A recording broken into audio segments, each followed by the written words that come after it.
sant, men en dag sa du ja till slut. Du sa en middag men sen inget mer, så får jag bli till din kavaljer. Men du ska vara hemma innan solen går ner, säger du och ler. Jag bokade bord för 2 på en liten restaurang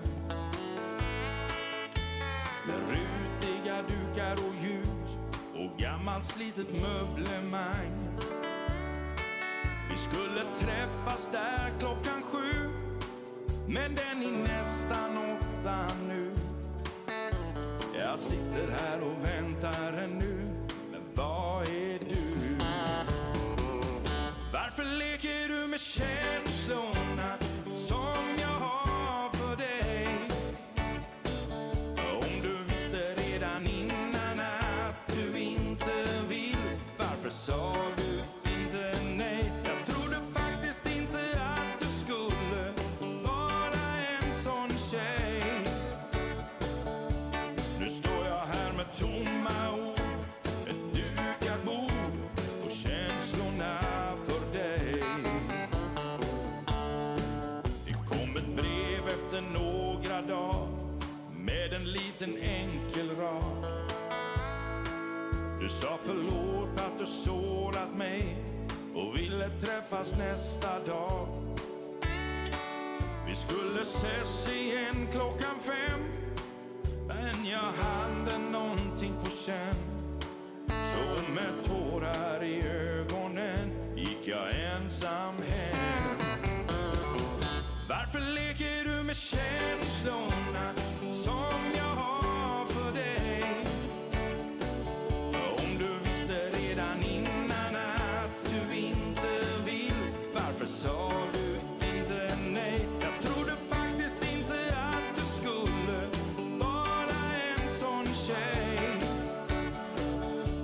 Nu står jag här med tomma ord, ett dukat bord och känslorna för dig.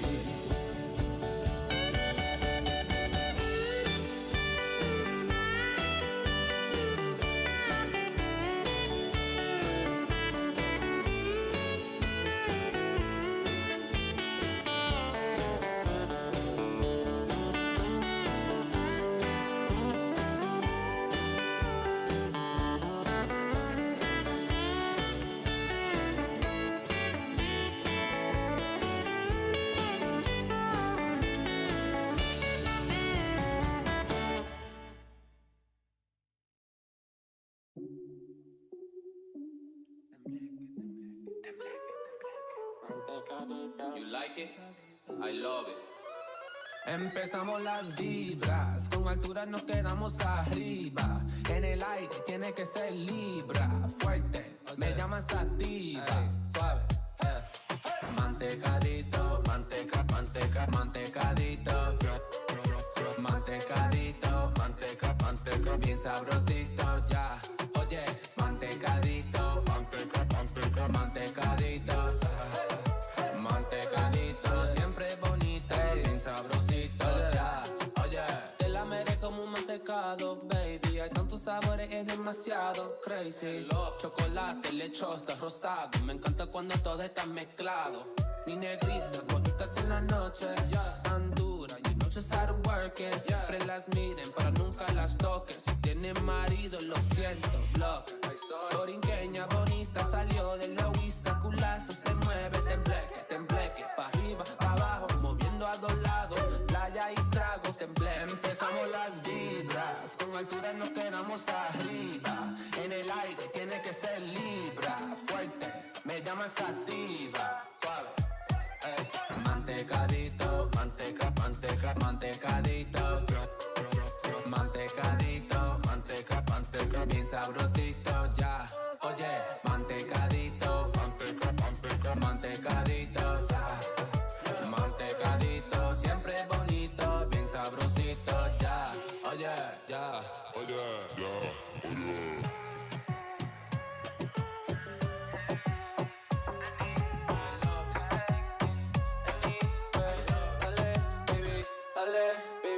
Dale, baby, I don't care. taste me anywhere, take me anywhere. Déjame volver a presentarme, soy Miguelito. Desde Yemayá hasta acá estoy listo. Recibiendo el bendición, siempre en 1,000,000. Helado de visión. Tú quieres mi mantecadito ahora para ti, yeah.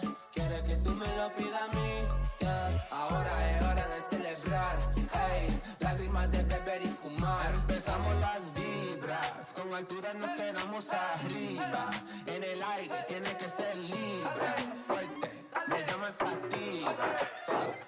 Hey. Mantecadito, manteca, manteca, mantecadito, yeah, yeah, yeah. Mantecadito, manteca, manteca, bien sabrosito, ya. Oye, mantecadito, manteca, manteca, mantecadito, ya.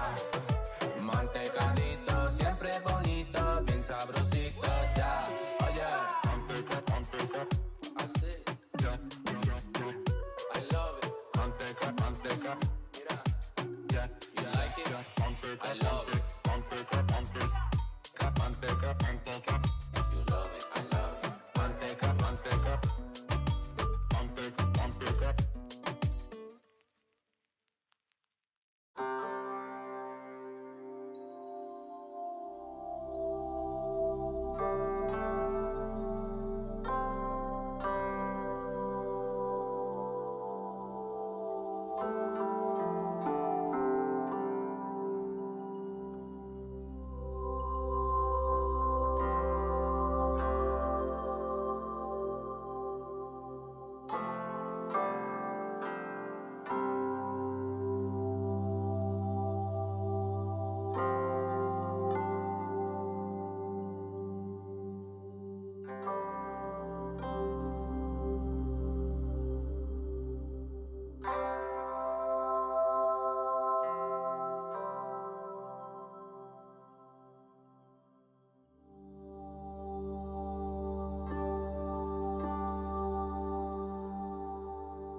Epa.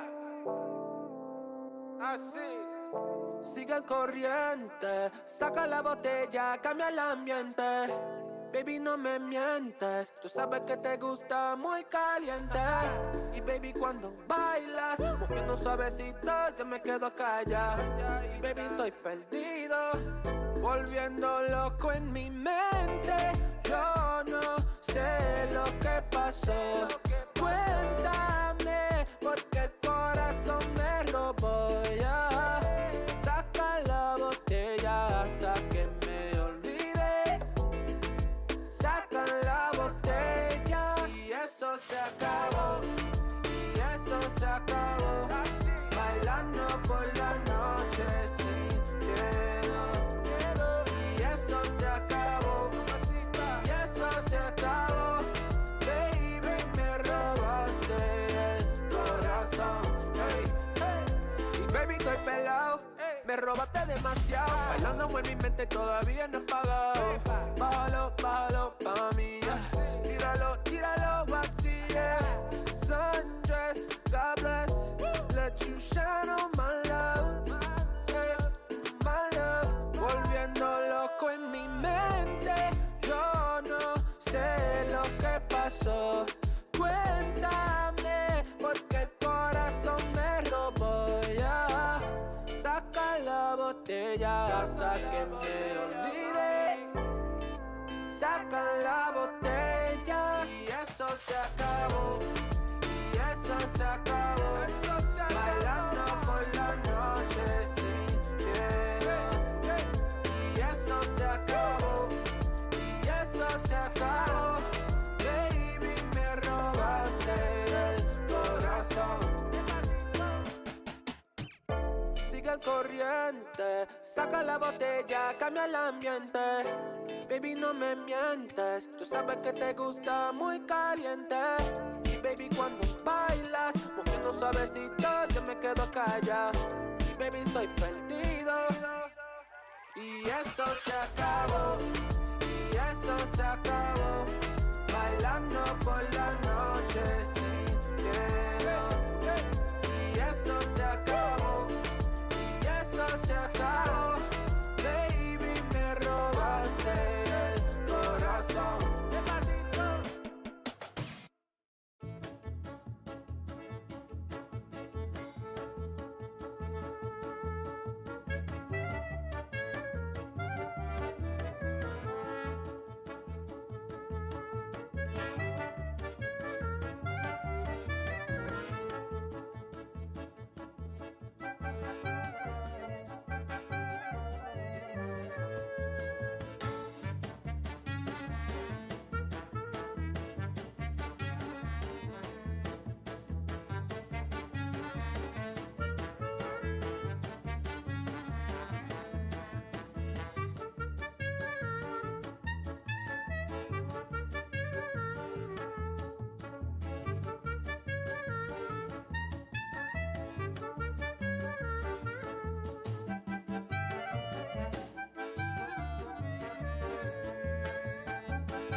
la la la la la la la la la la.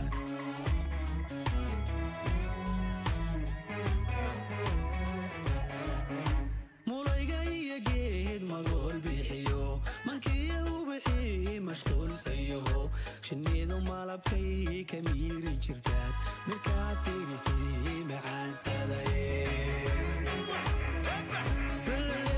mulayga iyo geed magool bixiyo mankiya ubixi mashquulsayo shinnidu malabkay ka miiri jirtaad markaad tirisay macaansadaye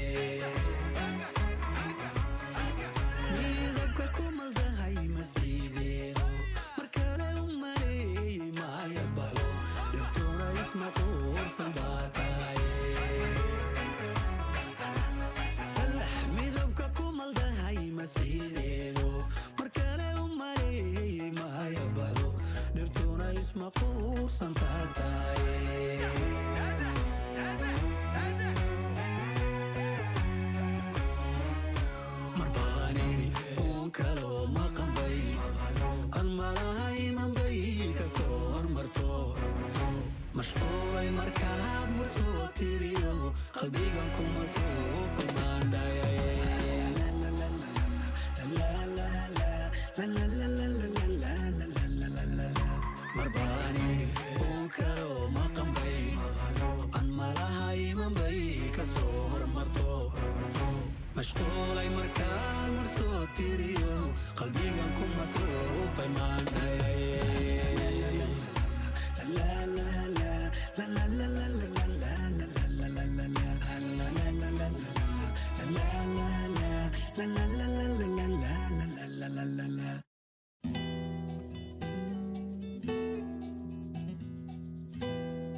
Well, happy Friday, Smite fans. You are watching the EU SCC qualifiers, and qualifiers is the right word for today. 4 teams will qualify in to the EU SCC. We've got 4 best-of-3 matches.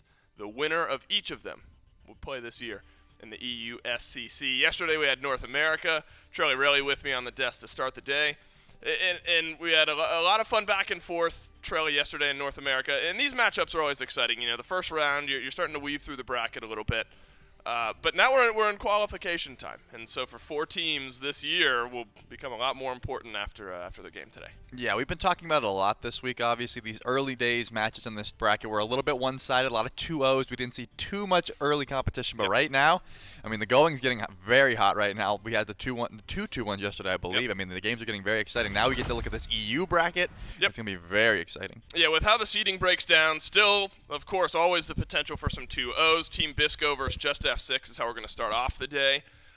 One of the most storied, one of the highest expectations, I guess, rosters in Team Bisco. Just F6 is stuck together for a long time, so this one could be a lot of fun. That'll move us on to Copyright versus the Ogie Bogies. Do not mix it up.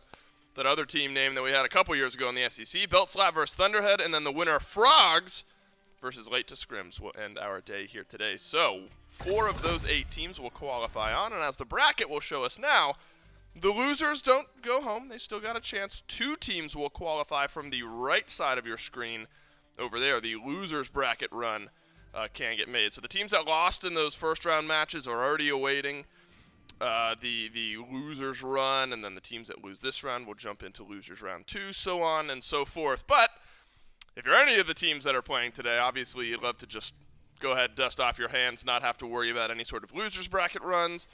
Make your way into the EU SEC and just have that be that. You can sit back and watch the rest of the matchups throughout the weekend and just feel comfortable with yourself and the type of Smite you'll be playing and where you'll be playing it so far this year. Let's look at this first matchup, though, Trelly Relly. Bisco versus Just F6.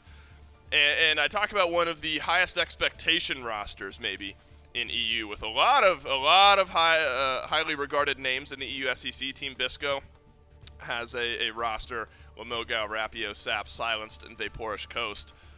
A roster, as far as SEC goes, storied. You know, I think this is a team that's been around for a while and has found good success in the past. Oh, yeah. I mean, they've definitely looked very solid at times, and I definitely, at some point you have to think, like, these guys have went up against some of the GOATs in Smite and looked very well doing it. I mean, I believe this is one of my favorite plays of Rapio, specifically when he gets his Penta stolen. I watched this on Twitter so many times because these guys, I mean, look at these names you're seeing. He's getting a Pentakill, I mean, almost a Pentakill. Again, he does get stolen, but on Wolfie, Emilzy, Deathwalker, I mean, the plays that these guys make can just be absurd at times, and they've been playing together for quite some time. Yeah, a lot of highly regarded rosters in the North American SEC. Same can be said for the EU SEC as well, that Belt Slap team. Again, some storied players there. And so the fact that this Team Bisco team is able to find this level of success against teams like we see here in the EU SEC, I think props to them and maybe makes them the team to beat over here in EU. With some of the roster changes that have been happening, it feels like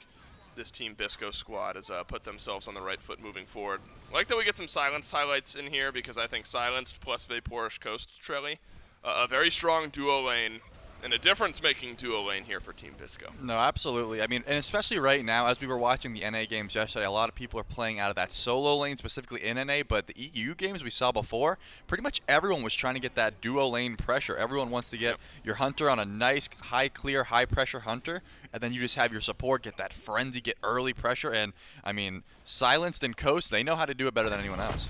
Doesn't it feel like, you know, with this roster, obviously Lamoga, Rapio, Sap, you know, there have been individual games and that there are win conditions with each of those players. They're so strong and so talented. Always feels like it's just a matter of time, though, before Coast scales up and makes some type of play later on in one of the games here for Team Bisco. So if you're Just F6, got to be worried about that duo lane. And that means that Rotwin and Toddy, the duo lane for Just F6, need to step up. The other 3 players on this Just F6 roster, Listimix, Mastkill, and Sotos, have all stuck together, including the duo lane, of course, really for a year plus at this point. This Just F6 team has really been through it. They played in the SCC last year, some ups and downs with this roster. didn't find consistent success.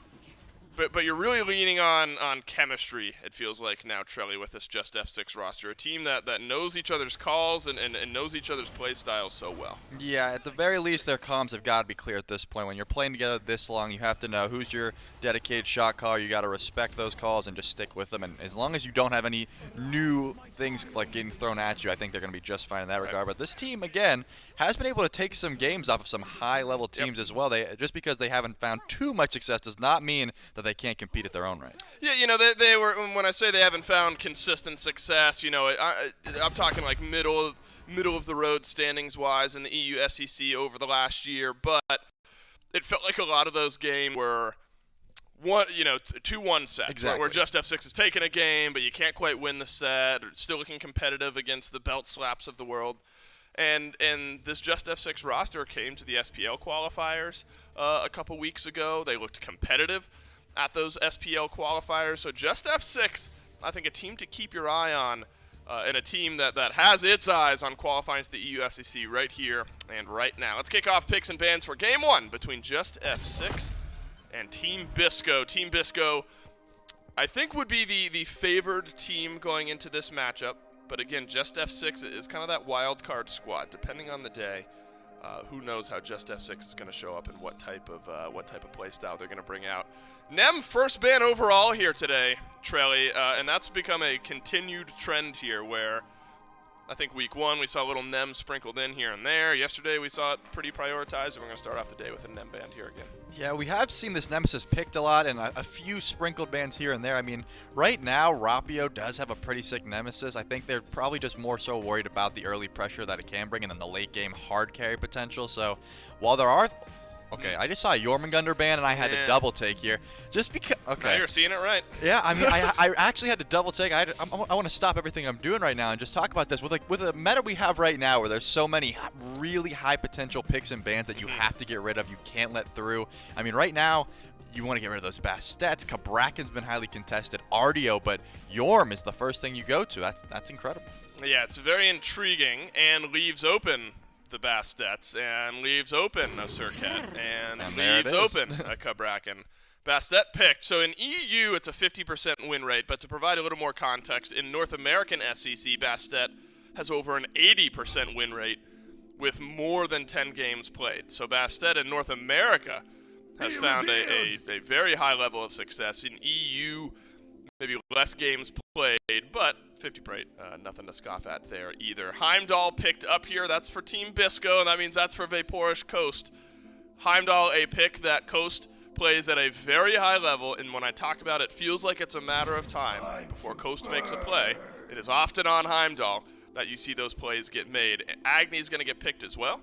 And so, Trelly, the mindset for Team Bisco is, let's get our carries picked up. Yeah, stick with what you know at this point. Coast, he's good on this pick. He can stay safe. He can also hard carry with it. He can get pressure, or if he's getting camped, his purple buffs are getting invaded, he knows how to sit at that tower line, teleport away when he needs to.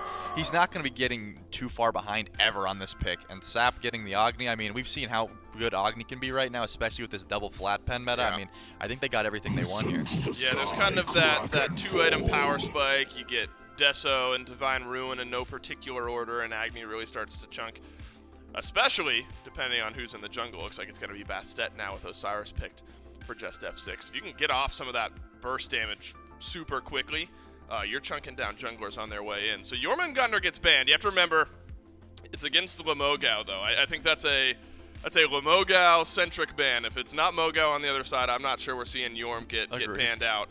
Cthulhu, though, I think scratches a very similar itch out of the solo lane in a strong controlling pick, and I think something I can still expect Mogao to play at a high level. Yeah, if I'm remembering correctly, Mogao also used to go the Bancroft's Talon Kabrakan start. He likes these Guardians in the solo lane. So at this point, maybe they're just saying, hey, I know that there's already some good Guardians in the solo lane at this point. We're just gonna have to deal with it and say we'll get rid of that Yorm, Cthulhu, Artio, Kabrakan, those sort of picks we're just gonna have to deal with those, because right now Yorm is the spookiest. So I understand where they're going with there, but now they have a lot of CC locked in for the two Guardians for Team Bisco, Ganesh and Cthulhu. That's gonna be devastating. Yeah, a lot of space control there. The Dharmic Pillars very strong as far as team fighting ultimates go. I'm just imagining a world where I'm dropping a Dharmic Pillar somewhere, Descent into Madness for Lamogao, and then there's just chaos in the fight. And then, oh yeah, we got to deal with a Heimdall. Oh yeah, we got to deal with an Agni. And there's still one more pick. You got to deal with pick, as well. Right. At some point, you got to have to deal with something else out of the jungle, we assume. Let's look at the Just F6 draft, though. Got to show some love there as well. Bastet, as we've mentioned, been very prioritized in North America, EU as well. And then you follow that up with Medusa, Osiris, Morgan Le Fay, and Serket. Serket, another pick that in North America has been looked at very heavily. What do we think here of the Just F6 draft overall? I mean, when I'm looking at Just F6, I see a kill lane in duo. You have Medusa, one of, if not the most aggressive hunters right now in the early game. Serket, who has been banned away from pretty much everyone. You haven't seen too much of the Serket support even get through because of how much pressure it can bring. Versus a Ganesh and a Heimdall, whose early clear is not the best.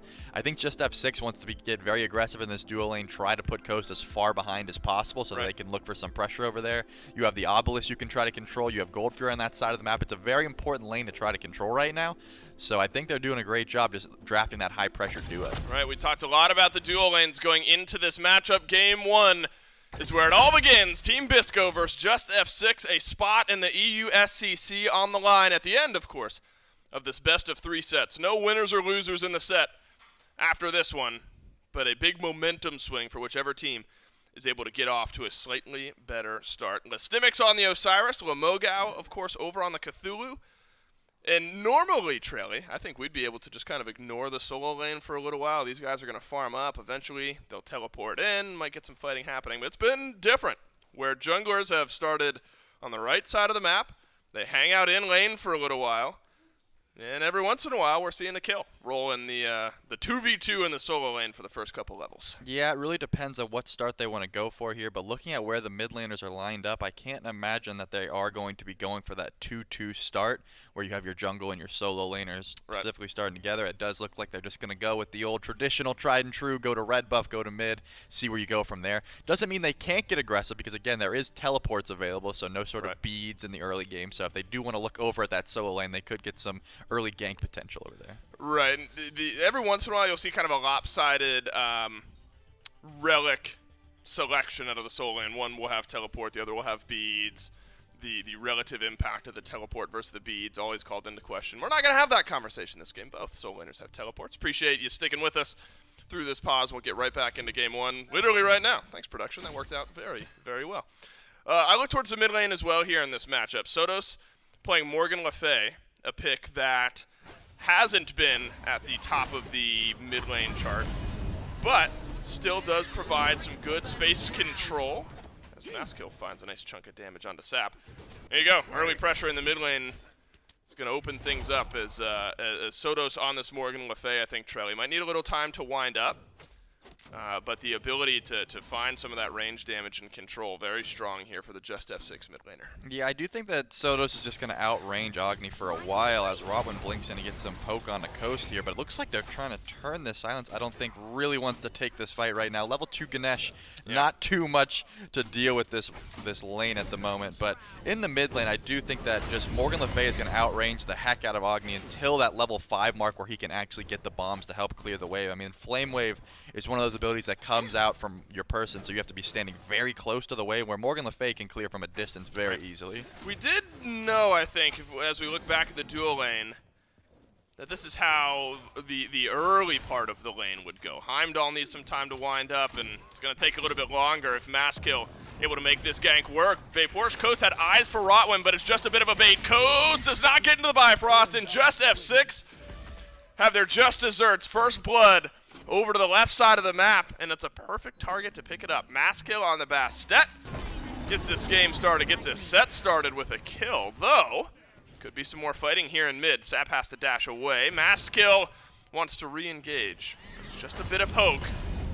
Rapio has to dodge out some return damage. But Rotwin is lurking. This is what's great about this Saket pick. It can get very mobile very quickly. Sap, I think is going to be just fine here. Yeah, but he had to make it happen on his own. There was a lot of sidestepping going on there. Rotwin with an attempt at another kill, and that's just an onslaught for a couple of minutes, or for a couple of seconds rather, from Just F6. Though be careful, Maskill low on mana. Rapio drop kick, stun, beads get used. Literally one more auto is all Rapio needs, but Rapio won't get it. do get the beads off of Maskill, though. Did not have the blink available either. Rapio does opt to go for that blink start even against Maskill's Bastet, so not really putting any respect on the Hunters of Bast pulls that he could provide. Right. At this point, I think Rapio just wants to try to avoid 1v1ing Bastet, even though clearly that was a pretty strong fight there. At this point, I think you just want to look for all the ganks you can and not really try to 1v1. Bastet, one of the stronger 1v1 early junglers that we have right now in the meta. Already see that with Maskill, with first blood here in this game. Yeah, it's a good point there, Trelly, as Coast gets a good knockback and then a silence to follow up by silence. Frenzy gets used. Rotwin's low here. Be careful. Coast has a sneaky way of getting those auto attacks to connect onto the perfect target, though Toddy and Rotwin juggling that aggro so well here in the duo lane. You know, it's one thing where you kind of pick the aggressive lane and you have this potential to get aggressive. But I think Toddy and Rotwin have done a good job up to this point, Trelly, of actually making use of some of the aggression. Could get worse, though, as Coast, sent out of his Bifrost, will escape. Maskill was here yet again. And the thought thread is clear for Just F6. Let's get Silence and Coast on the back foot.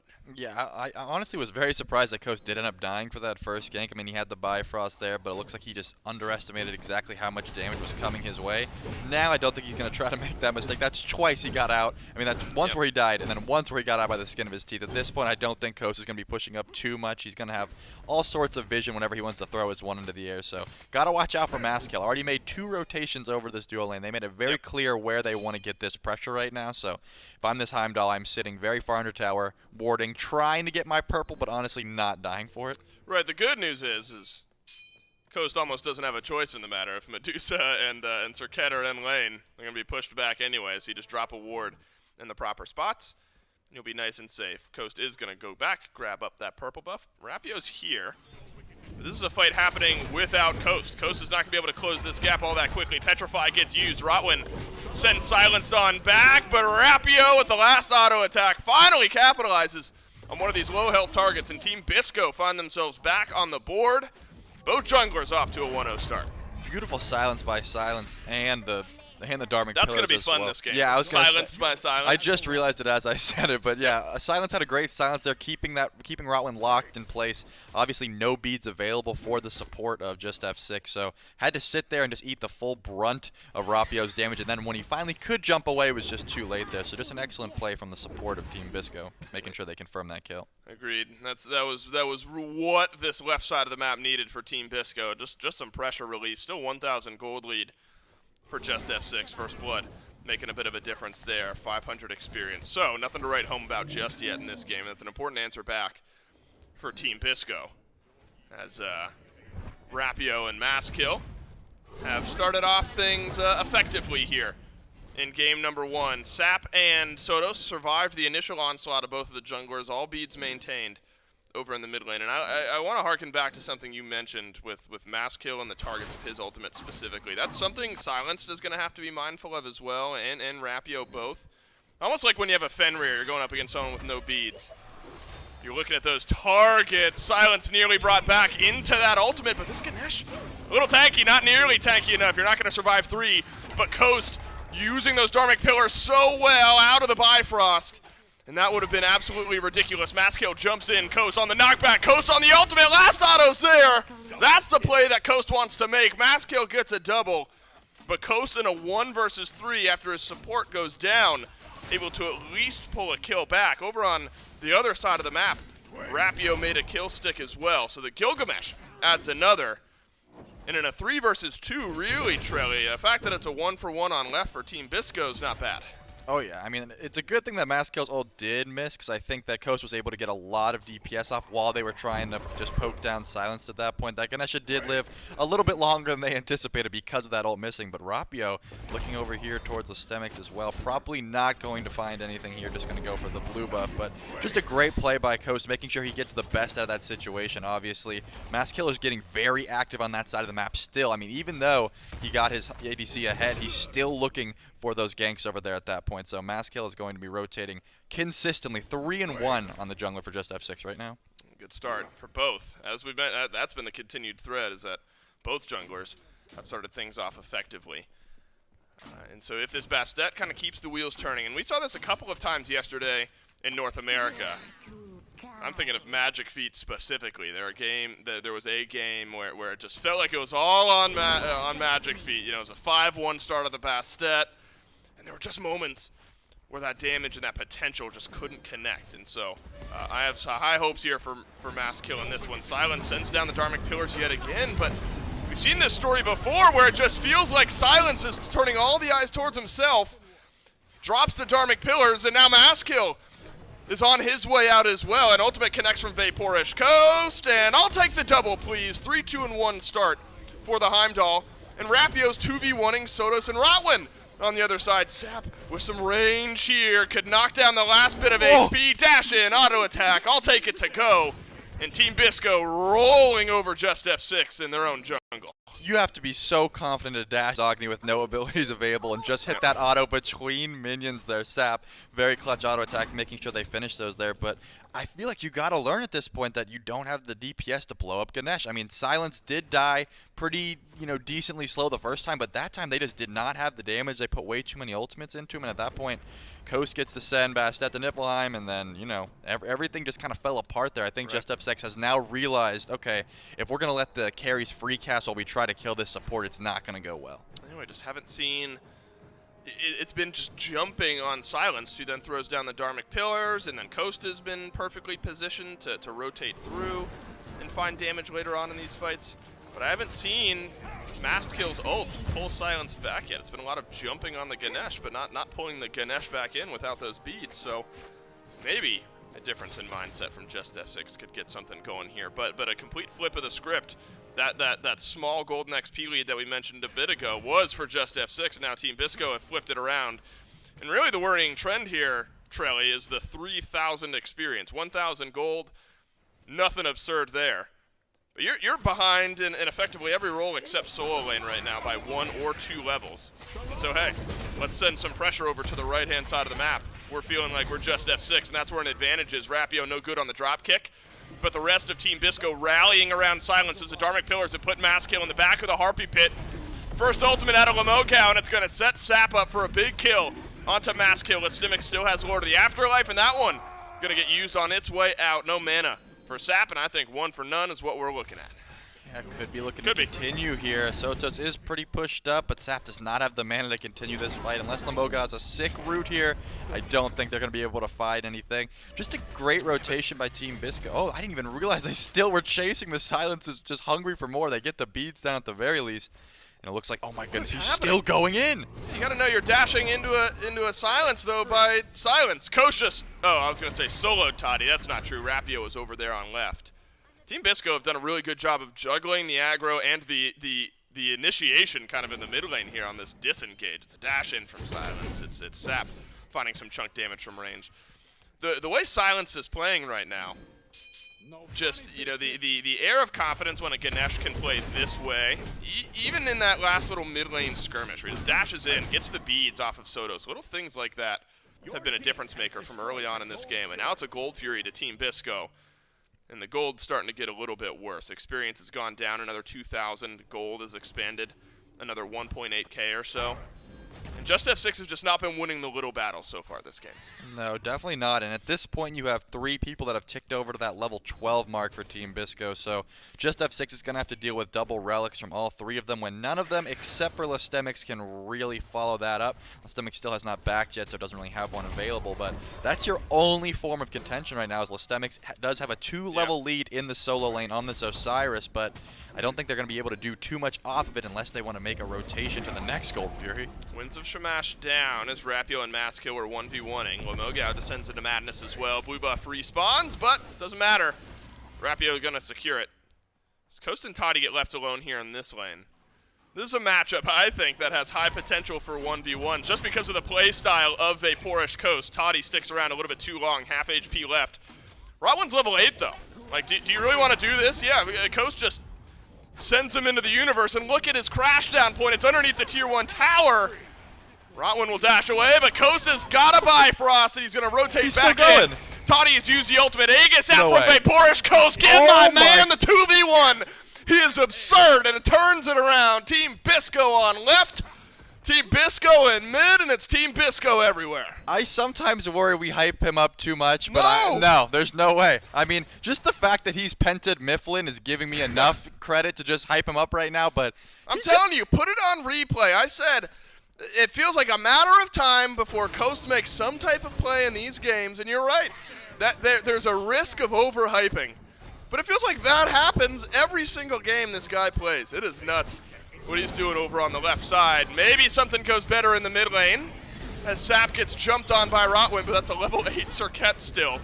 Sotos has got to leave the fray. Arapio jumps in the back, and we're starting to get just a little bit unhinged here. Should be a kill onto Sap. There's no health and no mana on this Agni. Now, literally no mana, but yeah, I don't think it's going in Just F6's favor. Sap will die, but it's a triple kill for Rapio. The 4-piece around the corner. Bad to worse. No lane on the map winning. Certainly not in the jungle. 6-0-2 for the Gilgamesh. I really thought they were about to pull FG there. Obviously, they didn't have the numbers for it, but Rapio with another quadra kill. We just saw one in the highlights before. Obviously, that was all because of Sap's baiting. Just 1 HP, consistently getting out there, of course. Can't really get away from a full HP Osiris at that point, but the whole team just coming together as a whole right after Coast wins that 2v1. I mean, they just have a mental victory right now that like no other. I mean, Team Bisco's got to be riding this high, and they're not going to stop at this point. What are they afraid of? Nothing. If I'm Coast, part of me just wants to ult in just to gap close. You know what I mean? I don't even need it to connect onto Toddy. I just want to try to bait out the dash away from the Medusa and then use my ult to just get in range and swing with those auto attacks. Coast hurts so bad right now. Crusher, Aussie, and Exy. Look how far behind Toddy is in items. Like just in lane at the moment. Net worth 1.3k behind Toddy is of Vaporsh Coast. There's no world where this Medusa comes anywhere close to winning a trade, much less in a 2v1, as we just learned. This is where Vaporsh Coast can really push the envelope, knock down some of these towers, and let the rest of Team Bisco come over towards left. Because you're fighting on this side of the map, Trelly. You're fighting with a giant lead, and that's what Coast has got here. Petrify out. Coast turns around. Yeah. It was only a matter of time, wasn't it? Now Rapio's unstoppable over in mid. And at 15 minutes, Trelly, I think we're starting to get a bit out of control. I definitely think that's kind of where we are at right now. Looks like Fire Giant could even What start just to be happened? looked Where'd at. the other 2 kills come from? They Because Coast got 1, and then I Yeah. saw Rapio got 1. I guess there was already fighting This is getting unhinged. Rapio got a double kill. Oh, Rapio got it. All right, so I missed the double because I was too busy watching Coast do his thing. I on don't the left. blame you for missing anything at just- this point. It's happening very quickly. Listemic's the only one able to try and defend this FG, possibly going for a steal here. He is close enough. Yeah, And, It's like they're like shaking him upside down, asking for his lunch money. They shove him in a locker, and then they take his lunch money anyway. All 5 members of Bisco get themselves the Fire Giant. And in a sudden swing, 8,000 gold is the difference with Fire Giant. I'm not sure what this is not your jungle anymore, Maskill. This is not your side of the map. If you're not in your Phoenix, you got to assume somebody from Bisco is going to make you pay for walking on forward. And I imagine we're going to get a couple minutes here of just a lot of this, you know, juggling these kills out. Team Bisco really, at this point, probably just groups up and starts shoving down these objectives. Yeah, that's a triple for Rapio. We just saw the quadra for Rapio. I think they have every sort of avenue they want right now. They pretty much can just pick and choose, throw at a dartboard what they want to get at this point. Wait, so you said Rapio got a double, right? Yes. There's absolutely been a moment in this game. Sap eats the ultimate from Toddy. This would be nice. Get the Fire Giant buff off the mid laner. But look out, Coast working over to the left. Aegis used by Toddy. That was the last bit of mana that Sap has. But you're just baiting for Coast to walk around the corner here.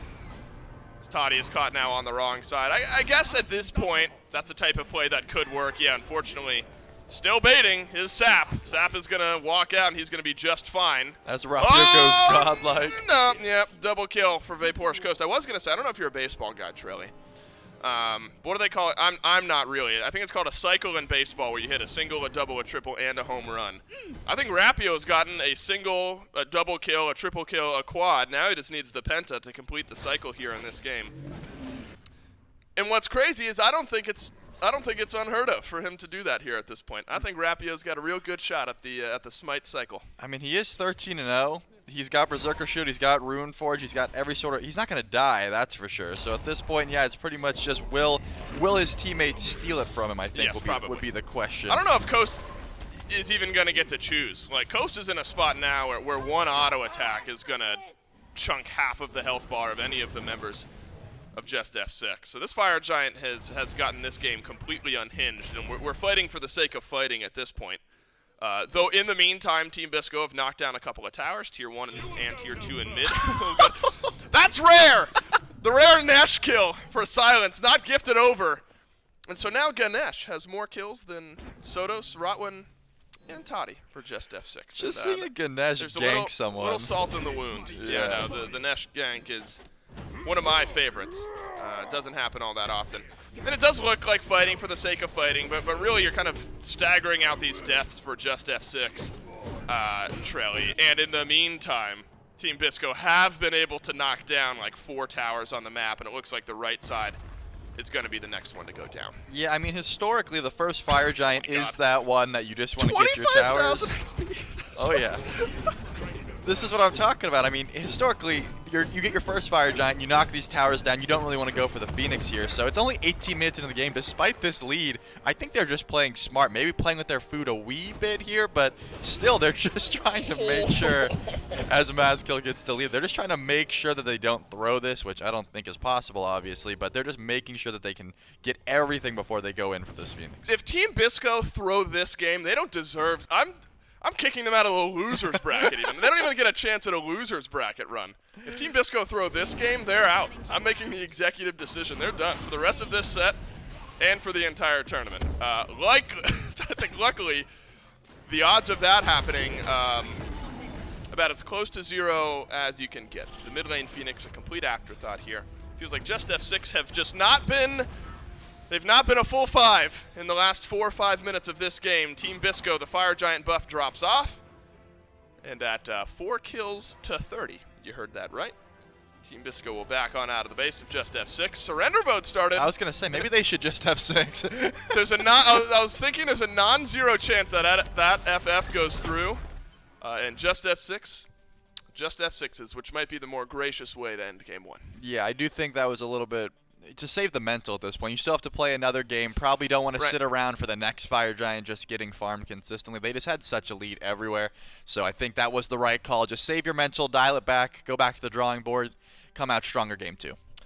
Team Bisco, show us why they are seeded the way that they are in this one. Every single lane, except you got to give love to Listimix. In a game like that, the fact that Listimix ever had a level lead over Mogao deserves all the praise in the world. So one lane felt okay for Just F6 in this one. Everywhere else felt like a graveyard. It is Team Bisco in game 1 that roll over Just F6. Can they do it again? Stick around and find out.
game one of Just F6, and Team Bisco's got a little bit of everything, except a pentakill. Literally everything except a pentakill. No Fire Giant steals, though, so...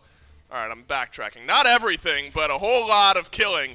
That's for sure. If you're a fan of high-octane Smite, where one team's got a 15,000 gold lead at 15 minutes, go ahead and rewatch game number one, because Team Bisco, despite dropping first blood in the duo lane, roll over Just F6, who just F6s later on here in this game.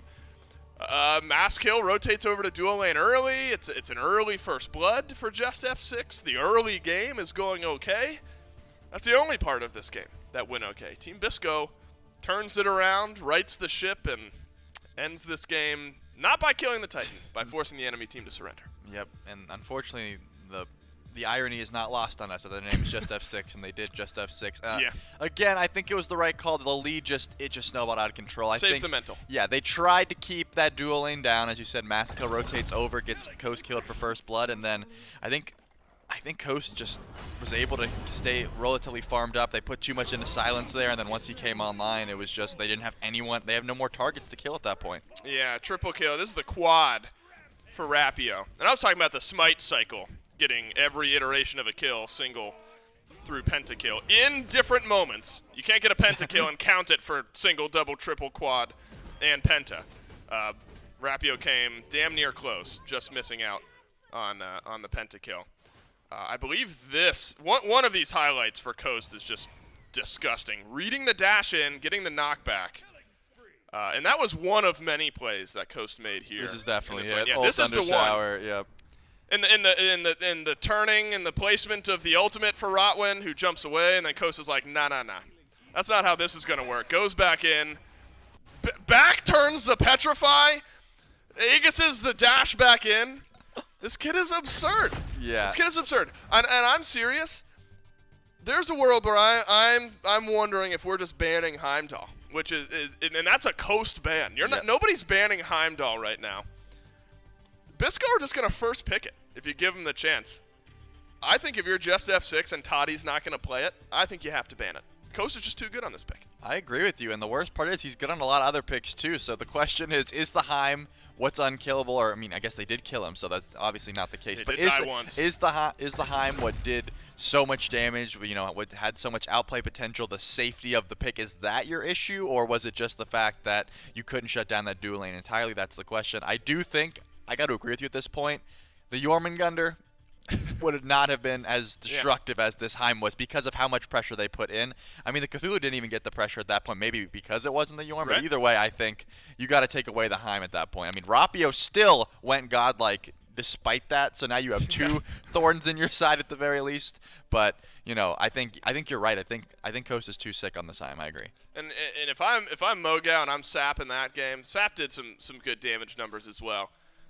I'm loving it. I'm just sitting back and farming, letting the duo lane, letting the jungle do their thing. Let's see what adjustments Just F6 make, and P's and B's for game number 2. Bisco will be in second pick, still first pick over for Just F6. And remember, it was carries picked just immediately for Team Bisco. First and second pick in that second wave of picks. Just F6 chose the Bastet. And it's something that worked early, the Bastet did. Remember, it was first blood for Just F6. Just nothing else seemed to get rolling after an early couple of kills for this Just F6 team. Sticking with the Yorm, sticking with the Bacchus bands. I mean, Just F6 maybe realizing that game one, or feeling like game one just got too unhinged, and what Team Bisco did and what they got wasn't necessarily as a result of the draft. There will be a difference though, Trelly, as Agni picked for Just F6 instead of that Bastet. Yeah, I was kind of scratching my head at the bans at first, but now I'm sorting out. They have first pick. They're able to take the Agni away from Sap. Sap, as you said, did do some crazy damage. I'm not even going to look because I know that Heimdall was locked in, obviously, because it was left open, and they just want to get Coast on something he feels comfortable on at this point. Obviously, that's just going to be the Heimdall. There's nothing wrong with that. The Cthulhu, despite getting a little bit out-pressured by an Osiris, which you would expect, so I don't think that was really an issue either. I think just trying to take that Sap off the Agni pick, who he was baiting very well last game. He was at 1 HP constantly just getting out, so maybe that's where they want to throw this off, maybe look more towards that mid lane. I can see how that would be a thought process in their head, because right now it seemed like getting the dual lane ahead didn't do too much for them. This is interesting. Are we running it back? If we're just F6, so far, yes. Now, support picks were very important. Of course, Coast had a massive game, but you look at what Silence did on the Ganesh, and so those are still things that could change and really make this dual lane matchup look different, despite there also being a Medusa. So even though some of the early picks look very similar, those support picks really change the face of that lane and how the early part of that lane can flow. So that's what I look for here in the next couple of bans that we've got. Bastet does see another game, but this time it is going to be in the jungle for Team Bisco and for Rapio. So a playmaking jungler still there, and that was with Gilgamesh available. Yep. Despite an undying and an absurd Gilgamesh game 1, Rapio wants to give something else a look, and so Bastet will get another shot here for the winning team from game number 1. Morgan takes a ban alongside the Gilgamesh and the Tiamat, and so still need I don't know about the Tiamat ban with an Agni already picked. We gotta harsh on Team Bisco whenever we get a chance, because there was nothing to harsh on in game 1. Why are you banning Tiamat with an Agni there? Come on, guys. What's going on here? Maybe they were really worried about the Tiamat support or the Agni support. Who knows at this point? But I just don't think they care too much at this point. No, I say that very jokingly, to be clear. Yeah, we're in agreement here. I do think the Mori ban was definitely smart. No one wants to deal with two Bastet, so at least Team F6 definitely, or just F6 rather, has their head in the right place. Hovering the Fenrir and the Ganesh, that'd be taking it away if they do want to do that, because obviously Silence had a great job. No pun intended. His silences were very clutch that game. So I do think, I like where their draft's at here. I think they didn't let that game go to their mental too much. I think what they did was right. They made some adjustments. They did take away that Agni pick. Still got the Osiris that got pressure. I don't think the Medusa pick was inherently bad. It was just, couldn't really get anything going at that point. So, and now we're hovering the Persephone. So is this E-set support? It looks like it is E-set support. It does look like it will be E-set support. Would you argue, Trelly? I mean, obviously it's very different from Ganesh. The Dharmic Pillars, massive in team fighting. Of course, Circle of Protection can be as well. Would you argue that laning-wise and setup-wise, E-set can be similar for Heimdall? Let's talk about Silenced and his ability to set up for Vaporish Coast later on in that laning phase. Do you think E-set can do that as well, maybe as effectively as Ganesh or just in a different way? I think they fill very similar roles, but E-set does have better early clear. And in my mind, right, the level 2 is very strong. The Spirit Ball has much better range. You don't have to waste a dash to do it in that sense. So I think the E-set is going to be great for this lane specifically, and they're going to have a lot of pressure if they do play off the E-set. So I think, I like what they did here, and I think that Coast is definitely going to be sitting pretty. He's got more peel now. Yep, Team Bisco dominating game 1. One game away now from qualifying into the EU SCC. Dolson, Trelly, and Doug for what could be one final game here in our first set of the day. Just F6 have changed up some of their draft, and I think the change is effective here, Trelly. I think Fenrir, a very solid playmaking style pick. You're not going to get much pressure on Nemogao with that Ragnarok, but depending on where the beads are, everyone else on Team Bisco's got them. Maskill and his target selection going to be very important throughout this game. Getting those beads burnt, opening up for your jungler, has got to be the name of the game. Yeah, they do have a lot of ways to interrupt that Brutalize, though, which is not a very fun time for jungle Fenrir specifically. When you're support Fenrir, usually you just want to hit those jump stuns, bring people in with the Ragnarok, do everything you can in that regard. But when you're jungle Fenrir, you're kind of responsible for a lot more damage, and Brutalize can just be canceled out. Whenever Silence is around, I don't think he's ever going to be getting it off. There's just way too many ways to interrupt it here. So Maskill's going to have to make sure, holding that very clutch as Coast teleports in to make sure they get pressure here in this lane, even against the Frenzy Ganesh Medusa lane. Yeah, with Ganesh, it feels like, even you're right, with Frenzy, you might be ceding a little bit of pressure at the start, and that's what happened with Silence and Coast. You had a Heimdall Ganesh lane. Always going to be going against you early on in that lane when you're going up against a Medusa and Serket in the way that Team Bisco were in game number 1. So eyes on the junglers. Remember, Maskill's mindset was, let's get as much pressure on this dual lane as we can. Let's get Coast on the back foot, which is exactly what happened. But back foot doesn't mean out of balance necessarily. Coast was able to turn things around. Double stun out from Silenced. But Silenced does have to use the beads. So talk about burning beads here, Trelly.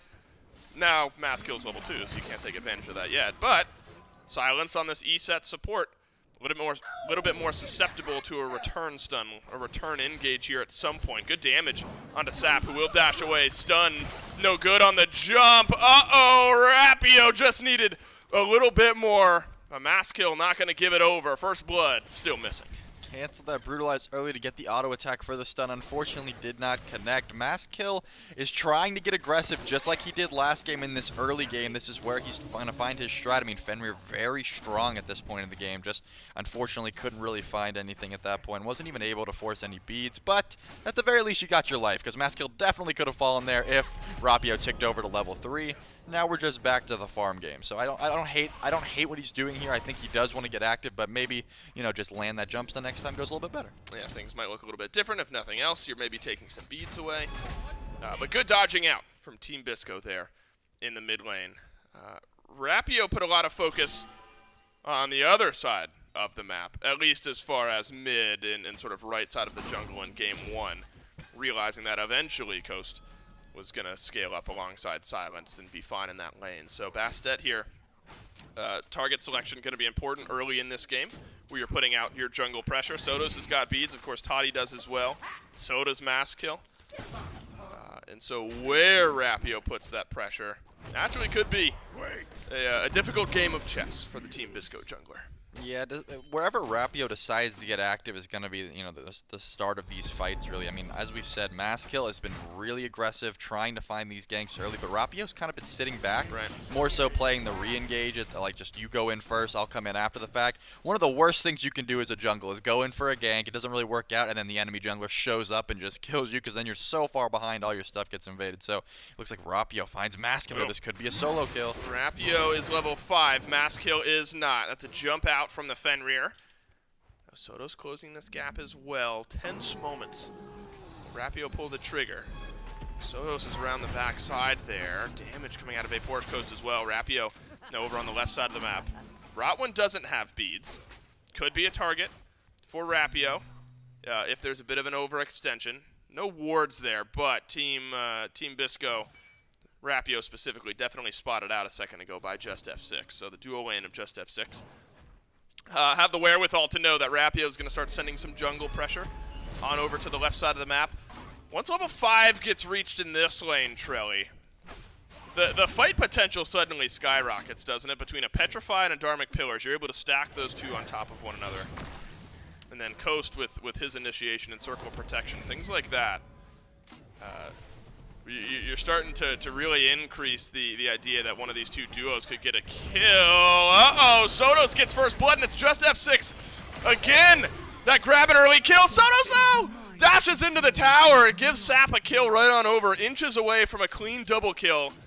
It is a 2-0 start, though, for Just F6 in the mid lane, but one kill gets handed back over. Dharmic Pillars drops down. Petrify on out. Circle Protection there for Silence, but so are the set of beads, and that's what I'm talking about. You combine those two ultimates, Toddy and Rotwin have Coast and Silence on the back foot. They're going to be looking for this purple invade here. They don't have much. Coast still has everything he needs to escape. The damage is not there. It looks like he is going to be out. Very clutch last second ult there, holding onto it to the very last second, but now... Whoa, what is that damage from Team Bisco here on the right? Mass Kill just gets chunked down. Lamoga on the Cthulhu, able to get a return kill, even things up in the kill department. I love what I'm seeing from Just F6's duo lane. After the way that game 1 went, like, there would have been no qualms in my mind if Toddy and Rotwin just want to chill out, farm it up, and try to keep things close going into the mid game. But it's been anything but. The moment level 5 got hit, Rotwin and Toddy sent everything in the kitchen sink out the window towards Team Bisco. Don't get the kill, but really start to set the tone in that lane. That's important to keep Coast and Silence guessing and making them always respect the pressure that you're able to put out. Yeah, absolutely, and I love what Sotos is doing in this lane as well. Agni already has all those bombs available, so just making Sap's life miserable every time he steps up to try to poke this lane out. He just can't even clear because the meteors just have too much pressure. Obviously, Persephone, another one of those characters that has to be very close to the wave to really clear, so every time Sap steps up, he's got to juke these bombs out. But it looks like Silence is getting aggressed upon. No beads for the E set, and Dharmic Pillars is perfect. That's a kill for Mass Kill. You're going to combine a couple of ultimates. You're going to put it onto the perfect target. And the Fenrir jungle is able to grab the first kill of the game for itself. Maskill somewhat low here, just above half HP. Jump on out, but Brutalize is going to send Maskill right back to the mid lane. A stun connects, and Maskill, I think, takes more damage than he had bargained for there, but you're giving yourself a shout at another kill. And with the silence there from Rotwin, some of the disengage, maybe no real risk into the life, but like this chunk damage from Sotos. Just F6 starting to roll a little bit through their jungle, and the Fenrir has made its impact. Yeah, this game's still looking very similar to last game in the sense of silence is going to be the main target for right now. No sort of CC immunity as long as you don't get that circle of protection off before you get picked up. Even if you do, you can get pulled out of it, but obviously that's your only real tool for survival right now. If you're silenced, you don't have a shell or anything like that, so just kind of trying to live at this moment. Once ESET gets those items online, but look at this early gold pull. Yeah, what a call. 7 minutes in for Just F6, and Gold Fury will go down. Rotwin and Maskill are both low, but Team Bisco not in range to even get kills on the back end. When you talk about a team in Just F6 that has grown, the chemistry is built up, these are the types of things we're talking about. I mean, that's a minimal lead that Just F6 are rolling with into that Gold Fury. And just knowing the exact amount of damage and the exact amount of time that they have to get that Gold Fury down, so impressive. And that builds up a lead a little bit further, 1.4K or so, 8 minutes into game 2.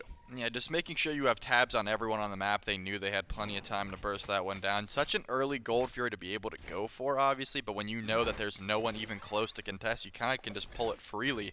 I mean, right now, if you're Team Bisco, you're definitely just looking for all the farm you can. Not trying to poke up too far, because if you do, you're going to get grabbed by a Ragnarok. Silenced has beads, but use them a little bit late on in the initiation. Double stun out. Maskill, oh no! The last bit of damage, the last tick is all that was needed, but it's not there. Sotos takes the Bastet ultimate, use the beads to shrug it off. So there were potential kills all across the board there. Maskill, the one who ends up getting the lowest in that fight, but does not die. That counterpunch back by Silenced. So strong. You got to keep your eyes on those beads now down for 145 seconds. Yeah, I definitely think that's still an L for Team Bisco. I mean, Silence loses the purification beads. Maskill didn't have to use any. Right. You do get Soto's beads, but no one's really aggressing on him right now. He only went in there because he was trying to save his jungler. So I just think Silence is consistently going to be that target going into some magical defense here, trying to stop some of that Agni burst that keeps coming his way. Not really any way to juke that out. So I do think that, you know, Maskill is doing everything he needs to right now, and honestly, it's not going to be very difficult for him to find Silence once again, because Silence has to rotate to these fights as he's doing right now. 3 versus 2 on the blue box. Going to become a 3 versus 3. Double knockup from Lemogao as the Cthulhu ultimate is buying so much space here. Rotwin body blocked back against the wall. Dharmic Pillars walked through by Lemogao. And Rapio is in on the re-engage. Team Bisco called Just F6 on the blue buff. And Just F6 kind of left one out to dry there. Rotwin was always going to die, but now the blue buff spawning on the other side. And now there's a numbers advantage for Team Bisco. That's an up-down for Maskill, but Ragnarok used defensively as the chunk damage still rolls in from range. Rapio gets the ultimate back, but just wide. Doesn't grab the pull onto Maskill. Yeah, if Sotos came over, I'm pretty sure they could have found some damage there, but it looks like he was trying to get his farm, his red buff. He doesn't really want to deal with these rotations over and right now. I just think right now Agni is doing the most damage on the map, and if he did rotate over for that blue buff, they probably could have seen some sparks fly, but also you want to make sure you're getting your items online. Probably just want to clear your waves as effectively as possible, so just making sure he gets his farm, not going to show his face over there. And they didn't really get too much at this point, tied up the kill lead, but still the gold in favor of Just F6. Yeah, sneaky kill onto Rotwin is not going to make any big waves in this game just yet. We're halfway back to the Oni Fury, so that could be the next big clash that we see these two teams have, something Bisco realizing. No, Just F6, they're going to make a call around these Furies one way or another. Sotos takes a good bit of damage here. Rotwin walking back forward. That means Sap, locked in place, has to disengage. Dharmic Pillars are through. Grasp of Death onto Rotwin, and Rotwin now gets left alone. There's only a Frenzy here for Rotwin. That means all this CC is going to connect on in. Good chunk damage from Sotos, but all he can do is watch his support get whittled down. Circle of protection thrown into the mid lane. That'll give Sap a nice burst of healing, but Rapio has come to play, and so is Silent. So has the rest of Team Bisco. Only the Hunter's not involved as Sotos gets knocked up. Beads up in 2 seconds.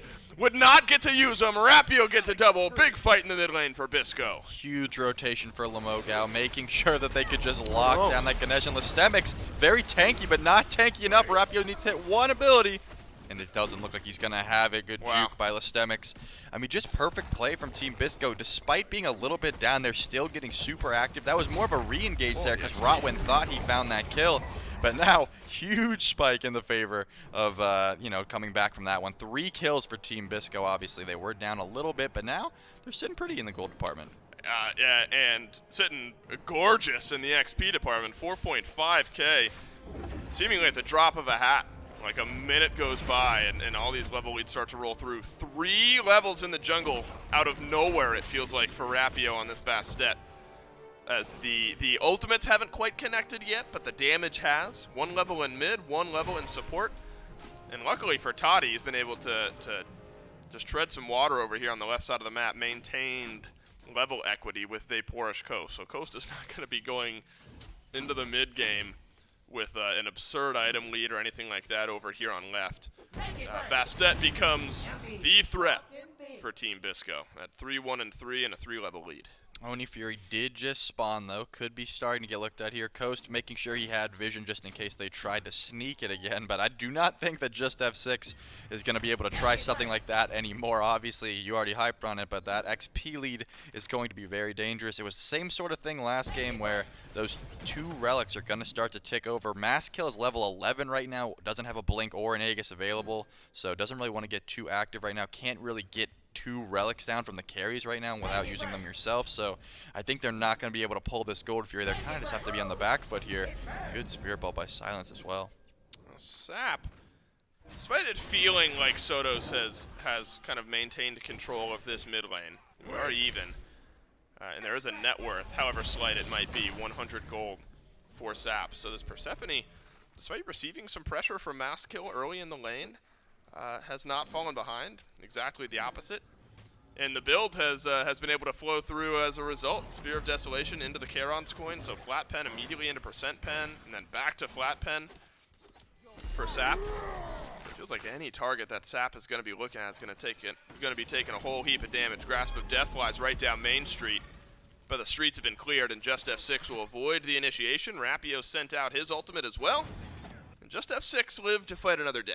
Yeah, I think they assumed that both of them were going to hit those abilities, obviously. I think one of them was just like, yeah, you'll stun for me, I'll stun for you, that sort of thing. Surely we both don't miss. Yeah, I think both of them are like, ooh, okay, all right, let's back it up, you know, we'll hit those cooldowns. Hopefully Just F6 doesn't try to force anything now with those 2 huge teamfight ultimates out of play, but it looks like they're not getting too active here despite just swing and a miss on both of those. But you'll have to see that Persephone will just clip to nothing here because most people don't even hit the cage anymore. They just go for the wall, they try to get the entanglement because it is very difficult just to hit that 1 cage option there. So whenever I see it go down, it makes me happy. You gotta hit it. It's one of those abilities that's very rewarding, but you gotta make sure you lock them down. Yeah, agreed.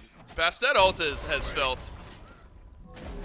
I would say, difficult to hit recently. I mean, I've only seen a handful of like really impactful Bastet pulls. You know, a lot of them, it feels like flying by the wayside. I mean, Bastet's still strong enough to deal damage and do plenty outside of just the ultimate, but like Rapio, you know, a 2-3 level lead without having had a big Bastet ult just yet.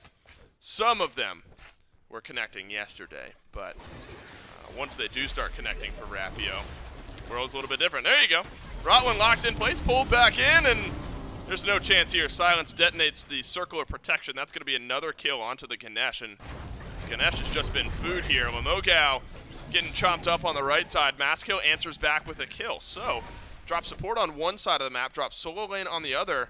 But Team Disco playing around the objective on left. That's the Oni Fury. Uh-oh, Toddy gonna get jumped on. Rapio adds another kill.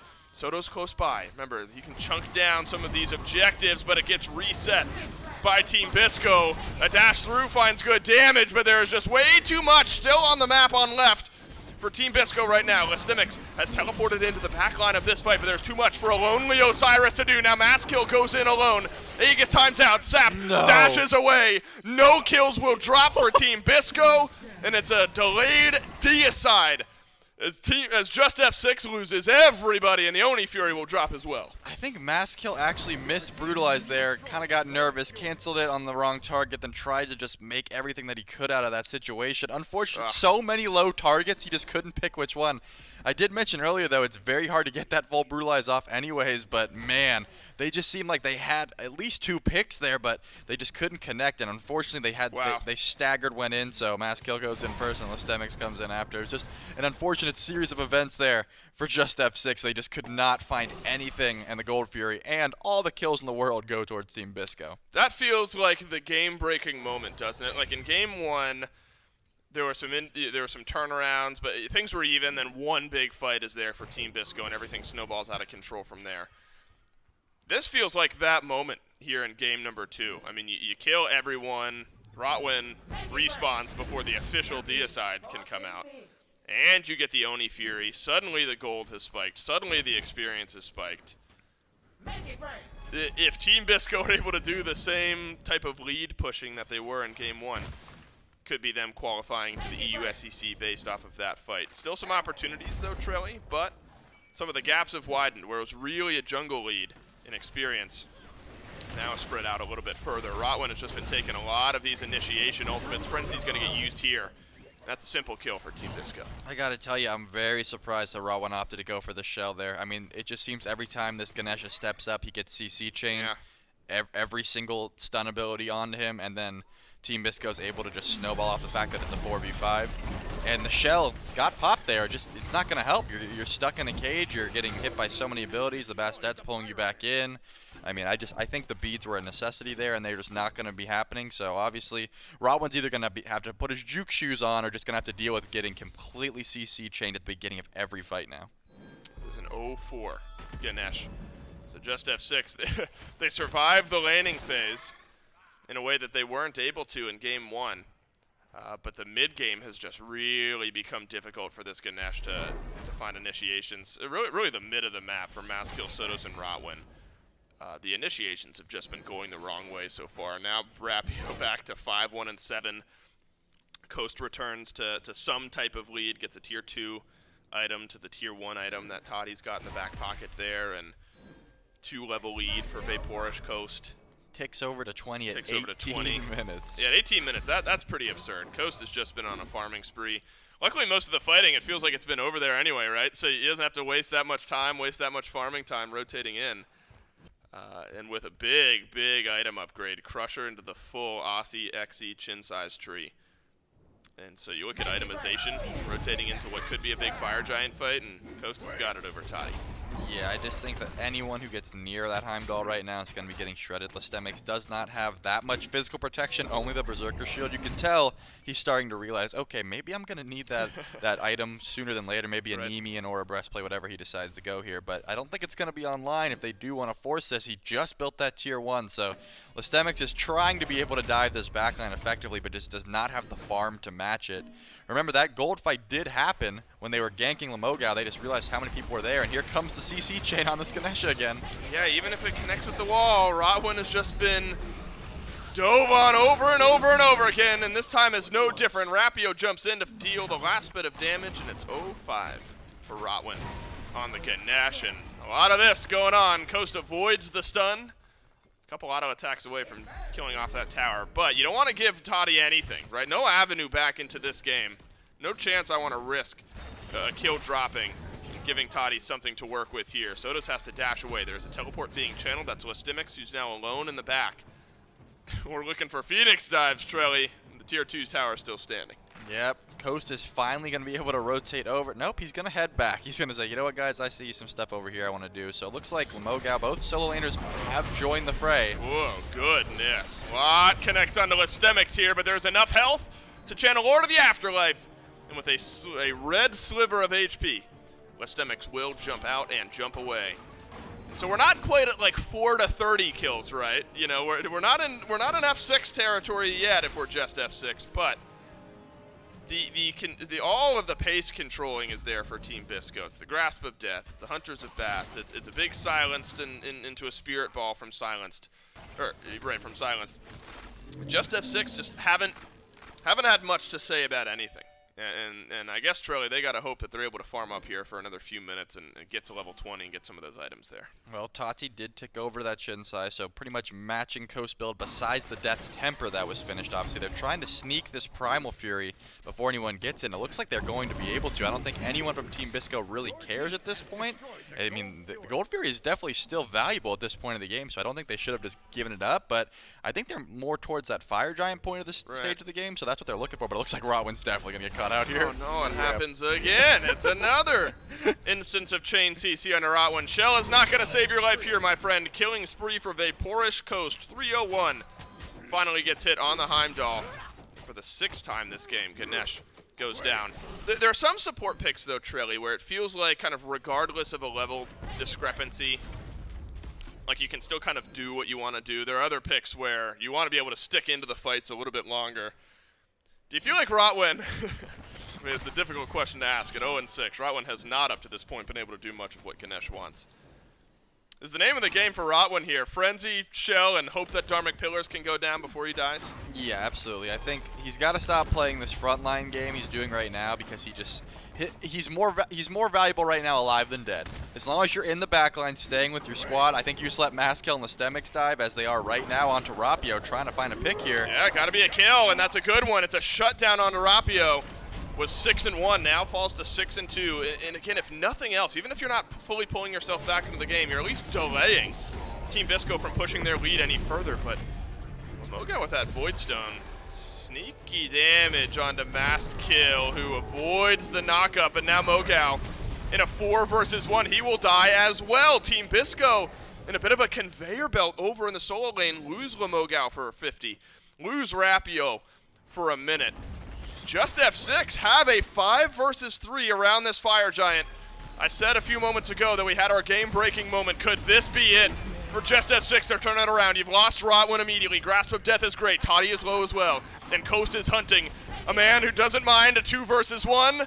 And he will take this 2 versus 1 up against Sotos. Coast sustains up a little bit into the Bifrost. Will send him forward. Ultimate to reposition. Aegis used by Toddy. The Harpies deal in the last bit.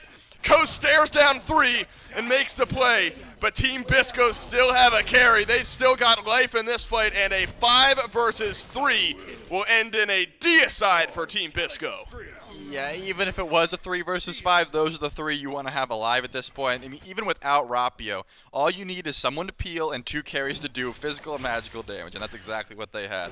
Silence was providing all the peel they needed. Obviously, Coast teleported in at that point, so I think he was asking for death, but he really just wanted to make sure he asserted some dominance on the Toddy there. So did everything they need to. 3v5 shutdown. Don't quite pull the FG at this point because they really can't. They need Coast damage, and I think they want to make sure that this Fire Giant buff is on their ADC right now. But, I mean, even 3v5, the health bars weren't completely full, but Team Bisco just showed their dominance in that fight right there. And maybe that was the best opening for Just F6. You kill 2 members on right, they're dead for a minute, you're right by the Fire Giant. Maybe that's your best chance to get back into the game. Unfortunately, it's going to just happen again.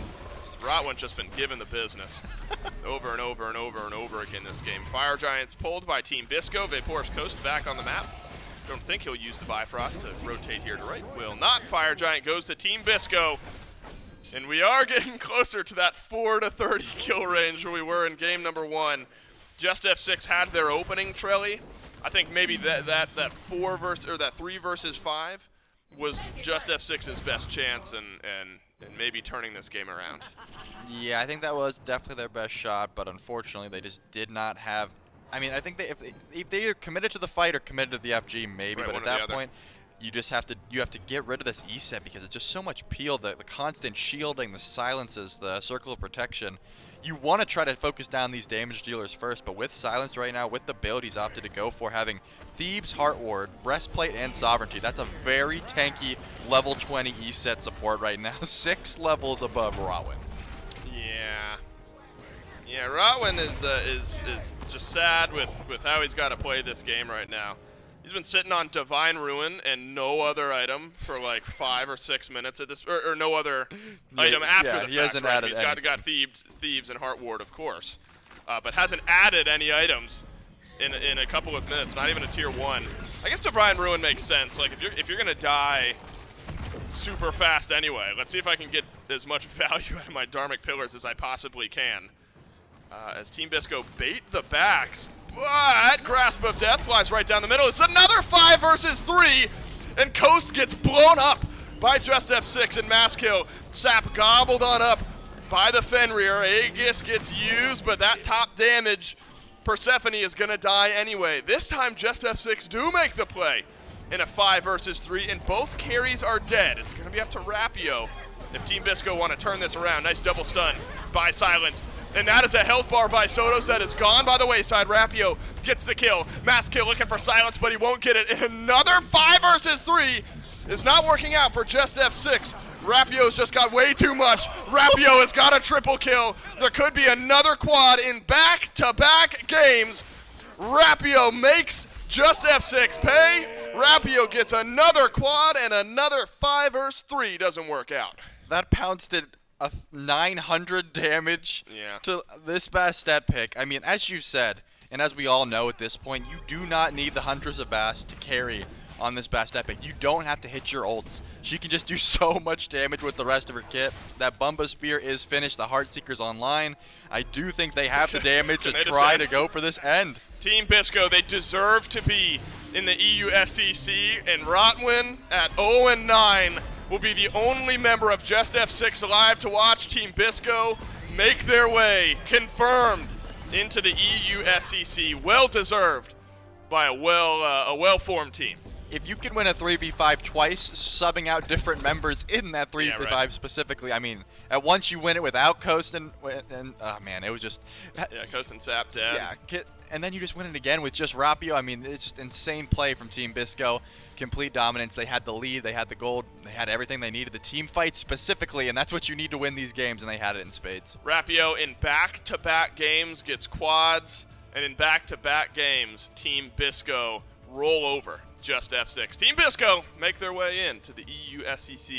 I don't think that was ever in much doubt, but this one confirms it. 2-0 for Team Bisco. We'll take a break and come right back to break it down.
firait selon Enjoy, enjoy, enjoy.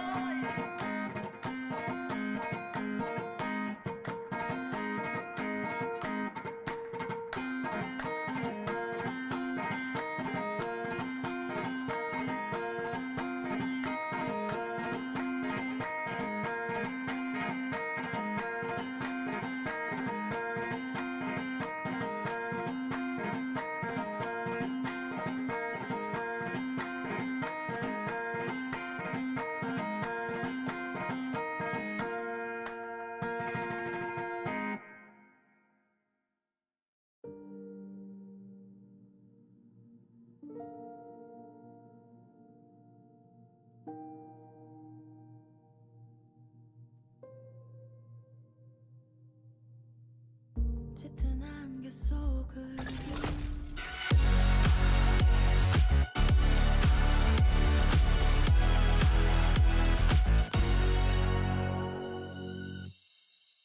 In a very similar game number 2, Team Bisco qualify their way into the EUSCC. Congratulations to them. Not over for Just F6. Still a chance in the losers bracket. And if you're excited about Season 9 of the SPL starting up here soon, you're feeling the merch spirit, you want to grab yourself something, there is a last chance sale with our partners Insight Apparel Company at shop.smiteproleague.com. Our Season 8 merch will not be available ever again after Sunday. And there's an actual sale going on. So now is your time to jump in, grab yourself some SPL merch, and set the stage for the Smite Pro League, which will be returning here shortly. So shop.smiteproleague.com. That ends on Sunday. So make sure, what is that, 2 days from now? My goodness. The days all blend together. But you got a couple days. Shop.smiteproleague.com is where you want to head for that. Team Bisco, though, Trelly, in a very similar game. Takes a little bit longer this time. I think Just F6 held on. But there's still just these game-breaking moments. You know, there's some games where it just kind of slowly bleeds. The farm, the neutral objectives, there's not all that much fighting. In this game, it really felt like there were just a couple of moments where the game just got broken wide open. Yeah. And you just sort of knew that Team Bisco were going to start to run away with things. There's a fight in the mid lane that happens where Team Bisco turned the fight around. This is like 10, 11 minutes into the game. This one right here, and look how it starts. It's Just F6 pushing forward, but the end of this fight is anything but happy for Just F6, and this is the real big first turnaround in this game. Yeah, where Rotwin thought he had a kill there on Sap, drops the Dharmic Pillars, a little bit overcommits, doesn't have the Purification Beads, as we said many times throughout that game. Sort of gets locked in here, then Lamogao made sure to get that huge rotation, then the dive just ensues, where just bit off a little bit more than they could chew there. Just F6 wanted one pick, and they ended up losing a few. And this is another look at how this fight happens.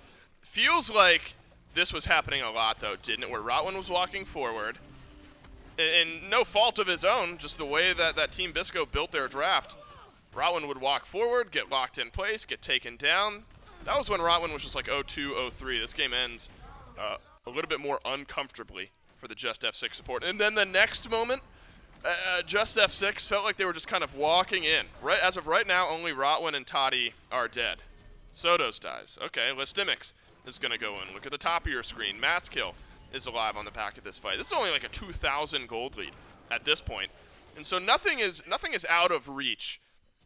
But this was just another fight, Trelly, where I think Just F6 let this game slip through their fingers. Yeah, they definitely just staggered their presence there, unfortunately. I mean, every time I get to see this mass kill missing that Brutalize and then immediately canceling it, trying to find a kill on a priority target there, it's a little bit unfortunate. I just think if they were all in here together, all three of them, they definitely would have been able to, but they would have lost the Gold Fury in the process. So just an unfortunate series of events for Just F6. They definitely held on, as you said. It wasn't a complete blowout. I think Maskill was getting very active, doing what he could early. Yeah. 6-5 stat line for him, obviously, but it just wasn't enough when the whole team plays so well together. Rapio in back-to-back games gets double-digit kills and very, very low deaths. 10, 2, and 9 this time. One of my standout players of this set. I think you're right. Maskill deserves some props. That Fenrir was finding some pressure. Just not enough on a consistent basis. And then Rotwin at 0 and 9. Again, it's not even so much in fault due to Rotwin. It's just the Ganesh would walk in, drop the Dharmic Pillars, and then there was a Grasp of Death, and then there was a Silence, and then there was a Spirit. But I mean, everything was just getting piled onto this Ganesh, and Rotwin just couldn't do anything this game. 26,000 damage for Sap also deserves a shout out, where this Persephone got to a point where the damage numbers were just flowing a little bit too much for Just F6 to deal with. I don't think Just F6 out of contention even for qualifying into the EU SEC. Of course, there's going to be a loser's bracket run for this team. I think an uncharacteristic couple of games for Just F6. I think, Trilly, no matter what, you give Team Bisco the edge in this set. I think a 2-0 was not unheard of, but I think the way it happened didn't feel like the potential that we know that Just F6 have. But as I've mentioned, not out of it just yet for Just F6. They will move on to face the winner of 5 Ls and Peace and Love.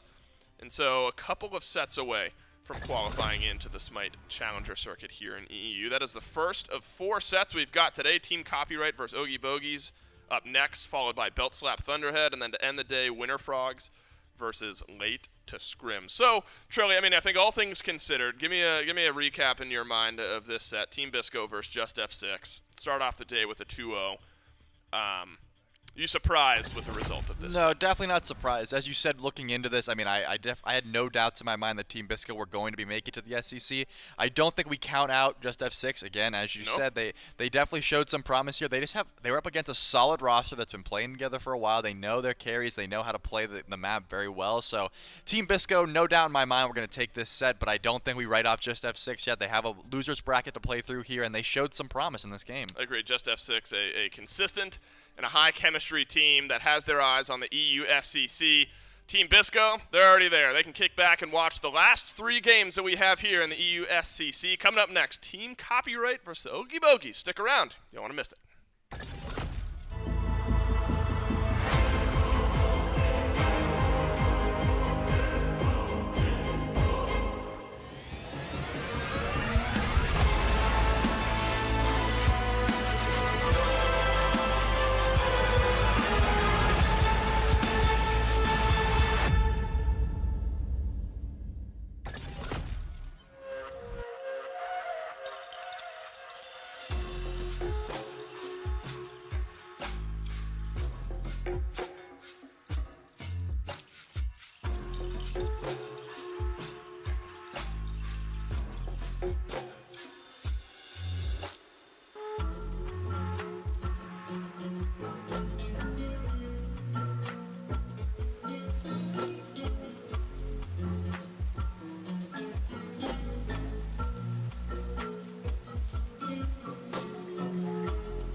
And welcome back, everyone, to the EU-SCC closed qualifiers here. We are about to qualify one more team, Mifflin, to the Three SCC more, right? there in Europe. Well, right now we're going to do one more. I was getting ahead of myself. I think technically 5 more overarching because we've only qualified 1. You're just going to be more right than me? Is that your I'm shtick? Gore. That's Mifflin. Yeah, I'm just more right. And look, it's my favorite Futurama quote. Technically correct, which is the best kind of correct. I've actually said that twice today to one of our video editors who will not give it to me. He won't let me be technically correct, even though I am. Well, to be fair, the reference is like for bureaucracy in that episode, which is not like we yeah, they're robots. Yeah. We don't like just file pushing. Anyway, we've got some really good, fun things ahead of ourselves. I completely lost that sentence in the middle of it. Here's Europe. There's a whole lot of Europe that still has to be going on. Of course, we're going to be seeing Just Us 6 later this week. Unfortunate for them that they just took that loss, but they're not out just yet, so we can see if they will still qualify. 3 more teams from just today will be qualifying, and that is what we're looking at. This qualifier round, Team Copyright and Ogie Bogies are up next, but then Belt Slap, Thunderhead, Winter Frogs, and Late to Scrims are all going to go on against each other later. And then we're going to cover a lot of that lower bracket tomorrow to figure out the last couple of teams joining the European SCC. Remember, it's only 6 teams that are going, so we get the 4 from today, which means only 2 tomorrow out of the 8 that we're going to be watching are going to be able to make it there. So there's a lot of pressure once you get knocked down out of this round. But now, Mifflin, we're looking at a team, admittedly in Team Copyright, that has a lot of familiar names, and a lot of them that have been not just in the SCC really successfully. One of them has literally made it to Worlds Finals. Ice is on this team. Team Copyright looks like it is going to be one that is difficult to beat. Yeah, top to bottom, you got B. Azrael, Ice, Gunter, Okeanos, and Streak Up. And if you've been following the European SEC or Smite competitive history in general, you're pretty familiar with a lot of these names. This is a squad that has a lot of history behind them and has not struggled at all so far in this tournament, has not dropped an individual game, but that can be true of literally everybody that we're going to watch for the rest of the day. So there's some joy there, and that's someone who has not tasted defeat will have to, you know, internalize that stifling, heavy loss onto their souls that, you know, just leaves a permanent black mark. You played. What does defeat taste like? Like, if you could equate it to a food. I would say it tastes like iron, but specifically when you cough up blood. That is painfully specific. My brain, I asked you for taste, and my brain went to the smell of durian. Because durian in food tastes great, but I don't know about great. Well, okay, tastes fine. Yeah, it's Either edible. way, like you said, this is a team that you should know at this point. They've been very successful. Azrael's maybe the least known in my eyes, like maybe the least competitive, at least experience out of all of them from what we've seen in the past. But realistically, every single person on this team has had some claim to fame. Ice maybe the most just because of what we've seen out of them in the jungle, but even what we saw last week, I mean, this is just a very controlling team. Yeah, top to bottom, aggression from minute 0. I think the stigma around EU-SEC of being this slow, methodical region where it's always about that 30-minute mark gameplay, 5-on-5 engagements, doesn't exactly ring as true as it once did. Now there are a lot of teams here that are kind of shifting up the style, adapting to what we've seen from the SPL play-ins, and I think maybe the SPL play-ins is a good conversation point around Europe as a whole, because they came over, they adapted to the meta, and they brought it back home, and it's starting to have a ripple effect through the rest of the region. It's been fun to watch just because, I mean, seeing how the region gets shaken up. It was always interesting to see, you know, way back when the two styles were so vastly different. Yeah, there was watching a how clear they collide, shift. but like almost every time, I mean, just like what you said, after a LAN, somebody came back with something new. Whether it was NA or Europe, I think it changed every single LAN, but someone learned something. The other side, what they're going to be going up against here is Ogie Bogies. Again, another team, a couple of familiar names on this one, but a team that found a 2-0 last week, Mifflin's, you mentioned that. And they have a lot of promise here, but I think this is going to be, I mean, as every matchup as you go in a bracket, their hardest one yet, and we'll see what they're going to be able to bring. Christopher Robin looked really solid. Obviously, Phantomu on this team is someone who we got to see quite a bit last year. It's going to be a fun one to see.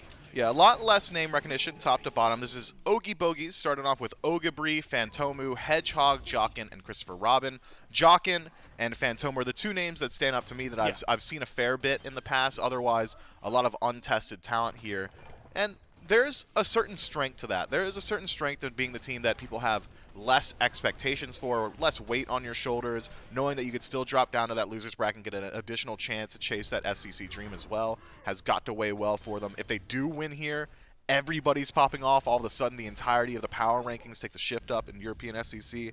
So being the underdog, not necessarily a bad situation to find yourself in, but I think it is a fair analysis of this squad. This is not the expected 50-50. I think we're going to do bookie odds. God, I love bookie odds. I'd probably have to go like 7-3 copyright. Yeah, and realistically, I think it's something that you have to look at their, again, just the name recognition on one side. That's where I'm at. Literal competitive history. Ice Ice has been in Worlds Finals. Fun fact, he's also the most first-blooded, I think tied for the most first-blooded in Worlds Finals.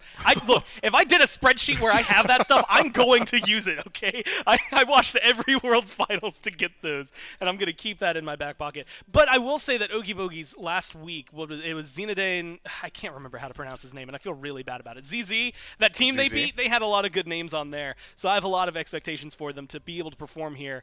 And maybe it's not going to be the cleanest. Maybe they're going to have to slog through it. I mean, even in some of the highlights, Mifflin, they did not quite have the full lead. But we'll see if they can do it right here, right now, as we get to picks and bans for game number 1 between these two teams. It is going to be Copyright, who is first pick here.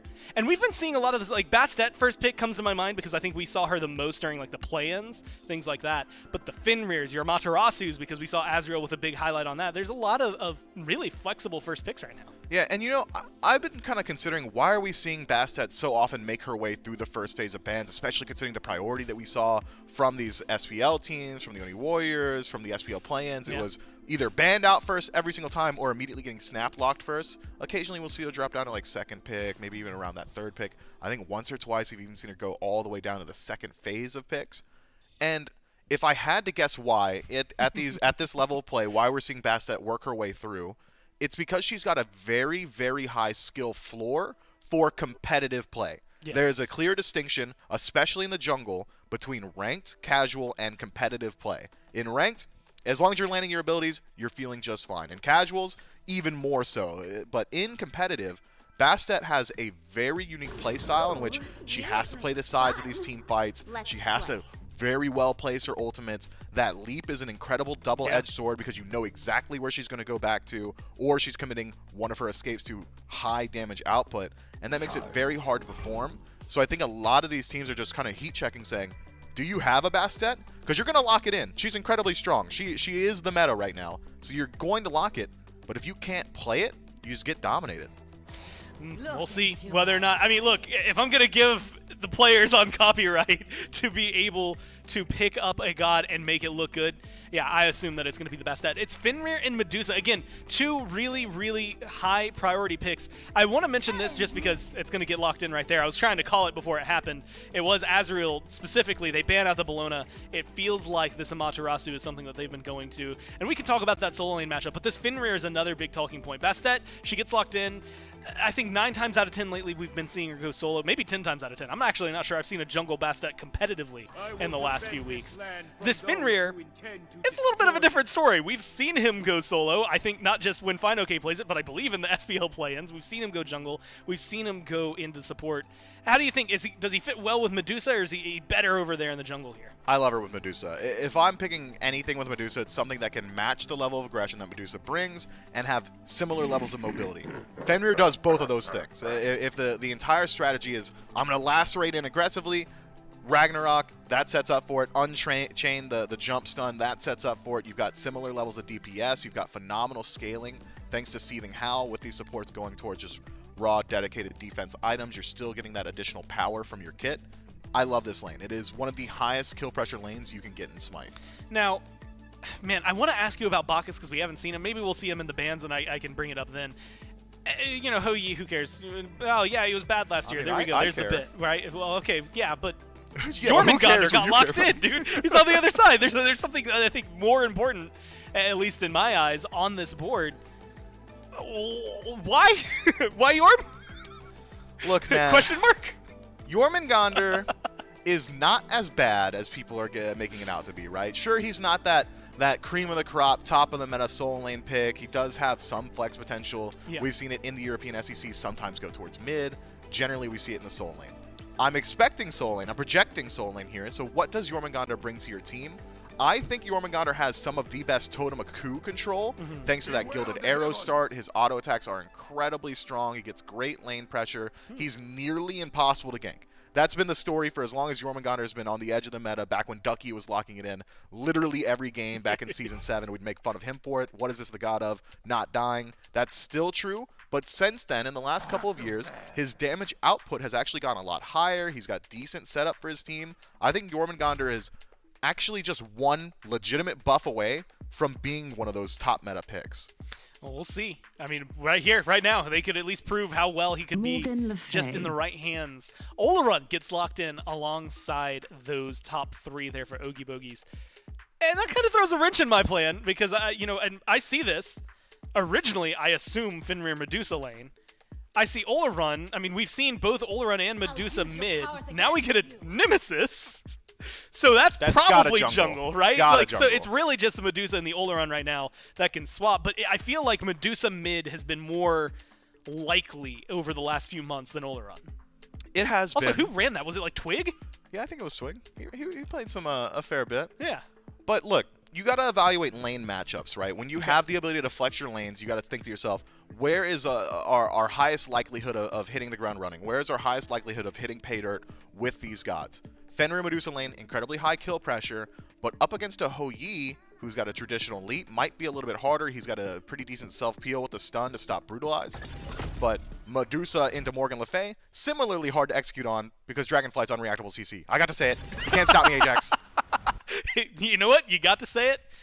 And as far as I know, Ajax isn't in here to stop you. Yeah, okay, so we're good. I had to look around just to make sure. It's going to be, of course, me, Myth, and Doug one more time through this set. Copyright going up for a relatively standard. Now, we've seen, and I want to ask you about this, mostly in North America, this kind of like 2-1-2 origin at the very beginning, whether it happens with the jungle buffs themselves or if it just ends up happening in lane. Do you have a start that you prefer? I think that the starts are a little bit more adaptable now in Season 9 because of what they each do for you. So the start that we're seeing between both of these junglers now is likely going to be start speed buff with your mid laner, walk over to red, go mid, or flex it over and go for an early duo lane gank. What does this start establish you? It gives you mid pressure, which should help you control early mid camp rotations or give you the potential to fight over invading back camps on the other side. Or you could go for the 2-1-2 matchup, have your soul laner and jungler kind of Voltron up in the soul lane. And what does that afford you? Soul lane pressure, control blue buff rotations, but it leaves the duo lane on an island. I don't think you want to leave this duo lane on an island when Olorun's already getting off to this kind of start. So yeah. I like the starts we're seeing from these junglers. I think that is frightening. And, again, I look at Olorun. I'm going to be completely honest. I didn't expect anywhere near that amount of damage coming out of him this time around. So that is a really good start for them. Streak Up should be able to sustain throughout all that. And, of course, we have to talk about the aggression. We talked about the Fenrir earlier. We talk about what the junglers could bring there on the other side of the map right now. So really, I think it is support versus support. Olorun doesn't get away from Sobek too easily. I mean, he's got his shield, I think, that technically heals and does a small knockback, but he doesn't have a lot to get out of there as Sobek does try to lock him down. No, he's got beats, and that's just about it. You got to hope that once you take over to level 5, Sobek has to be incredibly choosy with his Plux. I think Olorun has a unique matchup in that something iRaffer said about 2 years ago that I have not stopped quoting because I love hearing it. If you are Sobek in the late game and you land Pluck on a carry with beads, you are just going to die. If you are Sobek at level 5, laning against a level 5 Olorun, and you pluck him and he's got beads, your time's dilated. You're probably just going to die. Yeah, it doesn't work out too well. Oogie of Oogie Bogies is in a little bit of trouble here. Wow, a lot of damage. It feels like out of nowhere, but it is the Bastet in the jungle. Notably, I'd said that I don't think I'd seen that. Ice piloting it, gets the first blood, and sets up Azrael for a really solid kill. Puts back this Jormungandr. And Yorm's gone for the Tainted Steel start, Myth. And there's, I guess like Amma has some healing, but not the traditional start that I would have expected, but I don't know if there's a lot of other options for him. I was kind of projecting for the Gilded Arrow to try and match some of that pressure, but considering Amaterasu is a very strong Death Toll user, also has some self-sustain in the kit, maybe Tainted Steel going to help you out with that poke in the laning phase, but even then, I just feel like Gilded Arrow would have given you so much more pressure. There's a pluck, but the beads are right there. We'll see if Okeanos dies or if the kill goes the other way. Streak Up jumps in, good knock up, gets the damage, and now is trying to run away. Okeanos does die for that, though. So they go 1-for-1. Carry for support. Streak Up still running away. Jockin is sitting on top of a really good ricochet. Gets some good damage out there. And the stun ends up not connecting up into the air. Jump over the wall for Streak Up. And that gets just enough space between them. And now Ice, yeah, he's joined the fray. Have to be a little more frightened of this fight. So Oogie Bogies pull one back, but they lose Christopher Robin. Yeah, Ice actually, despite getting first blood for himself, still about a level down on Phantomu in the jungle. I was expecting, yeah, just ultimate over the wall, man's going to have a ranged Fenrir ult, right? But that's not the case this time around, and Ice will eventually take over to level 5 after confirming his own purple buff, and well, he's rotating in immediately. Yeah, good damage. There's that ult coming online, and hey, you used your beads? That is going to be a free pickup. Ice credit for the kill. Okeanos walks back in. And so Mifflin, after a surprising amount of damage start where we, at least I felt like Oleron was getting the better half of this lane, I don't think we could say that anymore. No, and that's the double-edged sword of Oleron, right? Like, you're off to a good start. He's got deceptive damage. I think that a lot of people are still in that mindset of, yeah, magical ADCs take a little bit longer to come online. But in a Gilded Arrow world, Oleron is already doing like 70, 80 auto attacks damage per basic in hand. So matching up what Streak Up's bringing has similar levels of ability damage as well. But dropping down to 0-2 at the 4-minute mark, probably not the fastest start. That said, you're not picking them for their early game presence, even though they do have the capacity to put out the damage that we've already seen from Christopher Robin. It's that scaling. It's that ability to tick over to level 5. And despite being 0-2 to the 1-0 of Streak Up, it's actually Christopher Robin who hits 5 first. That's just downright impressive. I don't know where he's getting the farm. Maybe some of the... Well, I guess there was a lot of invades on the Harpies earlier, so maybe helps out. Stacks up. 2 deaths down, 1 level up. And that's exactly the way you wanted to be. It's the same way for Jockin there. That Fenrir ult available. You had mentioned Ice essentially having arranged one of those, but any of these chase downs, Okeanos specifically, if you go in too far, yeah, it could be a lot of bad news. I was going to talk to you about it in picks and bans, and maybe this feels weird to bring up because there's no possibility for it, but in this kind of lane, do you prefer a Bacchus or a Sobek with the Hu Yi? Because me and Trelly, I think it was last week, there was a Bacchus Hu Yi lane. You throw the Mark of the Golden Crow, they just get knocked up so much that they can't do anything. It's true. Ogabri similarly feeling like he can't do much. No, he's not! Yeah, that's dot damage, my guy. He got clawed. Ice puts him down. I was so certain. I was so sure. Well, I mean, it's because of the stage that we set, right? Jormungandr's the god of not gonna die, and so far Ogabri's only been dying 0-2 in that lane, but looking at his build, probably just gonna keep dying because no defense. It's Chronos Pendant first overall. Not exactly the most survivable item pickup. You're gonna be, I don't know, using your abilities a little bit more often though, which is nice. Ice gets aggressive, falls back. Yeah, Chronos Pendant. Maybe not what I would have put at the top of the list. We'll see how that pays off. Hey, you just used your ult. Ice is here. Damage is good, but Phantomu has a little bit more in the pocket. Great ult from Ice. Just CCs. Slows things down. No one's going to be able to aggress on him. That tower's there. Morgan Le Fay's in the jungle. It looks like Azrael wants to fight a little more. They do get Sanctified Fields on the left, so Oleron is not feeling very safe. His beads are down as well. But it looks like Oogie Bogies do get to just run free in the jungle. I thought they were going to try to fight for more. With Ice backing off, it seems like a greater Scorpion steal. Yeah, here's the thing now about how Christopher Robin doesn't have Sanctified Field or his beads. Both defensive abilities are down, and he's playing Oleron, and he's already 0-2. And you've got Ice on your squad. You've got a Sobek as well. If I'm a jungler, I'm drooling at that. You just painted like the best feast in the world. Yeah, Christopher Robin at least survives the Reigning Suns from Streak Up. We'll see if he can withstand the second onslaught. Ice hovering nearby. Maybe just a purple buff invade. But I'm expecting some fight here. It's going to be a fight. We'll just see whether or not they want to commit to it. There's a jump in from Jockin. Good damage onto Streak Up. Picks up Ice. Ice uses the beads. Is able to back off. The damage is there, and that Fenrir is forced out half health already. Gunter's made the rotation. And I just saw World Serpent deep in the background there as well. So Oogie does not have their ult either. It is a lot of pressure from Team Copyright, and they get a lot for it. They do. Ogabri has just not been able to find his footing in this lane, and that's not what you need from your Jormungandr. Jormungandr is the god of I can trust to be left alone, and it's not going to be an issue. It has only been an issue so far. B. Azrael is dealing more damage. B. Azrael is also tankier, and he's also ahead, and he's also invading the blue buff, and Ogabri is using his ultimate to escape in his own tier 2 tower at the 7-minute mark. Luckily for Ogabri, Chronos Pendant means you're going to have that ultimate a little bit more often, so silver linings where they lie. But so far, the Oogie Bogies holistically have not been able to find their fight. They have not been able to dig in their heels and put up a defense. They haven't been the initiators on the map, and it is now reflected in the macro. Gold and experience going to the team that's just doing more right now. That's the 2K gold lead. And like you said, 8 minutes in, it's comfortable. That is one that you can sit on and feel pretty happy about. But you do need to look at, and we talk about this a lot, but realistically at this Gold Fury, especially since I see the junglers over here, looks like those oracles are going to be going towards Oogie Bogies. So, you know, that limited vision you're going to get from them, but still onto a big objective like that, opens up a conversation for a fight, and they're going to get aggressive. Okeanos is low, but he's not going to be worried too much about it. He did seem like he was going to be in trouble. A good dash from him gets him out of there. Low.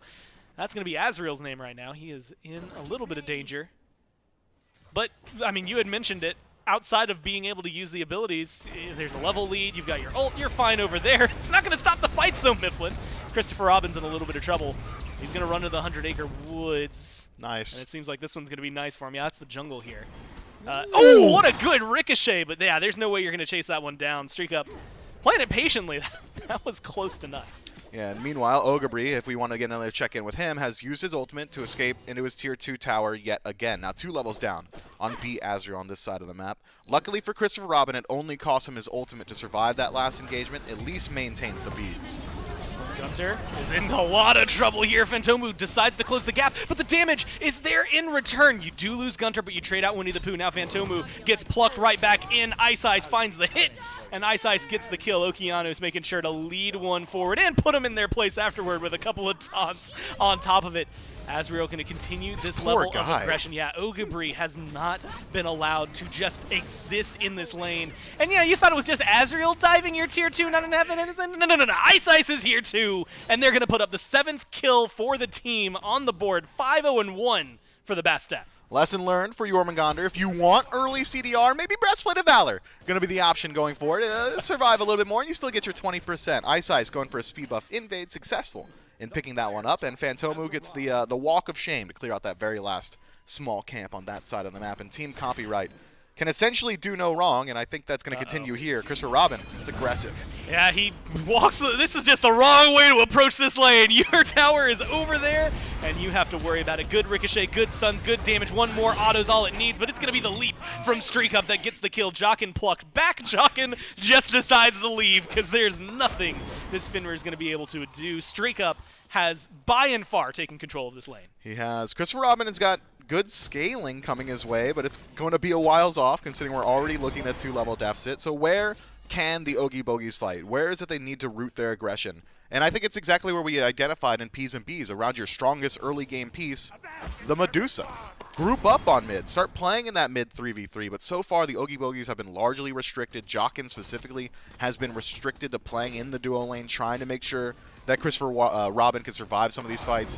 Christopher Robin not exactly helping Jockin in that situation by walking into one of the most aggressive pathings into a Ho Yi that I've seen in a while. Lose out on his beat as well. Ulrun will maintain the ultimate, so potentially can survive this next fight, but maybe you get the jungler Fantomu to rotate over, considering Streak Up has legitimately been playing on the tower line this entire time. That is one avenue back in for a Nemesis. I just want to see the Oogie Bogies pick a fight. I want to see them pick an engagement and execute on it themselves. We'll see whether or not they can, if they even get to dictate one at this point. I don't know. God, I don't know if man. there's a lot. I mean, when this is happening to you, there's not so much you can do. Azriel does drop the ult. We get Oogie Breeze in response. That World Serpent. I'm going to say, I don't care that he's using it defensively. It still looks super cool. Like, it is just such a cinematic ultimate. Unfortunate for him that it is a, yeah, I just need to not die here button right now. Yeah, this is Aegis and Heavenly button. Meanwhile, Christopher Robin drops his Aegis, and that's called Sanctified Field. Will force Team Copyright out of that Tier 1 tower, but only for a moment, buying the rest of the team time to rotate their way over. Yeah, Jockin, Fantomu, Winnie the Pooh even, hanging out in the jungle. Streak Up Ice Ice, they get far enough away in the lane. Okeanos as well, just kind of, I think, essentially a walking ward at that point, seeing everybody rotate over and getting the comms out to his team. They back off, and with the rest of Oogie Bogies backing away, this is actually worse news for Christopher Robin, because that means Okeanos wants to get aggressive. Waiting for that pluck cooldown, Streak Up trying to stay aggressive with him, but they don't want to overextend. Okeanos forced to ult. I don't know if this is something you want to chase down. That Hu Yi is still here. they're going to let it be. Yeah, if you want any type of indicator on how poorly a game is going for one team, look at the supports. Okeanos at level 11 has got level parity just about with 50% of the Ogie Bogies. He's only 1 level down on the jungler, 1 level down on the soul laner. Oh, I take it back. Now he's 12, so he does have parity yet again. That's the support for Team Copyright. We're not even evaluating the carries, who have all established themselves some pretty significant leads. Maybe the most prominent of which is Azriel, who has gone uncontested so far in the soul lane, establishing nearly 3 levels up. It has been a very comfortable lane for him. There's a good beats from Christopher Robin. Unfortunately, that's going to be down for a little while. Jockin goes in, but you're in 3, man. This might not work out the way you want. Streak up. Ice just trying to vie for who's going to get picked up, and it is Ice who gets pulled back. Suns get dropped. Jockin's taking damage, but he's not taking as much as he used to. Instead, it's Christopher Robin just deleted off the map. A great ricochet from Street Up finds the damage necessary, and now Azriel rotated in looking for the stun. CC immunity from Winnie the Pooh keeps him alive for now, but that tier 2 tower is not safe enough. Phantomu has to double dash to get out of there, but it's not enough range to escape Gunter. Now you got the World Serpent, and he's jumping around. It is not saving your team. Winnie the Pooh still in a little bit of danger here. Okeanos wants a little more. He's going to dash towards Azriel.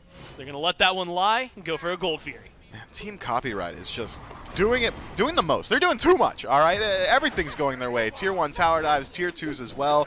And that's another fight where the Ogie Bogies are trying to play reactive. They're trying to rotate in, try and limit some of that aggression, but they rotate too slowly, and when they do rotate, it's 1 member here, 1 member there, maybe 2 stacking up at certain points into a 4 or 5 stack of Team Copyright. I can't imagine what the Ogie Bogies conversation is like once they realize that Azriel is level 15 in their backline, in their tier 2 tower, in the duo lane.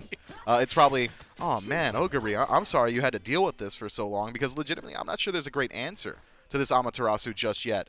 If anything is going to kill Azriel, it's first burning the beads, then it's a Ragnarok, plus the ultimate from Nemesis. You need both of those tools stacked on top of each other to shut down this front line. And so far, we haven't seen that combo on anyone. And we're starting to see, first off, yeah, not only have we not seen the combo, but we're also seeing things to shut that down. I mean, Azriel, you mentioned the beads. He's got Nemean online. He's got a block stack available. Yeah, Christopher Robin might be able to get out of here. Sanctified Fields is putting in a lot of work here, just slowing things down, but the damage is not in return. Jockin comes to the lane, but it only saves you for so long. Christopher Robin goes down. Rotation over. Phantomu finally getting aggressive. He's trying to go for Streak Up. Streak Up has to use the Aegis. Great job. And a great ult from Ice. At least pulls 1 more back. Streak Up does go down, but they've made it a 3-man turnaround. Ice with a huge ult for the CC. Fortunately, they do still lose both their relics there for Streak Up. It's a good kill for Ogie Bogies. Just cost a lot to get there. You know, I actually do like the target selection from Jock in there. Initially, I was head-scratching. You know, why is he using Ragnarok on the Sobek instead of going onto the Hou Yi? Maybe realizing, though, Streak Up didn't need to be Ragnarok. Instead, kind of displaces Okeanos, buys some space for the rest of his team, and then the Ogie Bogies, rather, could just walk in and find their kill. Speaking of walk in and find your kill, Azriel is just bullying in the right lane right now. I mean, 3 levels up over Ogie Bree, 4 levels up over Phantomu, and unless he doesn't, yeah, okay, so he's playing it safe. He's going to allow the back there, and I think that is exactly the way it has to be worded. I don't think that back goes through if he wants him to stop. So Phantomu able to back away. Tier 2 tower and left goes down, Mifflin, and you want to talk about gold lead. How about 10,000? 16 minutes in. That's a pretty hefty chunk of change in your pocket. Yeah, 16,000 experience as well, Gore. And at the 16-minute mark, that's a lot. Generally, when we see experience leads that heavy, it's like once everyone's already level 20, and it's been a very long game. Yeah. Simply not the case. That is a ridiculous pacing for everyone on this side. It's a big number. Worth noting, though, I also like Ogre's build more so now. I'm a huge proponent of, if you're behind, building defense does nothing. Ogre agrees. We'll see how much that pays off. So far, still 0-3 and 0. Jockin gets plucked back into a waiting Gunter. Good body blocks from Ice. Yeah, unfortunately for you, Jockin, there's not a lot of places to go there. Christopher Robin trying to get a little bit of work done. And this is where you win games like this, right? If you're down in gold, you're down in fights, you try to win by split pushing and taking control of the map. Unfortunately, it does open up a conversation here. They know that Christopher Robin's not here, so it's going to be a 3v5 at best for Ogie Bogies. They take a free Fire Giant. 17.5 minutes in. They lose potentially the tier 2 in this process. And then they can just take the pick of the litter. There's only 3 towers left standing for Okie Bogies. Yeah, Team Copyright, I think, are very much okay with letting a tier 2 tower fall down. Look how that affects the gold charts. It doesn't, by the way. It legitimately didn't. We're still 10,000 gold in the lead. You know that the Ogie Bogies aren't in a position to even leverage the fact that there's an exposed bird. Maybe if the game goes another 15 minutes, that's when we see the value of that split push play from Christopher Robin. But at the pacing that we're seeing right now, 15 more minutes, wishful thinking. You know, I wanted to talk to you earlier about the Nemean, plus the Shoguns, plus the Witchblade that are online. 2 of those on Azrael, 1 on Okeanos. I think even without those at this point, that Copyright has a pretty substantial lead that you could talk about how difficult it would be to fight into these tanks. There's a lot of auto attackers that are just suffering, it feels like, for Ogie Bogies. That they don't have a lot of avenues to get aggressive, and like you said, like you can't deal with Azrael here. No, yeah, Nemesis, Jockin on the Fenrir, Christopher Robin on the Ola run, even Medusa. Yeah, Nemean stops that. Yeah. Witchblade stops that. Maybe you could say Brutalize is going to deal some of that damage regardless, but he's not really the damage dealer at this point in the game. No dedicated damage items picked up for the Fenrir support, which is pretty par for the course. So where does that leave us for the Ogie Bogies? We have to evaluate now their ability to defend against the 5-man core in a siege situation. And it's not good in a 5v4, and I won't evaluate the 5v5 now because it simply will not happen. 40 seconds on the grayscale for Phantomu, and Team Copyright, I think, could just go ahead and walk wherever. I'm surprised to see him taking this lackadaisical approach so far. I'd be on the Phoenix line, but instead they're savoring their dub. You've got 2 minutes of a Fire Giant power play available to you. Oni Fury's up. Everybody backed. they're all stumbling out of base as of right now. So maybe they're going to be a little more aggressive. Maybe this is the call for the Oni Fury before the Phoenix. And just try to clean up what you can in the jungle. I mean, like you said, it feels... lackadaisical was like the perfect word for it. Like, hey, I appreciate it. They're just calm. They're just kind of hanging out. They're walking through the jungle, not doing anything too insane. But now they're going to get aggressive, and they're going to go for this left side Phoenix. And the defense of the Ogie Bogies is now again at the 5-man, but it's going to be hard to execute on. Sanctified Field is that major cooldown. Watch that for the Ogie Bogies. When it's dropped, that's their whole fight. Jockin goes in. Jockin gets stunned. Jockin takes half his health bar in the blink of an eye and is not getting away from this one. Finally, forced to ult away. There's the Sanctified Field. Slows things down, and it might turn things around. Finally, 1 kill getting picked up. Ogie Bogies gets rid of Okeanos. The Phoenix does go down. Christopher Robin gets traded out here, and it's a double kill for Gunter, who continues this aggression. Ogabri in the wrong spot. A lot of low health bars here for Team Copyright, and they're able to at least get rid of the mid laner, but now you're throwing bodies back and forth. 4 down. Let's go ahead and make it 5 and walk into the Titan room and in this game. It's Team Copyright with game 1. And they don't even need minions, I guess. The wave's right there. They're walk in, tank it up. No, nobody there to defend, and the Titan cannot defend itself. Oh my God. Team Copyright with a clean, clinical victory. Only 5 kills to the Ogie Bogies at the end of the day, and I think those are 5 kills that Team Copyright more so just gave over. They said, all right, we'll trade this for an objective. We'll trade this for 3 tier 2 towers. And you know what? Those are great trades. They got, and you know what? They did get 2 kills at the very end. So you know what? You can hang your hat on that one. It feels pretty good. I think some of the team fight was there. We'll have to see whether or not they can change things around. We'll talk about Copyright and look at just how well they won that game right after this.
for the most part. Welcome back here to the SCCEU. Of course, one up now for Team Copyright. They just get themselves a very clean win. They only dropped 5 deaths throughout the entire game, and they look pretty solid while they did it. A little rough early start, but once they got to like 3 minutes in, what was it, Mifflin? It really did feel like things just fell pretty much right into their lap.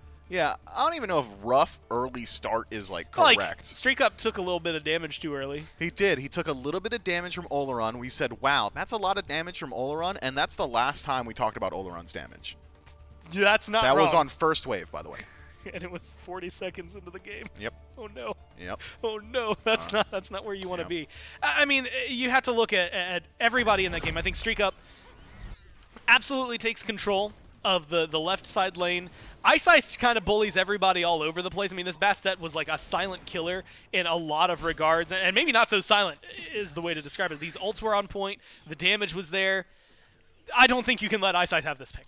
Yeah, Ice was living the dream in that he would rotate to a lane, find a kill, and then if he never made a rotation again to that lane, he'd already done enough. His team ran with those leads immediately. It was an early rotation from Ice that shut down Ogabri. I believe it was on third wave around the 2.5-minute mark. From there, Azriel legitimately went on a cyber bully campaign up against Ogabri, just zoning him in the tier 2 tower from levels 5 to 15, and then rotated out and set up for a Gold Fury immediately afterward. Team Copyright dominated the entirety of the map, and Ogie Bogies didn't really have much going for him, despite going for a very strong early game aggression composition. I don't think they played around the pieces that they had initially intended to. I think their draft was just fine. It was just a couple of stumbles throughout the early that stifled their ability to execute on their own plan. When you have a Medusa on your team, I think it is just so incredibly valuable to play around her the second she's like level 4, because Viper Shot Lacerate at level 4 is doing upwards of 60% of anybody's HP bar,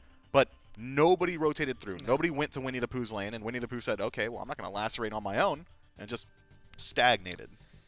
I'm surprised that Azriel only had 2 kills. I feel like it was way more than that. I think we saw a lot of that damage get thrown out there, and, you know, Ice gets a couple of them, so maybe there's the you know, parity, at least in the assists. That's what they're there for. But something interesting, I think, to see how little kills he got. I put that in quotes because they kind of did a whole lot. And 2 kills for Solo is pretty good for him. You're backtracking, man. You gotta trust yourself. Yeah, okay. Streak Up. I don't even remember what I was saying. And that's so that's where we're at. We'll see what these teams do in picks and bans here for game number 2. I think you have to be worried, and this is like a meta discussion at this point. I don't know if Hu Yi is like the best hunter in the game right now. In fact, I would argue he's definitely not. There's bound to be someone above him. Like at least 2. But you can't fight him in the jungle right now. There's way too many avenues where he's just bouncing around and it has control over on the left-hand side of the map. I mean, you can fight him in the jungle, just don't get triple bounce. That's the entire strategy. Yeah, there you go. Just don't get triple bounce. Get triple bounce, you probably can't fight. Someone in chat right now, don't get triple bounced, forehead. Yeah, I mean 5-head even like that. Like, come on, man. But you're right to say that just Hou Yi simply don't. Is a little bit more conditional than I would argue, or than I would say these other more meta hunters are. Izanami's always doing Izanami stuff, right? Yeah. She's always clearing the wave faster. She's always got that circular science. She's always got the ability to just be invisible when you want to. So Izanami is going to be more applicable in the majority of situations. Medusa is always going to have that massive damage output, always have that large AoE teamfight ultimate, so going to be more applicable in some of these teamfight scenarios. Hou Yi is always going to have some pretty decent 1v1, but as far as playing from behind or hitting the maximum bit of damage, it's a little bit more conditional. You need to set up these situations, fight inside the jungle, fight in these tight corridors so you can get maximum value from the pick. Also, isn't most of Hou Yi's passive like centered on if he gets hit with a crit? Like, yep. That's pretty specific when it comes down to it. Good in the meta right now. Wind Demon still comes online a little bit later, but it does still get picked up. I'm interested in this. You get a Medusa, you get a Khepri, you get an Izanami ban from Team Copyright here, Mifflin.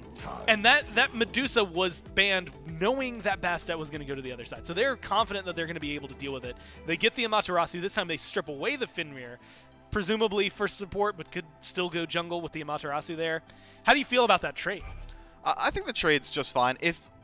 I mean, I agree that if you want Medusa, you're getting Medusa having left Bastet up. There's no way that we see the Oogie Bogies kind of take the trade of, oh, okay, well, Medusa's still there. Maybe we take that instead of the Bastet. Either way, I think you come away with a very strong top 2 for copyright, but I suppose they're just not interested. Why go towards it? You can just pick up the Ho-Yi yet again and probably have similar levels of performance.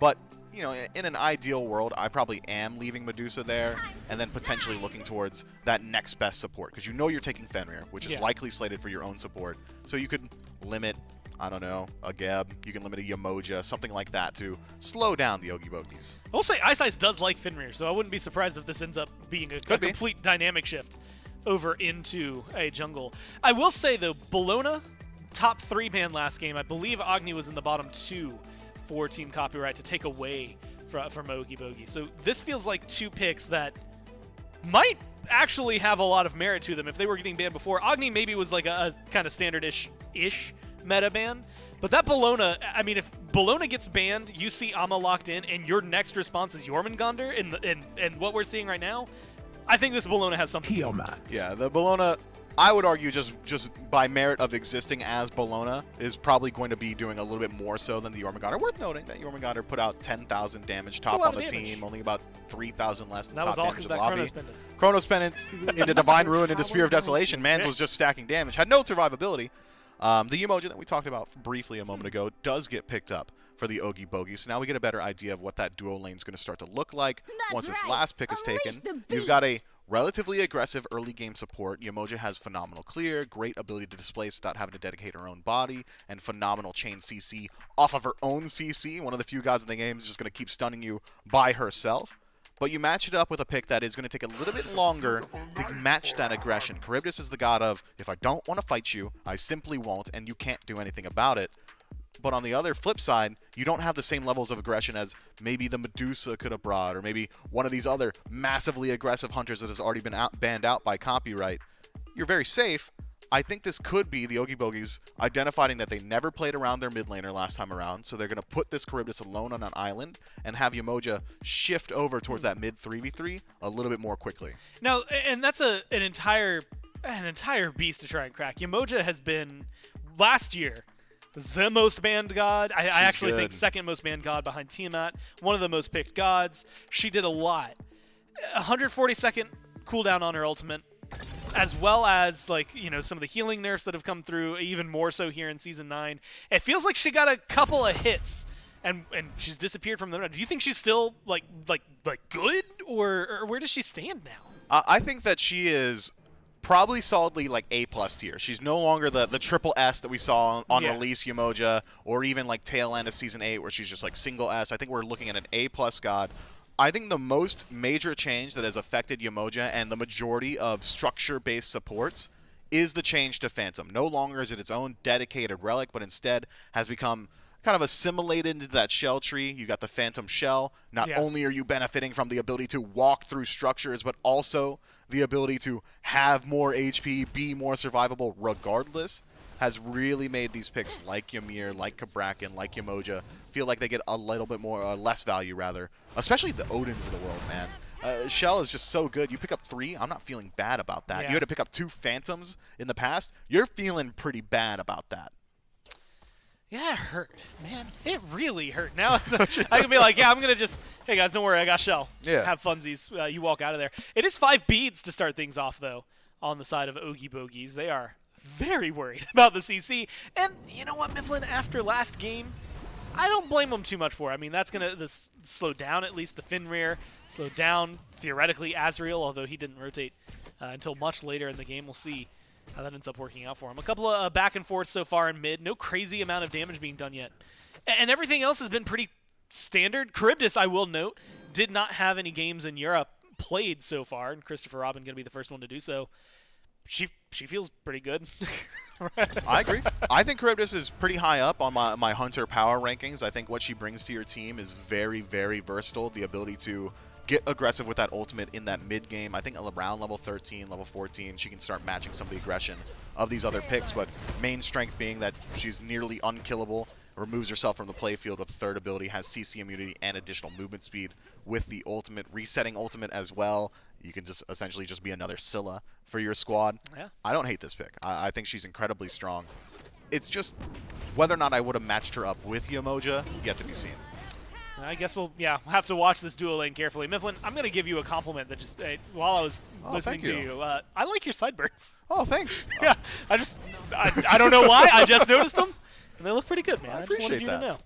And we'll see whether or not Oogie Bogies can look pretty good. Phantomu taking too much damage, though, in mid lane. Ice able to get first blood second time in a row. And just the blink of an eye, it all goes downhill for this Bastet. Already some aggression. But this is at least some glorious nature, right? All of a sudden, Azrael's not completely dominating this lane. And so you lose the first blood, but at least you're not losing everywhere. No, not at all. I mean, Azrael's like level 3 right now. Give him a second, Gore, all right? Maybe he will. It was eventually. level 3 that they started. Okay, fair enough. It is a marked improvement from what we saw in Game 1. As Streak Up steps up alone in the wave, support rotates out, and Streak Up just straight up loses that trade. I wonder what Okeanos is up to. Maybe just trying to get in towards that purple buff, but Streak Up's still alone. Where's the Fenrir? I don't know who I'm more concerned with. Like Fenrir hanging out for the purple buff, Streak Up still standing there when he's taking that much damage. Granted, Soul, I mean, he's got some sustain, he's got a multi-pot and a health pot. So I guess now I'm not too worried about it. There's the pressure. There's a lot of damage. It was maybe unnecessary. Jockin comes in, tries to take that one away. Is not going to be successful. Okeanos gets the purple buff and walks away. Pretty happy at this point. A little bit of farm. You had mentioned the pressure. This has been, I mean, I hate to say it. Yamoja, well, I say I hate to say it, is exactly where you put her, right? Like she's just not as strong as she once was. And I think that Okeanos is able to kind of flex that. Even control of the minion wave is going there towards copyright. Right now it's not the right time to mention that, but, you know, they look good.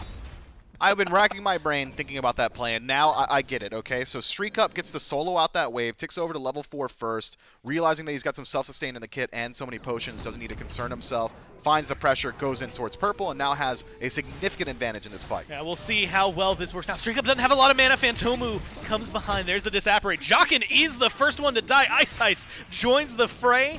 Streak Up still alive, and they want more. If you're Team Copyright, big leap from Phantomu, goes back, gets the root, and might be able to find the damage. You're going to have to get under the tower here, and that's going to be the damage massive. over time. You're going to go 1 for 1.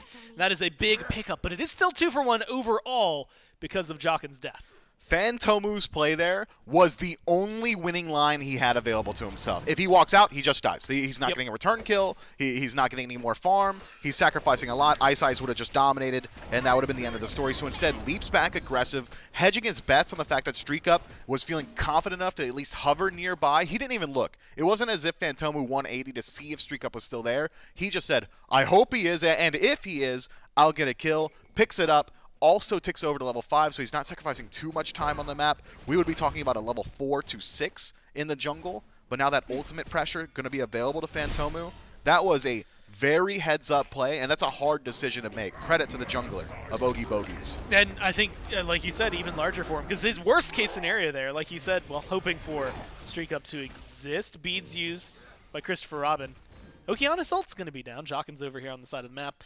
It seems like this Christopher Robin's so low that it makes me nervous. Seems like this one's gonna at least deter overall. But you know, his worst case scenario you had mentioned. If you don't take that jump, you're dead. If you take that jump and Streak Up's not there, you're still dead. So like the worst spot is just okay. Instead of dying closer to my tower, I died closer to their tower. So maybe it just works out well for him. Like you said, a really good calculation from Phantomu. We'll see how well that works out. He's making another rotation over here to the dual lane. Purple buff. Ooh, Barra combo. Does get dropped down for Oogie Bogies. So a successful steal, able to balance things out a little bit more after the last invade. Try to put things in favor of Oogie Bogies. Still about a 1,500 gold lead, though, for Team Copyright. And they're trying to push that a little further. It was about 2,000, 8.5 minutes in. And they're approaching a very similar path. Phantomu rotates over to the dual lane. Ice still in the neighborhood. Dangerous. Damage is there onto Okeanos. There's going to be a good riptide to get Jockin out. I think Oogie Bogies can hit the pause button for now. Team Copyright, though, Well, I mean, they're happy with it. They've got so much farm on the map, and Phantomu hovering nearby. That cat will block the Vampiric Bats, and nearly pulls in Ice Ice with that ultimate, but it's all just zone, just to steal away some of those flowers. But don't think it has been taken note of. Winnie the Pooh starts his rotation. Yeah, Okeanos is incredibly low. Good leap from Ice Ice. Just dodges out the stun. So Winnie the Pooh shows up, goes and showcases what Agni can do in these fights. But now I think is going to showcase the wrong nature. Dash on cooldown, damage from Gunter, and Ice Ice puts another on the board. 4-0, 100% kill participation. All of the kills on the jungle for Team Copyright. Yeah, here's the thing about Agni when he doesn't have lead. Pretty weak, I'd say. Vampiric Bat's not nearly enough. Can the Taurus do it? He lazy backed, man. Oh, no. All right, well, I mean, Jockin, who's predicting that? Am I dying? Gore, I'm going to ask you a question. Yeah. Are you dying there if you're Jockin? Yes. I'm dying there 100%. No shot I'm thinking about the Minotaur. I think even if you run further out of that tower line, I think you're still probably dying there. Something happens. I think if he just keeps walking, he's probably okay. Chat, I want you to put a 1 in the chat if you're dying there too. And be honest. I'm getting caught out. Gore's getting caught out. So I want to expect at least 85% of you to be saying you got caught out as well. Probably 93. You think you're better than 93% of chat? They're nuts, dude. No, I saw some like gold threes. I said 93% of chat should be getting caught out there because of like that's with us. So like we're as good as them. Is what you're saying. So that's 7%. But they're better? like they're all talking about. I don't know math, man. 20. You're what number guy. did you say? I don't remember. I added a number like to your 85. number. Yeah. I don't know. A lot of you should probably be dying there. Yeah. I die there. Not only do I die there, I have the store open already. Like 100%. That's why I die there. It's because I'm shopping, dude. Already. Something that, look, we always catch that out. Every now and then you can tell when someone's backing with the shop open. That one wasn't one of those. That was just Jockin, unfortunately, getting dashed down by a Minotaur. We'll see if Azriel is going to get dashed down here. The answer seems to be no. There was a 4-man rotation, 4 people on Ogie Bogie standing on the right-hand side of the map, and they each went back to their lane. Azriel and Ogie Bray going to be in a just, what is it? I guess symbiotic relationship. I'll hit you, you hit me, we both live, we're both fine. We'll call it off. Is that symbiotic? I don't know if it's symbiotic. I don't it's think very so. That's when you're like thriving off of each other. Yeah. It's a virolic? Is that a word? Like, it's a virus? Bro, how many times I got to tell you I dropped out of college, bro? How many times are you going to make me admit that on broadcast? Well, you can read a lot and know a lot of words. There's the hammer. Fair enough. From Ogie. And it's getting the better end of this trade. Azriel with a good dash seems like he's going to get out of there. Ogie's not going to get aggressive. Jockin's on this side of the map, and unfortunately Jockin is getting bullied. That's going to be a blue buff invade. So Ogie gets the better half, at least of the lane, but unfortunately is losing the jungle all around him. Oh, this is tough. Ice Ice is walking up just to heat check this speed buff and will realize that it is up, and he will realize that Phantomu is nowhere near to defend it whatsoever. He's on their red buff, actually. Okeanos getting involved in mid. Maybe forces out beads here, if he's lucky. Going to get the pickup, is going to get the beads. The now has the backup. And there's another one for Ice Ice. Gunter does get killed off. Good Phantomu goes incredibly deep, and now Ice Ice forced to bat out of hell. Jockin with a great ult. Gets one of those. Oh, he stopped his back. In a great position. Okeanos is too low. This is going to be a free kill for Phantomu. Runs forward, gets 2, but can he get out? Ice needs a little bit of damage, but you got to thread the needle.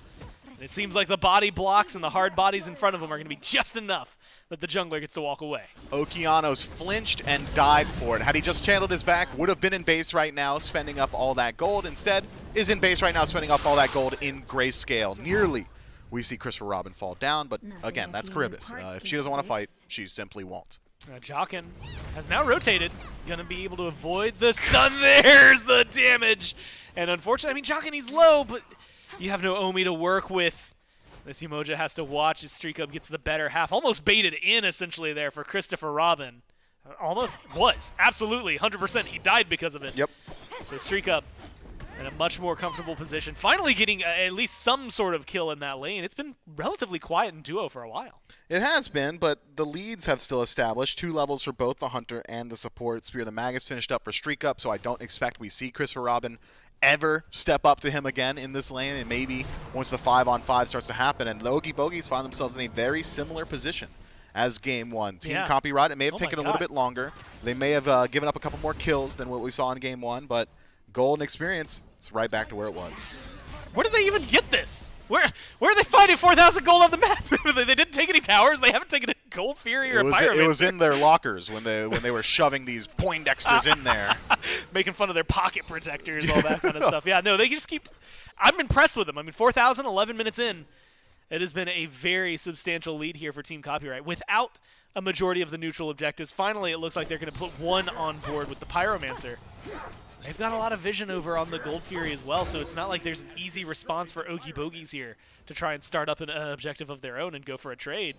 With Streak Up's positioning as well, I don't know if you want to fight this. Okeanos wants them to fight. He's trying to get them to come in. And unfortunately, they're not going to take the bait there. Ogie Bogies just have to sit back and figure this out. What do you do in a game like this? When you're down 4,000 gold, 5,000 gold now, where's your work back at? It's probably around trading objectives. You really are. You got to convince yourself that you scale harder too. That's the whole mental game. Is like Team Captain's like, don't worry, we're vibing. But this is not vibing. This is quite the opposite. Yeah, Jockin, hey, his beads are down. Oh, they're now, vibing. And so is his life. There's Streak Up though, finally taking down Phantomu. Great beeline to the back line, gets rid of at least one carry. With a good rotation, they might be able to do more, but there's Ice now, keeping the fight going. Phantomu has no mana to work with, just enough for the leap. He's going to get chased down. Beautiful leap backwards. Unfortunately, it's damned if you do, damned if you don't. Either way, the kill ends up happening. They get taken down after what was a good punishing play for him. 1 for 1. Had it been it was 2 for 1. You pick up, you get right. Jockin and Phantomu. Had it been anyone besides Phantomu, value trade for the Ogie Bogies. But there's only one person on the Ogie Bogies who has any semblance of a bounty, and he's currently in the grayscale. So, in trading Phantomu, I think Team Copyright still come out ahead on that trade. Now, with Gold Fury as well, tough. Yeah, you had pointed out Jockin.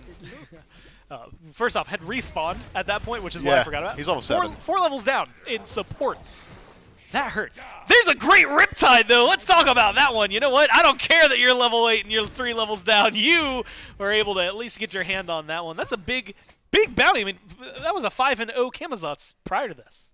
Yeah, you're going to see that gold tick upward. That's just Ice falling down. Might as well be a Gold Fury for the Ogie Bogies. But that said, now we've got some more bounties to collect on the map. I believe that kill went over to Winnie the Pooh, and Winnie the Pooh is anything but safe in this game. So Ice can respawn, trying to work his way back over. Experience gaps have started to close themselves up a bit, though. Junglers have reached equity again. They're both at level 13. You've closed that 2 to 3 level gap that Gunter was able to establish earlier. Now only 1 in the mid. The Ogie Bogies, they've got some fight back. They're going to continue trying to fight back. Okeanos manages to dodge out Phantomu's ult and use his own, gets the beads on top of that. For Okeanos, that is through and through just such a good trade. Yeah, Phantomu just got smoked. I mean, he just got smoked in that one, man. He should not have been. That's why you don't go for that ultimate point blank as well, because it's a very long windup and an audible Q. So we just get the Ragnarok. Okeanos says, okay, I mean, you're right next to me. I'll go ahead and take you back. Burns away the bead, survives the ultimate. And now Phantomu loses out on a lot of that pressure on the map. And, well, he's probably going to lose out on his life if Okeanos can lock eyes with him again once that Ragnarok is back and available. And Okeanos, well, he's keeping eyes out there. He's not going to be able to get the Oracles. This one does get secured by Ogie Bogies. That's where he was keeping his pressure. For a team with as hefty of a gold lead, and by the way, it's gone up to, what, 6,000 almost at this point. I was expecting more aggression. Here it is. They go forward onto the red buff. Jockin's having PTSD flashbacks. It doesn't look like they were able to secure it, but they are going to strip away the offerings and try to strip away Christopher Robin's life. They are going to continue chasing. That is the CC immunity from the ult for this Charybdis. Ooh, good but wall. It can only do so much. Actually, a brilliant wall. Locks and Okeanos punished for the over-aggression. And now it's Ice forced to use the ult defensively. Tries to get away. Blink used defensively as well. Phantomu getting aggressive. They don't have enough to go forward. Whiff. Ult through the wall. Doesn't connect. Jockin's trying to lead the way, but you're too low level. You're taking too much. And Azrael is here to fight. The stun's on 2 and hits 3. The damage is almost there, but it's Azrael who ends up getting turned around on. Ice goes deep, but Ice bit off too much than he can chew, and now completely chased down. A trade that is just so bad for Copyright, but so good for Ogie Bogies. Yeah, Jockin and Christopher Robin get to limp out of there with just a teensy bit of HP left and available. Phantomu going to try and double dip on this engagement, but maybe just baiting Ogre forward. Streak Up takes the bait. Streak Up here, but surrounded by 3. They might be low, but it's still 3. Gunter as well in the area. Christopher Robin is back. Here comes Okeanos. Looks like they're slowing down. Yeah, Oogie. Oh, Jokin! Oogie Bogies want to get out. That's the PTSD moment. That Minotaur is chasing Yuhi once more. But it looks like Jokin can get out this time. So will the rest of the Oogie Bogies.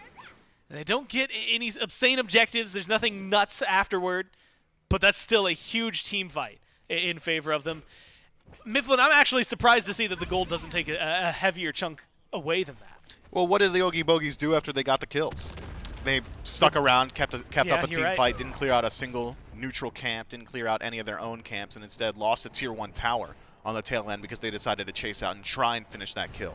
On to Streak Up, so Team Copyright, even in trading their lives, don't lose much in the macro farm, and instead actually come out ahead from it. Tier 1 tower in mid falls down, Pyromancer pulled out by Ice, and the Oogie Bogies nowhere in response. Sure, it was a great team fight. I will not take away from it. Very well executed by the Oogie Bogies. Phenomenal trading of the aggro. They really didn't stick around for way too long in the fight itself, but it's the stuff after the stuff that all goes to the more veteran team.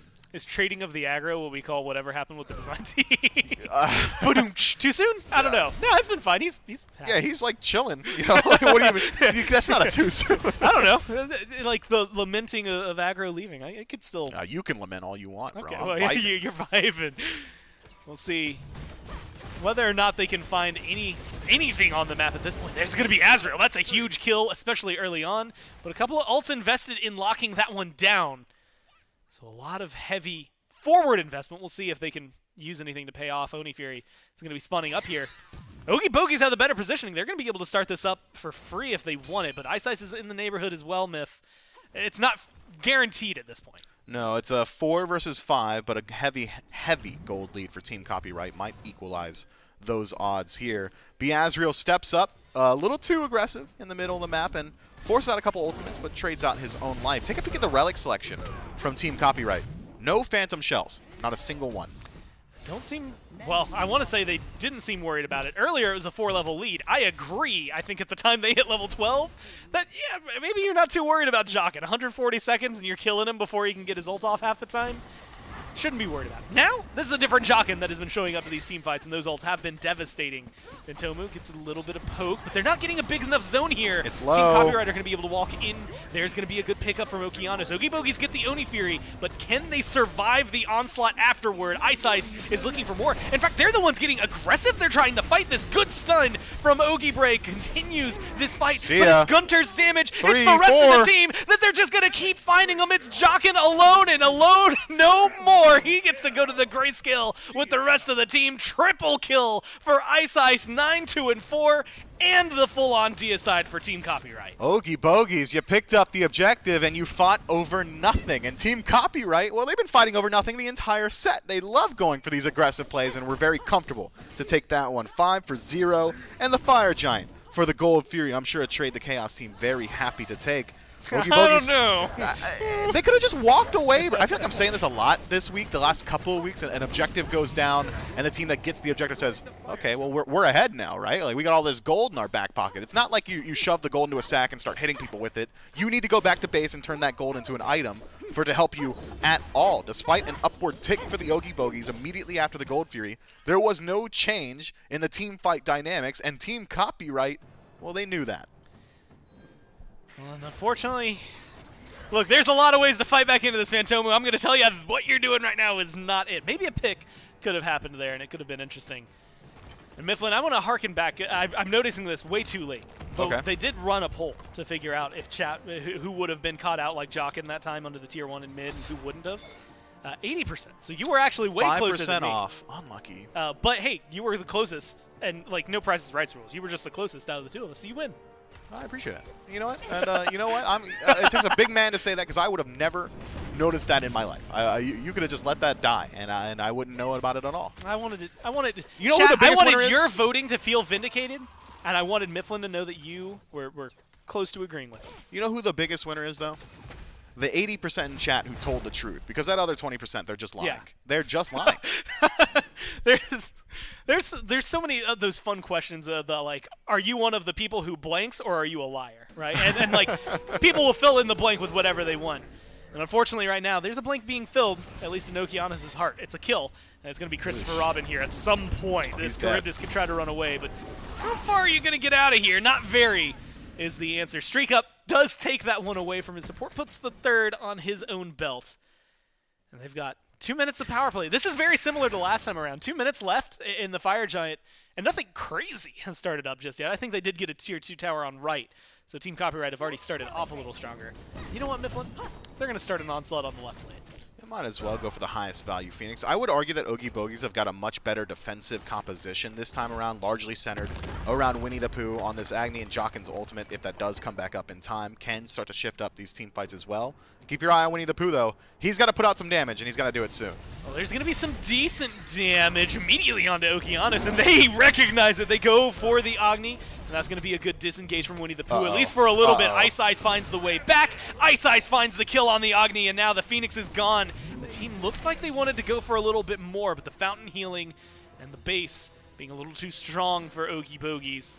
It's going to be a back off from Team Copyright, potentially going for mid. They still have a minute and a half to play with. They do, and the Oogie Bogie's going to have to withstand it, and that's not exactly a fight that you're loving having to take. Team Copyright have already done a good job of pushing up that mid wave. A fair deal down the lane, so Tier 2 tower already at 50%, which probably won't stand for too much longer, especially without Winnie the Pooh. I do not want to see Oogie Bogies step up to this Tier 2 at all, and they agree. They do not do so. This Phoenix, though, you got to dig in your heels somewhere. Yeah, you gotta make a stand, and you gotta make it soon. Okeanos goes for a leap. Azrael into the backline immediately. He's boxing out Christopher Robin pretty easily. Luckily, Charybdis, so you can still get out of there alive. The Phoenix is already gone, and so they came and got what they wanted to. 43 seconds left on the power play here for Copyright. they still want a little more. Unfortunately, the Phoenix maybe seems like a little bit too overzealous for them. They don't want to try and end up failing on that one. Winnie the Pooh has respawned. So instead, Mifflin, they'll just go back, take a Pyromancer, take all of the jungle that is respawned at this point. There's a Scepter that's about to come up. I think they're still feeling pretty good about their chances with the, 16,000 gold that's in their pockets? Yeah, 16,000, and I like to equate Fire Giant to 20 or 10,000 on its own, so we'll say 26,000 by the time the next actual team fight rolls around. I say that because I do not think the Oogie Bogies should step up into neutral territory almost ever again until this game is closed up, right? You want to play with that unofficial six-man named your Phoenix and or your Titan. And considering the pacing of the last couple of base defenses we saw from the Oogie Bogies, there was not a single time they were 5 strong. Somebody got picked. It was Christopher Robin in the duo lane. It was Winnie the Pooh on the left side Phoenix defense by the time Christopher Robin had respawned. So you haven't had your backliners together in a single one of these team fights. If the Oogie Bogies can just slow down, group up, stay together, don't get picked, and fight as 5, their composition is better at this portion of the game than what we saw in Game 1. It hasn't come to fruition just yet. Sure, kills a little bit better. It was 5-1, now 9-2. But, I don't know, it hasn't really changed the state of the game, has it? Not at all. No. But your ability to defend is certainly there so long as you have got all 5. And I think as long as the... Okay, well, maybe not. They've stepped up to defense. Oh, no. Well, hey, you know what? They're trying, unfortunately. Wait, they're living. Christopher Robin, he survives. Oh, they're not I living. don't know if I'd say they're living just yet. Winnie the Pooh taken down. Change your name to Eeyore, man, because this is a sad one for the way the game has been going. They're going to continue chasing them down. Oogie goes away. There's a pickup from the Fenrir. We're looking at it as it falls apart. Triple kill for Ice Ice. He wants a little more. He's chasing him down. Phantomu, he could be number 4. As Ice Ice closes the gap, continues No, give it to forward. him. There's the leap away. At this point, I think the timer has worn away. Streak Up took it anyway, so who cares? No pentakill dream for Ice Ice. But it doesn't matter. Game 2, and a spot in the SCC here exists for Team Copyright. And for icing on the cake, let's dive the fountain. Yeah, I don't think they're going to get him, you know. That's the support. He's survivable. Gorp, I don't know that I'm going to project. I feel like you're the type of dude who's like played some D&D in the past, yes, right? I've also DM'd. Speaking directly to all the DMs. We played D&D together. All right, bro, let me do my thing. Okay. Sorry. So speaking to all the DMs in the chat, sometimes you create a lot of lore, you start doing some world building, and then like the murder hobo squad just like rolls through and ignores all of it. Yeah. I was setting the stage for a sick base defense that entire time, evaluating how Agni could keep him out of the Phoenix, and they just walk up to the fire giant and die, man. I feel like all that work I did was a little bit You did everything lost. to describe, hey, you know, you're at a path with a fork, and you describe very heavily the right side path and be like, Going this left. is the interesting one. The players go left. And either way, I guess that's how you feel at the end of that one. Team Copyright, they're happy. They've got their spot in the SCC. We're going to break that one down, look at their numbers, and, of course, look at the schedule and everything for the rest of the day right after this.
Well, Team Copyright get their victory here, and they move forward as one of the now 2 confirmed teams in the European SCC, and they do it in a very convincing fashion. Mifflin, game 2. You're convinced? It looks pretty good for Oogie Boogies in some regards, but you know, even 11 minutes, there's a 4K gold lead as the fights go on.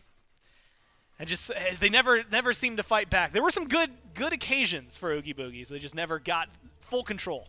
Yeah, it almost just feels like, I mean, it's their lack of experience kind of showing itself in this game, where even though they were able to find individual plays where mechanics shine through and they turn around these engagements, they weren't able to transition it into solidified wins. They weren't able to get themselves neutral objectives, control the macro farm, realize when it's the right time to disengage, despite having a lot of individual talent on this team. Now, there was a Gold Fury. I think we specifically were talking about it. It was a really good, at least, engage at the beginning for Oogie Bogies, and we're going to be able to watch this. They get the objective. They fought after this. They do. I mean, Phantomu sticks around. He gets poked out, picked, and then Ogabri and Jockin are like, let's go, because Christopher Robin just dashed into their backline. Yeah, you don't want Christopher Robin to be alone in your backline whatsoever. He baits the entire team forward, and a good team dies together, I suppose. You know, if one person's going in, you have to follow the call, or it's never going to work out. But it didn't work out either way. Is that even a reference you get? Have you seen Bad Boys? Like the Cops song? Yeah. Well, like the movie that the song was in? It's from a movie? Yeah, bro. Okay. Okay.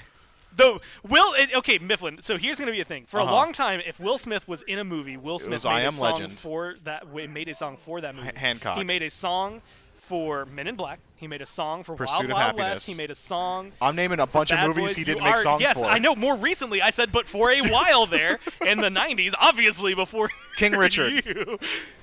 He's a good actor. Either way, yeah, no. I lost it. I can't even remember what I wanted to say about this game. Look, Copyright play really well. Ice had like a nuts KDA at the very end of this one, and you can see it there. 13-2-5. Mifflin, that's pretty good.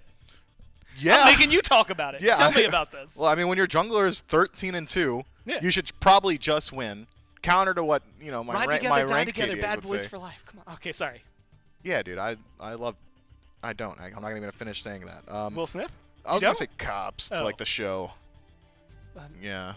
That's fine if you don't finish that sentence. You can say you love Will Smith, though. I do. I like Will Smith. I had the CD Big Willie style. Anyway, it's a lot of damage. And that's a lie. It was my older sister's, but I still listen to it. Either way, Gunter does 19,800 damage. 17k being put out from Ice, 16.6 there towards the bottom. Phantomu has a lot. I think I saw the 17k there. So, again, a lot of damage, some good team fight potential, maybe just some questionable decisions, really, from Oogie Bogies towards the end, and specifically in that Gold Fury that changed things up. And unfortunately for them, they do get knocked down into the lower bracket now. So that is a confirmation for Team Copyright to move forward. Congratulations. You can see right over there, and in between Mano Tiesta as well as Joust O'Clock. Whoever wins that is going to go up against Oogie Bogies, and then whoever wins that will get back into another qualifier round, potentially to make it back into the SEC. So a lot of games still going down in the bottom bracket, but we still have 2 more teams to confirm today for Europe, and we'll get the other 2 tomorrow, as we'll get the final 2 for North America on Sunday. Belt Slap, Thunderhead coming up next, Mifflin, Winter Frogs, late to scrims. Looking at the rosters for the rest of the day, there's still a lot of names that are familiar and very recently seen that are on the board to potentially make it in. Yeah, I'm keeping my eyes on Belt Slap, a very dominant roster from last year that has gone largely unchanged, so I'm expecting great things from them. And in the other set, the Winter Frogs, despite having a goofy name or anything but on the battlefield, these guys are ruthless. I think they might have a pretty good shot stepping forward as well. It's going to be fun to see. There's a lot of Smite still ahead of us, and of course, a lot of enjoyable games to be seen here in Europe. So don't go anywhere. We'll be right back with more EUSCC.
everybody, and welcome back to the EUSCC Qualifiers, day number 1 for the EU boys, and we're about to jump into set number 3 between Belt Slap and Thunderhead, 2 titans amongst the EUSCC and SOC, respectively, with themselves here. My name is J-Mac. With me is going to be Trelly here on this 3rd set of the day.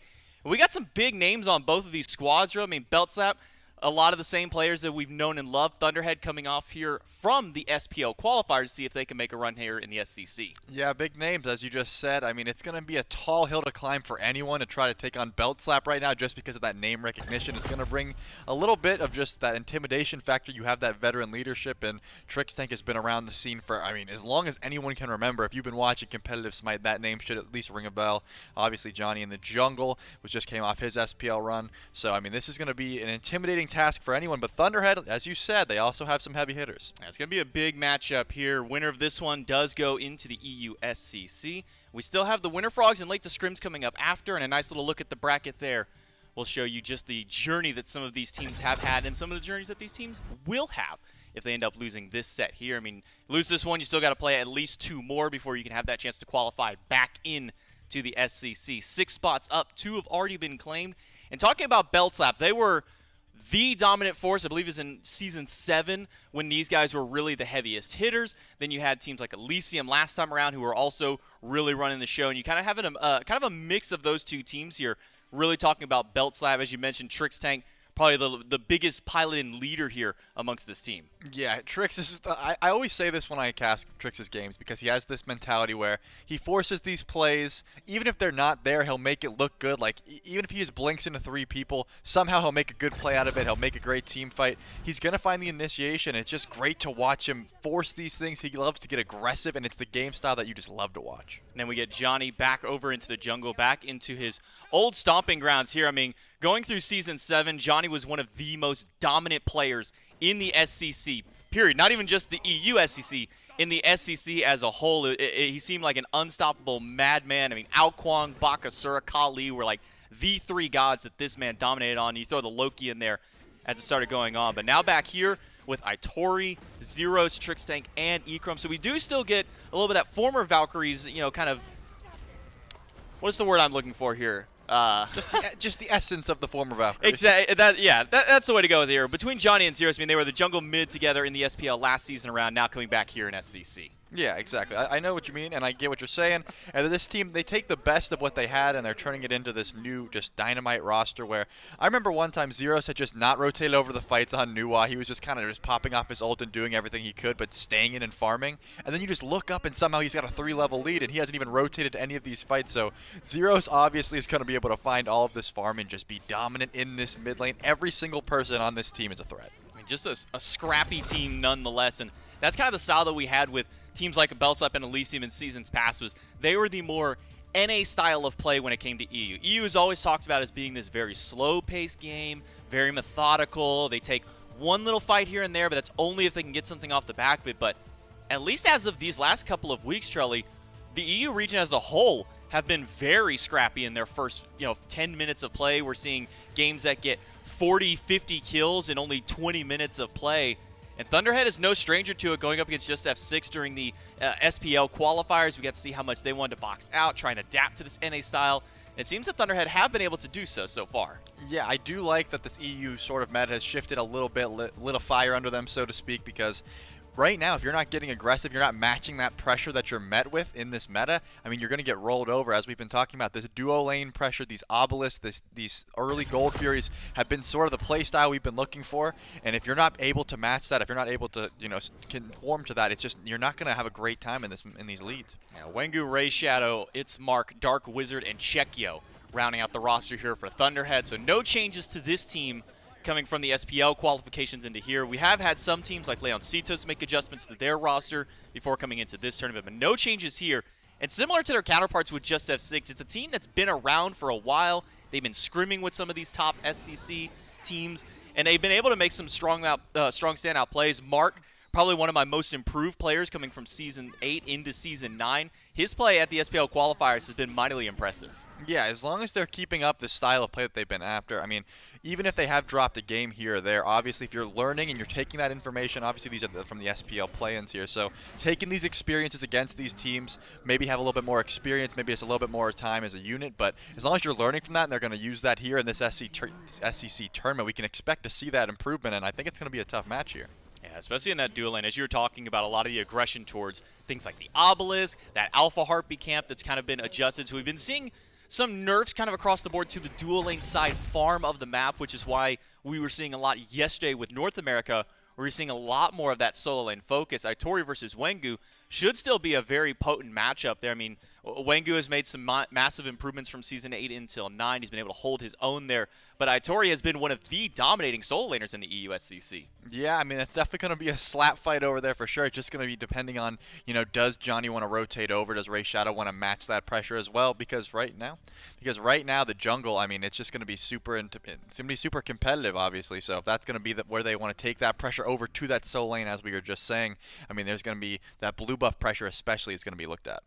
We actually do have a few roster adjustments here for Thunderhead, as I'm being informed at the moment. It's going to be Marcus stepping into the mid lane in place of Mark, or it's Mark. It's Mark will be moving from the mid over to the support role, and then we're going to have Mecha Black stepping in towards that solo lane. Another player who has been around the scene a long time. All three of these guys have been playing for quite some time in the EUSCC. So with some roster shakeups here, with some kind of shifting around of the roles, Charlie, we've been seeing with some of these teams that having a sub-in hasn't really bothered me. I think the first one that comes to mind for me over is on the NA side for Sops time. Chin Fu steps into the carry role, ends up being just as strong, maybe if not better than who he may have been subbing in for. But how do you think a kind of a triple shift changes things up for Thunderhead? I mean, a triple shift in my head, it's almost a completely different roster, right? Changing roles entirely, that's going to be a complete mindset switch. You're not going to be focused on that engage and the peel. Now you're the mid lane mage. You're trying to provide lots of AoE damage, confirms on objectives, that sort of thing. So definitely a mental game over anything, trying to just get to the new comms, new teammates, trying to get those scrims down. But if they put in the work and they've been practicing together and they've known about this change for a bit, then I think they'll be just fine. Yeah, dropping in a couple of subs here is going to change up the way that picks and bans change around as well. We always see that with new subs. Sometimes when you sub somebody in, you want to make sure to get their god first, if they're comfortable. That way they're not having to drop themselves back in. With Hunter role, for things like Shinfu, Izanami, those are kind of gods that you can just slot in really no matter what onto there. But now that you're throwing It's Mark over into the support role, Mark did like playing that E-set in mid.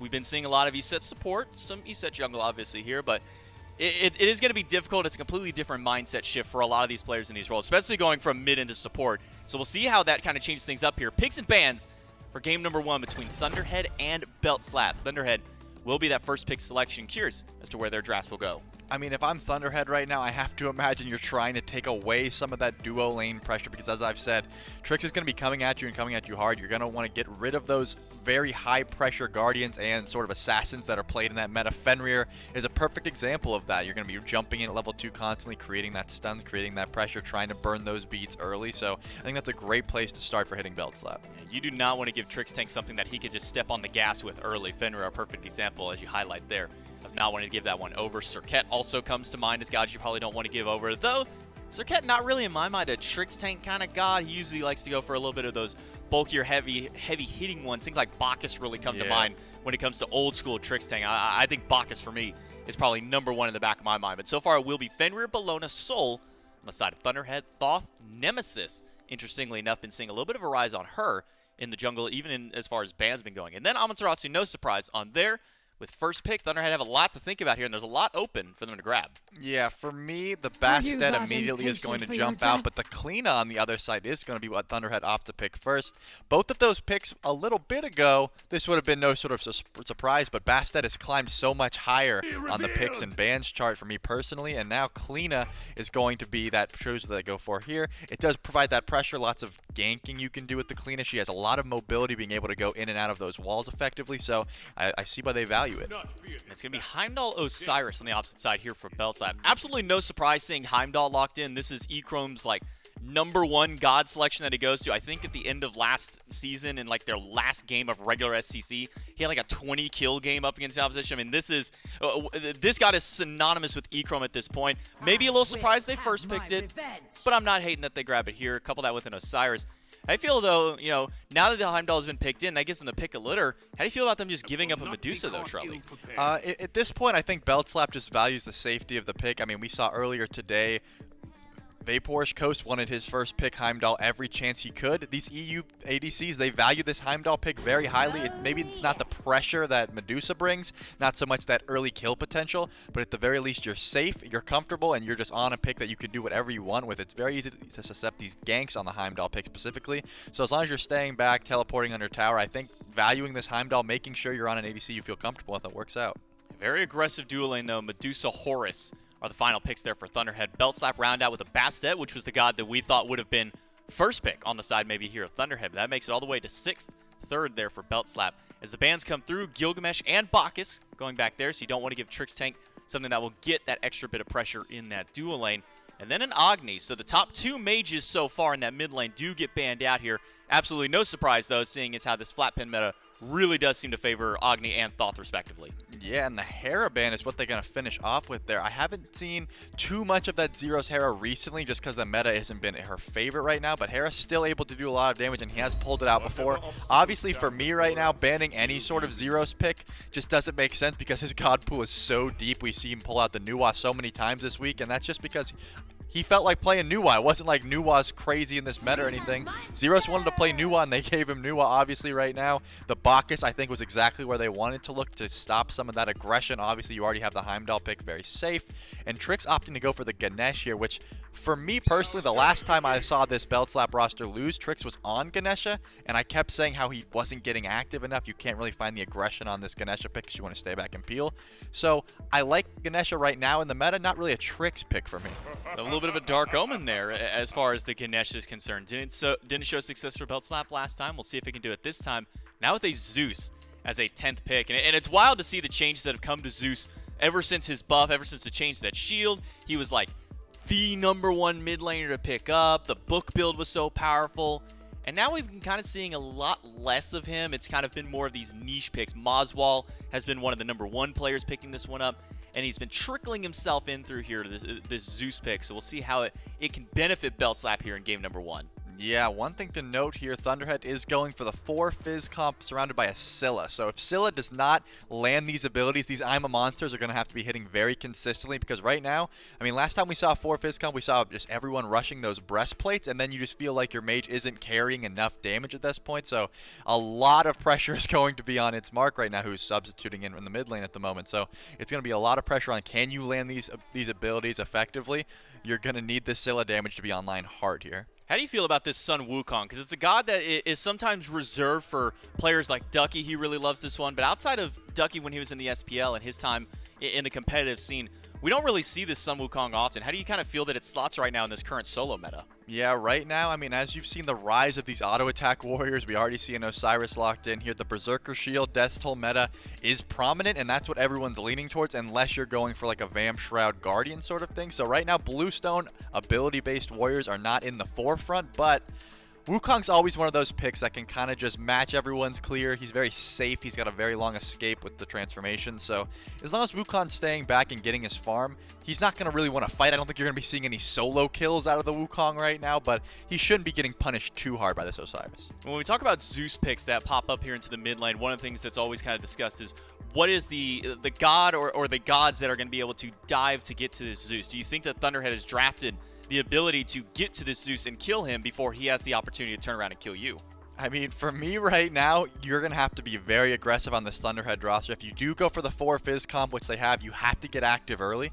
And right now, Horus, Kleena, Wukong, it's got some solid dive towards this dude. I think Zeros is some of the best positioning in this tournament, so I don't think he's going to be getting focused too hard here, but they definitely do have a draft that can punish it. We'll see how game 1 pans out for these two teams as we hop right in. Thunderhead versus Beltslap. Winner of this set goes straight into the EU SCC. Loser, it's got to take a little bit longer before they have the opportunity to do so. J-Mac, Trulli, and Doug here in game #1. Looking through, we do see One teleport picked up here on the side of Itori as he is going for that Death's Toll start that you were talking into the Berserker Shield. Meanwhile, the other side here, Mecha Black hasn't gone into the teleport. Instead, he elected for an early set of beads and in quite a lot of sustain via his potions. Yeah, I think if you're Mecha Black right now, your number one concern is that Bastet gank from Johnny, as I was saying earlier. I mean, you're never really going to want to fight the Osiris. You just want to clear with your Cudgel and stay as far away from that wave as possible because you just don't have the Death's Toll sustain to trade blows there. So right now, you're pretty much just saying, hey, if Johnny comes over and ults me, I'm dead, so I'm going to get those beats, try to stay alive as best I can, and then just put your pressure elsewhere. So I do like what Mecha Black went here. Definitely rather safe than sorry route. We are seeing the more standardized start as far as these two teams are concerned. Nothing like we've seen over in NA where you throw the solo and the jungle together to clear out that speed, and then they go across the jungle here to get back camps blue, anything like that. It will be more towards the standardized. Put your jungler with your mid laner here, though. The side of Thunderhead, a little bit slower to get this red buff down. They have lost a lot of this mid lane pressure so far. Johnny and Zero's really getting to that lane much faster. I'm curious if it was maybe a missed pull on their aggro that put them so far behind. It could have been. Marcus has the Sands of Time over the Conduit gen in the mid lane, so right now Scylla's clear is kind of hitting like a wet noodle. Obviously Zeus, some of the best early clear with that Gilded Arrow start as well, so a lot of just solid DPS from Zeros right now. So I do think they'll constantly be pressuring as Mark is going to get very aggressive over here in this duo lane. Dash onto Trix and a dash from Chekio. One more auto's needed. Trix tank is using the minions to block through, but he can't block.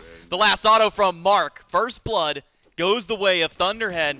They want a second one over on this right side of the map by Tori fighting in a 2v1, and with nowhere to go, the scream from Ray and one more auto puts Thunderhead on the board quickly up 2-0. It seems like Johnny was going for the more tried and true, I'm just going to farm my way through the mid lane method right now, and obviously that is not what Ray Shadow wanted to do. He wanted to get active very early in the solo lane. I think that It's Mark played his lane quite well. Obviously, you just have the pressure with Horus, so that's not something out of the ordinary, but Ray Shadow going for the early solo gank, making sure that this Wukong is not going to be getting overpressured by Itori, and now Itori's going to have a tall hill to climb. The teleport has already been used, only level 3. Not a great place to be, having to use your teleport less than 2 minutes into the game. Typically, you want to save that after you're able to get a full first item. You go back, you buy it, and you come back in. You might have to be making a long trek right back because, once again, Ray Shadow is in the solo lane. Mecha Black, though, misses with that Tiger Stun, and that was the difference between life and death for Itori. Now Johnny on the way back over. Ray Shadow rooted out, but Johnny very low on mana. He's not going to be able to fight this 2v1 either. It could be a successful invade here by Thunderhead if they can play their cards right, but Itori is not going to let it go for free. He'll be able to secure the buff, but can he secure his own life is the question here. No, it will not. Mecha Black turns that one around, gets the kill onto Itori. Ray Shadow on the run from Johnny, but Johnny doesn't have much mana to fight back. Needs one more ability, needs one nice little razor cut, but the stealth out of Ray Shadow hits Johnny with the dot, and Johnny has nowhere to go. The jukes there were just so hard. I mean, Johnny obviously was just trying to get a little bit of mana with that multi-pot, just trying to heal up and try to do as much damage as he could, but just did not get enough for any of his abilities there. Unfortunate, but 3-0 coming out of the gate swinging for Thunderhead. I mean, Ray Shadow is getting very active right now. Your duo lane has pressure as well. Marcus has been poking out Zeros in the mid lane, so Beltslap definitely having to rethink their strategy here, at least trying to get some, you know, just trying to dial it back, because right now they're losing a lot. Yeah, it's not been a great start for Beltslap here, already down 1,200 gold, but XP still remaining relatively even here, only jumping up around 400 or 500 between the two at this point. A lot of that is thanks to Zeros just soaking up a lot of this solo farm in mid lane. Sure, he is behind Marcus at this point, but he's still able to get that farm out there. That Gilded Arrow kind of keeping him in here. And I kind of want to go and talk about this Gilded Arrow a little bit. We've been seeing more often these Eye of the Jungle starts from the Zeus, but the Gilded Arrow seems rather interesting here, Trelly. Yeah, ever since Zeus got that buff on his shield, where whenever the shield is active, he gets the movement speed and the attack speed, people have been trying to throw a few auto-attack based builds in there for the Zeus. I mean, every time you get 3 stacks on someone, you're able to detonate for some huge damage, so I like it from Zeus. I think he's the type of player that's going to be able to really make use of these auto-attacks on Zeus, and at the very least, you're getting extra farm because Zeus doesn't want to get too active early. So I think this is just a big brain play from Zeros, making sure he gets as much farm as possible while also benefiting from that Zeus buff where he gets the auto attack speed. Maybe get himself a little bit of extra gold and get his physical defense online very quickly. Celestial Legion Helm, the first item rush, and absolutely no surprise. I mean, look across the board, you talked a lot about during picks and bans, this 4 Fizz comp from Thunderhead. is just screaming for it to be built up here by the mid laner. Purple buff does get invaded by Thunderhead successfully at that. So Echrome and Trixtank will lose out on another little notch of experience. That one. No buff for Echrome means that he's not going to have the best time, at least, but with all that green buff that Trixtank has been kind of soaking up and holding him there, he'll have that purple for a little while longer. Yeah, for me right now, Belt Slap's foot should be on the gas only if you are Johnny. He's the only one who really can get active with his items right now. I think he's going to want to stay around zeros consistently because that's your biggest DPS in the Zeus. And just probably stay away from this duo lane entirely. I mean, both effectively a level down. Trix isn't going to be doing too much damage right now with those Dharmic Pillars. He does have the Sovereignty enabled now, so that's going to be a big buff for your team. When Trix is around zeros right now, this mid laner should not be dying ever because of just so much raw physical protections early. But either way, if you're not Johnny right now, I doubt you're pulling the trigger too early. We do see one offering stolen away by its mark, away from the side of Belt Slap. And I was wondering where the build was going to go for Mecha Black here, going up against a very sustained Happy Warrior with this Death's Toll Berserker's combo. And he's answered with a Soul Eater, an item that we don't see very often. Gods like Pele, Kleena come to mind whenever I think of this, but it seems Sun Wukong always kind of puts himself in that same conversation, Trelly. Yeah, I mean, you just have so many abilities to proc it, and once you get some cooldown online, Mecha Black is going to be just, he's up right now 0-2 on this Osiris, so you pretty much just are full clearing with your Cudgel. You can always poke out, and anytime you need some sort of sustain, you can just use your abilities on the wave. So just a smart buy when you're ahead like this. Very aggressive engage by Trixtank, and he gets punished for it. He'll take about 3/4 of his HP bar from that Veil Tear by the Ray Shadow. Level 7 on the Kleena, but down in XP to Johnny, even despite the kill and assist that Ray Shadow's gotten. He is sitting slightly behind in XP. There's Bastet on this Johnny, or Johnny on this Bastet, Bastet on this Johnny. Johnny's Bastet, the way to hear. Marcus on this mid lane Scylla, I think this is maybe the god that we'll be looking at a lot of as this game goes further on. This player is really going to have to make his impact. And for now, impact attempt to be made here. Dharmic Pillars dropped by Trixtank, and ultimate out of the Horus will get Mark and Ray Shadow out of there. A lot of scrapping, but so far, quick disengage out of Belt Slap. Yeah, just a little bit of testing of abilities here. It looks like everyone's just trying to get their farm, but Mecha Black was going to make the rotation over. This would be a very early gold pull if that was what was on the table here. I guess he just, at this point, you're clearing the wave so quickly as Wukong. You have that sort of mobility. Even without the teleport, I think you can kind of poke your head over in middle lane pretty free because the bird just gets so much value making your way back to lane. So probably just seeing if he could help out the team there. But either way, I do think that this mid lane is going to be your big fighting point. Once Zeros gets this, what seems to be a Void Stone online, he's going to be extremely tanky for anyone, and he's just going to have so much damage, but will he be able to get it off is the question. There is a lot, as we talked about earlier in the P's and B's, to dive this Zeus. Right now, just a little bit of back and forth aggression across the map here. It's 3 kills up for Thunderhead. Nothing for Belt Slap at the moment here. Game has slowed down a bit. We saw a little skirmish attempt to pop up there, but it seemed that Mark didn't want to make a full commit engage at an even standing point there. I mean, it was 3 versus 3, but Mark didn't want to take that fight, even despite the fact that the Dharmic Pillars had already been expended. So to me, that kind of tells me that Thunderhead don't want to play on even grounds up against Belt Slap right now. They want to play only when they've got that advantage. Yeah, I mean, that's just the best way to play this game currently. I mean, every time they've taken a fight, they've usually had a man up, except for that duo lane skirmish where I think Horus is just going to outpressure Ganesha every day of the week. So they're taking very smart fights, and they're not overextending. They have a small lead right now, and they want to push it, but they don't want to risk anything because, like I said, with a team like Beltstap, they have that veteran leadership. Their shot calls alone should be so crisp that if they do get this small lead back, they'll be able to run away with it. And something that we saw out of Belt Slap and Elysium in the last couple of seasons is even if they're losing out their early game, and they are so here, Marcus with a beautiful I'm a Monster takes down Trixtank for a 4th kill up now for Thunderhead. But even when Belt Slap and other teams at the top of the SCC were losing these early skirmishes, it always came down to these late game team fights out of them. And Trelly, obviously we're still only 9 minutes in. We barely have even a 2,000 gold lead up for Thunderhead, so this game is by no means over yet for either of these teams. But how does the team fight really look for Belt Slap to try and bring themselves back in as this game goes later?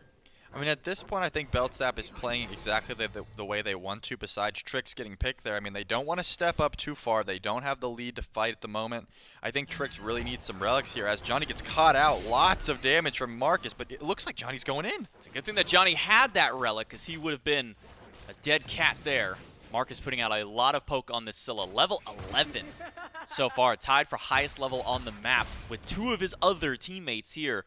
Mecha Black 11 on the Wukong, Chekio level 11 on this Medusa, winning these early boxing matches. And that's to be expected. I mean, when we saw Medusa make her rise back into the meta, one of the most common things everyone was saying is she just boxes better than almost any other hunter out there right now. Yeah, especially in the early game. I mean, this Crusher just flows so well with her kit. She gets so much extra DPS as Trix is kind of posturing over here. Looks like he's just trying to sap some farm. I don't really think he was looking for any sort of gank potential. Because this Medusa, as we've just been stating, I mean, has so much damage. The Aussie just finished. The Crusher is online, so anytime she really wants to poke half your HP, she kind of just sends that spit over, maybe even pops a few ones, and the last raid is just going to do so much damage. So it's not going to be a Voidstone pickup out of Zeros. Instead, an item that we saw very popular for a very short while on a lot of the magical ADCs like Sol, Olorun, Freya. We're seeing Stone of Fall picked up instead this time by Zeus. Yeah, Stone of Fall definitely fell by the wayside after it got a huge nerf because it was just far too popular. Pretty much anyone who had magical damage was building this item, even the supports, just because of how many mitigations it got you.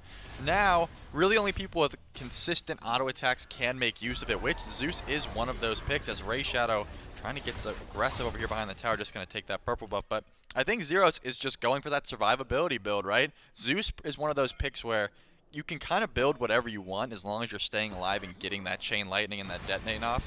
So it looks like, ooh, as the juke happens here, but it looks like it's just going for that survivability. Mark's in danger, walking up for an offering. He's got Chekio as an extra man to try and get that heal off Mark. Can he make it out of here? Detonate will not be enough damage. Mark just barely squeaking by. Marcus on the Scylla, though. Has to use that I'm a monster, but Johnny is hunting down. Needs one hit, a body block of the cat, but the last right after will make sure to clip Marcus, and it could be a double kill, unless Ray Shadow has just enough health to live out through there.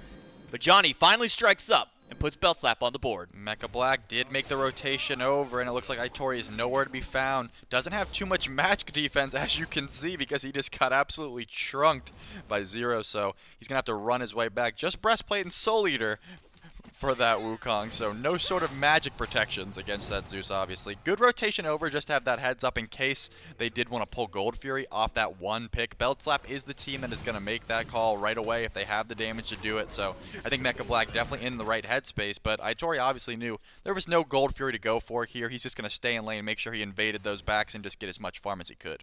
Ray Shadow will rotate over to that right lane to soak up a little bit of that farm and try and catch himself back up to Johnny, who is starting to slowly pull himself away in this XP department. Level 11 on Ray Shadow versus Johnny sitting level 13 on the Bastet. Hasn't had the chance to go back to base just yet. Will do so now to pick up that second relic. Wondering if it's going to be a Blink or maybe be an Aegis. We'll just have to see right after this pause goes through.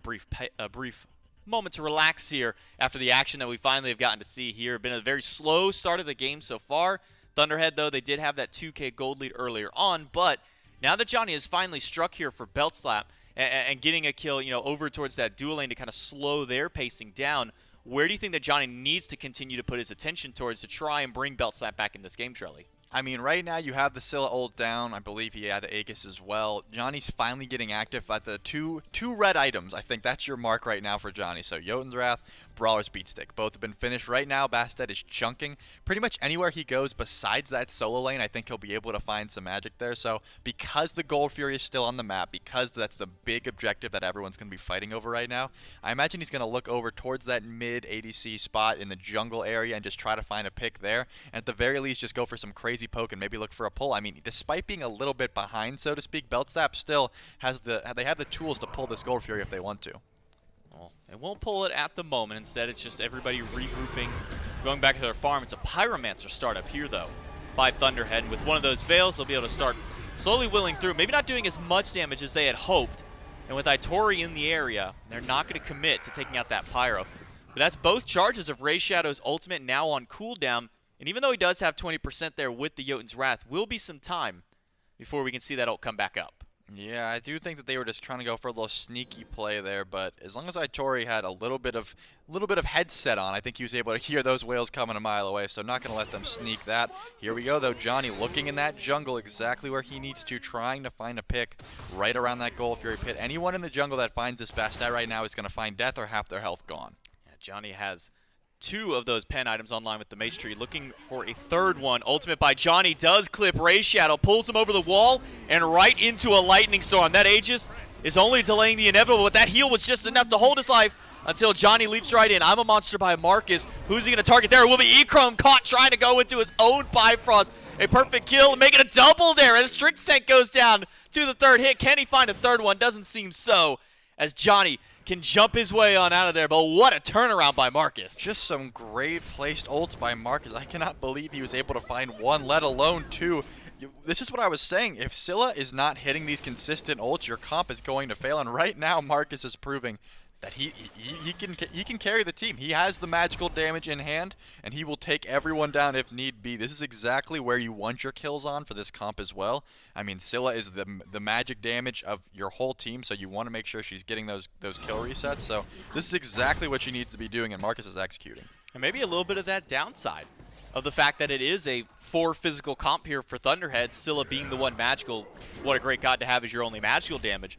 But Strix Tank hasn't really itemized into any kind of magical defense just yet. Sure, he'll have his natural protections as a Guardian up against magical, but he's only picked up a Pridwin, which doesn't give him a whole lot of magic defense to its name and a sovereignty. So right now, definitely not hitting for true damage out of Marcus, but definitely hitting very close to it up against Strix Tank. Yeah, for me right now, it's the Ganesha curse of no beads, still level 11. Any sort of stun or lockdown is going to mean death for Trix for a few more minutes until he does tick over to 12. But at the moment, Trix is looking to get aggressive. The Dharmic Pillars are dropped, but I don't think they're going to be able to get anything off this. He's just willing to throw that ultimate out like nothing. Just, we want to fight? Cool, I'm going to throw it. We're not going to fight? Cool, I'm just going to throw it anyways. Johnny throws out an ultimate that does find Marcus. It'll pounce right on top of him. That's a kill for the jungler. Flickering Spirit out of Ray's Shadow to chase out Johnny, but a perfect 180 root by Johnny may have just saved his own life. He'll go ahead and waltz his way back to Trix Tank, and Ray's Shadow might just be coming up empty-handed in this fight, but maybe not empty-handed for the rest of the team. Horus ult's in, but Johnny's over the wall, and Johnny should be out, but I don't think he spotted that Ray's Shadow is chasing him out. Root is good, Screech not enough, the Flickering Spirit's off, but the fail does find him. Beautiful hit. That ultimate is not easy to land, especially when Johnny was ready with the juke. Just a great read. I was about to say how Johnny is just everywhere he needs to be. He was able to find Marcus with no Aegis available and just take him out. I think he actually outplayed the Aegis, so let me rephrase that. He was able to find Marcus, this big damage dealer that just got a bunch of kills, and then unfortunately just had to use the leap to confirm that, so was able to get caught out by Ray's Shadow. Finally finding some footing here. Ray's Shadow has just been a little bit under-farmed all game comparatively to Johnny, but right now able to get some free farm now that Johnny's dead for 15 more seconds. Yeah, a little bit of a shutdown bonus does help Ray's Shadow. Doesn't quite get him back in just yet, but every little bit of hope is necessary. XP, though, is in favor of Belt Slap here. 2,300. We're on the side of Belt Slap, or on the side of Thunderhead. They are the ones who currently hold the gold lead, 700. Echrome able to get that Harpy and get out with his life thanks to the help of that Bifrost there over in the dual lane. Mark on this Horus still wanting to be aggressive. Thought for a moment that they did have Johnny in that mid lane when that Horus ult comes through there with that across the sky. But a good little jump over the wall got Johnny out, only for a little while longer. But now this Gold Fury is kind of being looked at here by Thunderhead. You imagine that that's where we see the first real objective fight come through. Yeah, I do think once one of these teams, and it's funny because usually you can tell which team sort of has the pressure and is going to be able to pull right now, but we're pretty much dead even. A little bit ahead in XP for Belt Slap, a little bit ahead in gold for Thunderhead, so neither team really has the edge here. Trix, once again, trying to get aggressive on Chekio. We'll find the Dharmic Pillar damage. Echrome used the ult to get a little bit closer. Aegis by Chekio to delay the inevitable. Beautiful hit. As Echrome tosses the sword right back at him. But it's another ult in by the Horus. It's only Mark this time around. Nobody came with them. And now surrounded by 4, caught inside the shield and the damage from the mid laner. Mark gets pulled right back into the lightning storm, and that should be a dead bird. Horus does go down. Mecha Black in the backline, but Marcus just off the mark with that ultimate of his own. Itori and Johnny will capitalize, taking out the mid laner, but Johnny does go down. Crushed from the grave is enough to get the kill. It just seems like Belt Slap just turned this whole game on their head. Zeros finally gets into a fight and just starts absolutely chunking Mecha Black. I don't think you've got the health to live this one, man. Once that detonate comes through, Itori does steal it away, but I mean, they just did everything they needed to there. Marcus tried to find as much damage as he could. It was a beautiful dive by Trix, turned into Marcus trying to rotate it, or sorry, it's Mark trying to rotate in late. I just think that Horus ult was a big mistake. He probably should have bailed, but maybe because he thought his team was rotating over, they had a chance there. But, I mean, after that, Belt Slap just completely dominates that fight. Dharmic Pillar is already back up for this Gold Fury, and Belt Slap takes everything. I guess that's the benefit of having that Pridwin online. I mean, you get that ultimate back up so often, starting the fight and essentially ending it all there with Dharmic Pillars. Belt Slap get a full team deicide to bring the kill count back to even here, 19 minutes in. But the gold finally swinging back their way now, about 3,000 up in just that one fight alone. Thunderhead are able to turn this game on its head. XP, a massive spike down. It was so close. It was like 1,000 XP that was separating those teams in one team fight. Has shot that all the way to now 8,000 up that Belt Slap have. Yeah, Itori's just been slowly building this massive lead where even though he got ganked early, first blooded I believe, or it was probably right around time when the duo lane got a kill as well. So either or, Itori was down pretty much the whole time and then just been climbing back to hit level 20 at about late 18, early 19 minutes. So huge XP lead in that department. But once this Osiris rotated over, I mean, they just have really nothing for it. He has a complete build advantage in my head for diving this backline with the full Bulwark of Hope. I mean, you're just never really tying to the Sill, I would think. We're going to see right now as he is getting contested, but look at that HP. I mean, that was pretty much just a little bit of poke. Yeah, Itori does get forced out of that Lord of the Afterlife and a Dharmic Pillar out of Trixing, so two big ultimates used just to bail out the solo laner for the time being. Itori is level 20, finishes off his fourth item as a Witchblade to try and counter out some of the damage that Chekio can throw out here. Not going for the standard crit into his build, though. Right after the Aussie, we typically see things like the Wind Demon, but instead, Chekio has opted to go for a kin size, and now what appears to be an Odysseus bow as his fourth item. Wow, that is interesting. I really thought for my money that was going to be a Silver Branch bow. Just works so well with the Medusa specifically, but I'm thinking right now Chekio's like, I'm behind. I am 2 levels behind in that regard. I need to get as much kin size procs off as possible against these tanks that are diving me. Odysseus bow is the best way to do that, I guess, in his mind. So, gonna go for the Odie bow, trying to get off as much kin size procs, trying to shred the HP at the very least, but not too much penetration here. I think Chekio's gonna need to get that Silver Branch online ASAP to try to shred, because right now, you've got some tanky boys running at you. Johnny's just throwing cats out like candy at Halloween right now. Every time it seems that we pan over him, there's a cat chasing somebody on the side of Thunderhead. And Pyromancer, just as quickly as it started up, Belt Slap melt it down. Chekio will do the same to the left side tier 1 tower. That one falls just as swiftly to at least even out the gold. But maybe that haste coming out of the base a little bit more valuable, and maybe some boosted value if Chekio can get this tier 2 tower. But he's going to back, not wanting to stick around too long. It's only E-Chrome rotating over here, but I do like the call to not stay around too long and really, potentially throw your life away to get that tier 2.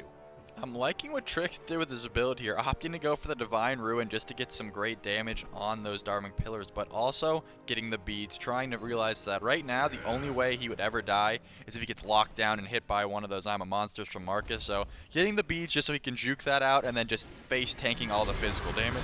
Tori face tanking some damage here, but then Nemean blocking a lot of those stacks through Lightning Storm. Plus damage from Itori, takes down Chekio. Mark tries to ult himself out as quick as possible. He'll make it out. Mecha Black barely able to get up into that cloud, and Johnny will chase down Ray Shadow, jumps himself right back out into the hands of Mark. It's Mark not going to make it out of here, though. Picked up by the cat, taken right down, and Marcus has to sit by and watch as his support and his carry have fallen in this fight. 5 for 3. Chekio was just caught way too far up, but the Fire Giant is still the point of contention here. Marcus was able to hide there. Tori did not see him, but it looks like Trix has spotted him out. He's going to have the damage to go for a steal, maybe. Marcus is here. Fire Giant is getting low, but Marcus has to bail himself out, but he won't be able to get far enough. The dot, the bleed coming from Johnny is enough to take him down, and all 5 on Belt Slap will claim the Fire Giant and continue to push this lead up. 6,000 gold here, 23 minutes in. The experience still less so mattering as players are starting to hit this level 20. but look at all the gold still on the map for Beltslap to take. Oh yeah, they have a plenty to get here. Mecha Black is going to get silenced out. I do think he's got the range here to just walk out slowly, but they are going to be going for these towers. Could have a 1v1 potential in the mid lane, but Johnny is just going to throw some poke, get the Aegis, and walk away. Ray Shadow can go into the wall to try and spot him out, try to get some return fire back, but for every moment that Ray Shadow spends inside that wall, it's a little bit of extra health that he's losing, and a little bit of less defense that they can put up here. Tier 1 and Tier 2 in solo lane now gone at 2,000 more gold to Beltslap. And as everybody goes back to base, Itori grabs a Wing Blade as his final item and then gets that Death's Embrace. It's a Guild Arrow now finished up here by Zero, so he will be able to finish out that starter item. And right now, just with this back, it's seeming to be a starter build finish up for most of these Beltslap members. Yeah, I love what Zeros has done with the build here. The Nimble Rod of Tahuti giving him that attack speed, the Diamond Arrow just for the raw auto attack damage, plus the gold that he's been able to accrue this whole game. He has the Stone of File and the Legion Helm for the survivability, and he's just chunking right now in the damage department. Obviously, Johnny is a little bit overshadowing right now because that Bastet can go so crazy at this moment, so Johnny's able to just do so much damage as is. But I just like the way that Zeros has rounded this build out with the Nimble Rod of Tahuti. It's just going to affect so well on this Zeus's kit. And we'll see how much use it can be put to here as we start surging up this left side. Tier 2 tower will not stand for much longer as soon as Zeros and E-Chrome team up to take that one down. Johnny, the lone man here in the mid lane, he's got a Tier 1 to take care of. He's got a minion wave to help him do so. We are seeing a bit of a split up here by Beltslap, and it's a 3-2 towards mid lane compared to what we normally see where you'd put more of your eggs in the left side basket, and finally it will seem that's what Beltslap wants to do. 4 members grouped up on the left side. Phoenix, the minion wave coming in, the shield drops down, and Mark diving to the back line. Petrify doesn't stun anybody, but it puts E-Chrome in a hurting here. He's got to use the Aegis and use the Bifrost to get himself out. Trixang on low thresholds of health here. Mecha Black dives in, but Mecha Black goes down to the damage of Zero's first kill up now for Beltslap. It looked like their first target was obviously E-Chrome, but Zeros needed to be the point of contention there. Huge chain lightning damage coming out from Zeros using the lightning storm as well. This Zeus needs to be looked at right now if you are Thunderhead. You're all grouped up under a Phoenix. The lightning is going to start chunking. There's still 2 ults up here for Beltslap. Nothing on the side of Thunderhead to defend, but this Phoenix is not taking a whole lot of damage. Ray Shadow throws out the last of his Veils, while Johnny solos out this mid lane Phoenix. First bird down, and should be a second one right after. Beltslap have very methodically worn away the resources of Thunderhead and have now stripped 2 Phoenixes off the map. You really have no one on this Thunderhead roster that can confidently take the 1v1 versus Johnny right now in that mid lane. I mean, he just gets the Phoenix for free. He's got the Bumba Spear, so he's got the true damage auto attacks if he wants to use them on this Phoenix, which he obviously did. And it was so much that Ray Shadow was like, guys, I don't want to fight this Bastet. I'm going to come over here and help in left lane. People were like, oh gosh, we got to go help in mid lane now. And now you lose 2 birds instead of 1 at that point. So I think you need to send 2 people over to deal with Johnny and then defend that Phoenix anyway, because at this point you lost both. Yeah, mid and left now gone. And now we come to the ultimate question here. Fire Giant's going away in about 10 seconds here for Beltslap, so that one will respawn shortly after that. But if you're Thunderhead here, you've lost 2 Phoenixes, you only have 1 left to defend, and you got Beltslap knocking at your door, could just be knocking at the Fire Giant here. Charlie, if you're Thunderhead, do you throw all of your eggs in trying to stop them at Fire Giant, or do you pull yourself back and try and rest on the laurels that you have at least 1 Phoenix left to fight under? While I do think they are just going to have to give this one up just because of the way the minions are going to be pushing here, I think they have to try. I mean, I think their fight under FG, with the FG buff underneath their Titan is not the greatest. Zeros is just doing so much AoE damage. The more they group up together in this Titan room, the more they're all going to get hit. So it looks like they are going to be posturing for a possible Ray Shadow steal. Everyone else stays back. Kleena could hide in the wall for that regard, but yeah, I don't think they're even able to, because 2 Phoenixes right now, someone's going to have to be very far away from this Fire Giant. Yeah, it seems that it'll be Chekio towards the left side to defend, and Beltslap could potentially just not even care about this Fire Giant right now. Johnny will spot out somebody in the mid lane there. It's Mark, but he goes right back to base. And now does come that ultimate question for Thunderhead. Do they send Ray Shadow to try and stop this Fire Giant? Do they send anybody to try and stop this Fire Giant? But it seems so far that answer is going to be no. They're going to have to bank on the fact they do have one Phoenix left to defend at. But if I'm belt slapping with how quickly they can kill a fire giant, I don't think belt slap's going to let them even try and defend the Phoenix. It feels like they could just go right to the throne room. They definitely could, but they are the smart gamers here. They're going to be going for the Phoenix just in case. That way, if you do somehow mess up, as long as everyone doesn't get wiped at the same time, you still get a chance to reset and begin. But looks like they have that Phoenix siege coming, but Johnny is still posturing towards that mid lane, and this is going to be their issue here. One final hoorah for Thunderhead if they can get a defense and get themselves back in this game. But they're going to have to do it quick because minions are pouring to the left-hand side. Johnny is harassing Ray Shadow with cat after cat over in this mid lane skirmish. But Belt Slapper still waiting for that minion wave in. They don't want to walk just yet under this Phoenix, playing it very patiently and waiting for their opportunity to strike. Now these minions are pouring in. This is going to be the go signal. Trix goes in. It's going to be a frenzy pop through, but Chekio is the one who gets popped instead. Itori with the first kill, Johnny with a solo under Ray Shadow, and Itori commanding this backline fight. Marcus does manage to get one, but that's all that Marcus is going to find. It's a double kill for Itori, and only Mecha Black left alive, but as he's getting sent through the realms and right back into reality, he will get shut down. It's all 5 gone on Thunderhead, and Belt Slap, just shy of 30 minutes, can take game number 1. Just a beautiful positioning there. I mean, Johnny always wins that 1v1 against Raid Shadow in the mid lane. Someone has to stop those minions from pouring in. He's able to take them out. Then the 4v4 Chekio gets deleted before the siege even starts, really. Once you don't have an ADC, those tanks aren't going to die. And Zeros goes undying that game. 3-0 on Zeus. Not a great position when the Zeus is able to go an entire game without really feeling any threat, and it felt like it was that way in just about every one of those fights, Charlie. I don't think I saw a single moment where Zeros had to struggle here. We'll see if Thunderhead can turn it around in game number 2 right after this.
Sabroso, y cha cha cha.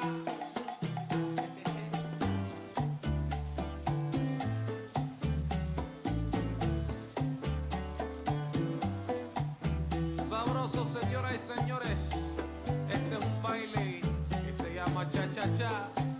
¿Cómo es?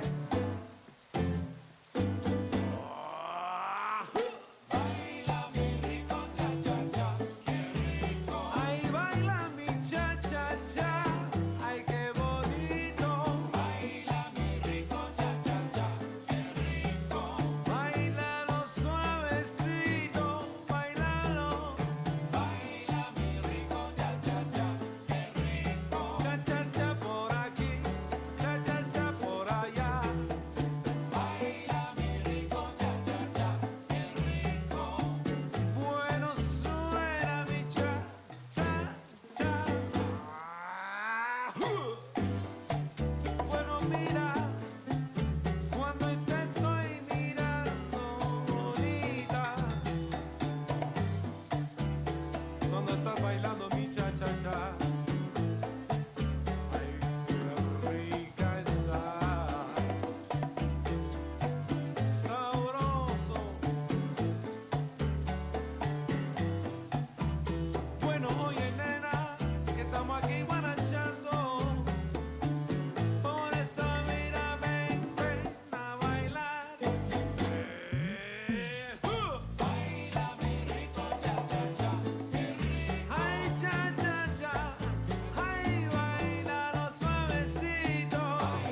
of a long-winded game number 1 here, but Belt Slap at the end are able to find themselves the first win in this best-of-3 set. But it wasn't easy for them, to say the very least here, Trella. I mean, the first 10, 15 minutes of the game, Thunderhead had control. They had the kill count. They were able to maintain their pacing. But, Trella, it really felt like one team fight over in that dual lane is where things just kind of spiraled out of control, and Belt Slap were able to wrangle things back in their favor. Yeah, Thunderhead definitely driving the early stages of the game. I think they found a kill in duo lane, as well as Ray Shadow found a kill in solo lane right away. And from that point on, it just seemed like as long as they were playing around their Scylla, who was doing some big damage, found some big ultimates, they had the reins, and they were able to sort of focus the game they wanted. But then once we saw that fight, it was just all towards Belt Slap the rest of the game. I mean, Marcus had some impressive numbers out there, but going back to that dual lane, the one that really turned things around, Chekio was already dead by the time that this fight goes through. Mark questionably solo ulted himself right back in, and then it just became a conveyor belt. One player after another jumping themselves into the fray. You know, Mecha Black uses his ult to get himself out, then Ray Shadow jumps in to try and fight on his own. Marcus gets chased out by 2, and this conveyor belt system just ended up really being the downfall here of Thunderhead at this point. And this was the moment where the gold, after Belt Slap gets this deicide, they end up getting a tower, they get a Gold Fury, and they snap that gold lead like 5,000 immediately. Yeah, over what should have just been a pretty sick gank by Trix to kill Chekio. It just seemed like all of Thunderhead's like, we're in the lead, we can all consistently just go in here. Obviously, they did find the one kill when Marcus was able to crush at his feet to turn on Johnny just to make sure that he went down as well. But either way, I just felt like this was a super unnecessary fight. They could have just let Medusa go down and call it there. And again, once it's Mark ulted in after the fact, it just seemed unnecessary as well. But either way, they did what they had to, and they still did have that early lead. So this game is by no means out of the woods. They should be able to, get their reins back. But the real driving force of Belt Slap for me was this Bastet pick cannot go to Johnny again. I don't think this Bastet pick should be going to anybody at this point. I mean, you and I talk about it kind of during the break of Bastet is just a monster of a god right now. I mean, the damage that just her pounce alone can do is enough to put the fear in the heart of any squishy god. And I cannot imagine if Thunderhead is first pick, that not only should they not give this Bastet over, but if it does get left up, Ray Shadow should be grabbing this god for himself. Yeah, I think Myth touched on a bit right now. At the very least, if you're not good with Bastet, you need to get rid of it, because there's no reason to leave it up in arms right now. She does so much. She's very commanding where she can go. Her rotations are always very quick and easy because she can just jump and jump back. So it just seems like right now I have not seen an answer for this Bastet. Usually when you're letting it through, you have that sort of counter pick, but I have not seen one yet. Yeah, very high pick and ban rate here. Let's jump in to picks and bans for game number 2 and see if this Bastet does make it through once more. Now with Belt Slap as the first pick, though, I cannot imagine that Thunderhead are going to let that god through. If you were the second pick and you just saw what Johnny could do on that god, I'm not going to let Johnny even have the option to think about if he wants to grab it as a first pick. Yeah, but then that argument starts where is there other picks that Johnny can play just as well? And of course, I think the answer is yes, but I think we're on the same page here where the Bastet just seems a little bit too oppressive right now, and at the very least, she's very easy, not like any skill shots besides that ultimate, which we've seen people miss the Huntress of Bast and still have great team fight play, which not many characters can do right now, where you just waste the ultimate outright and still have great team fights. Well, it will be Nemesis, Thoth, and Ho Yi.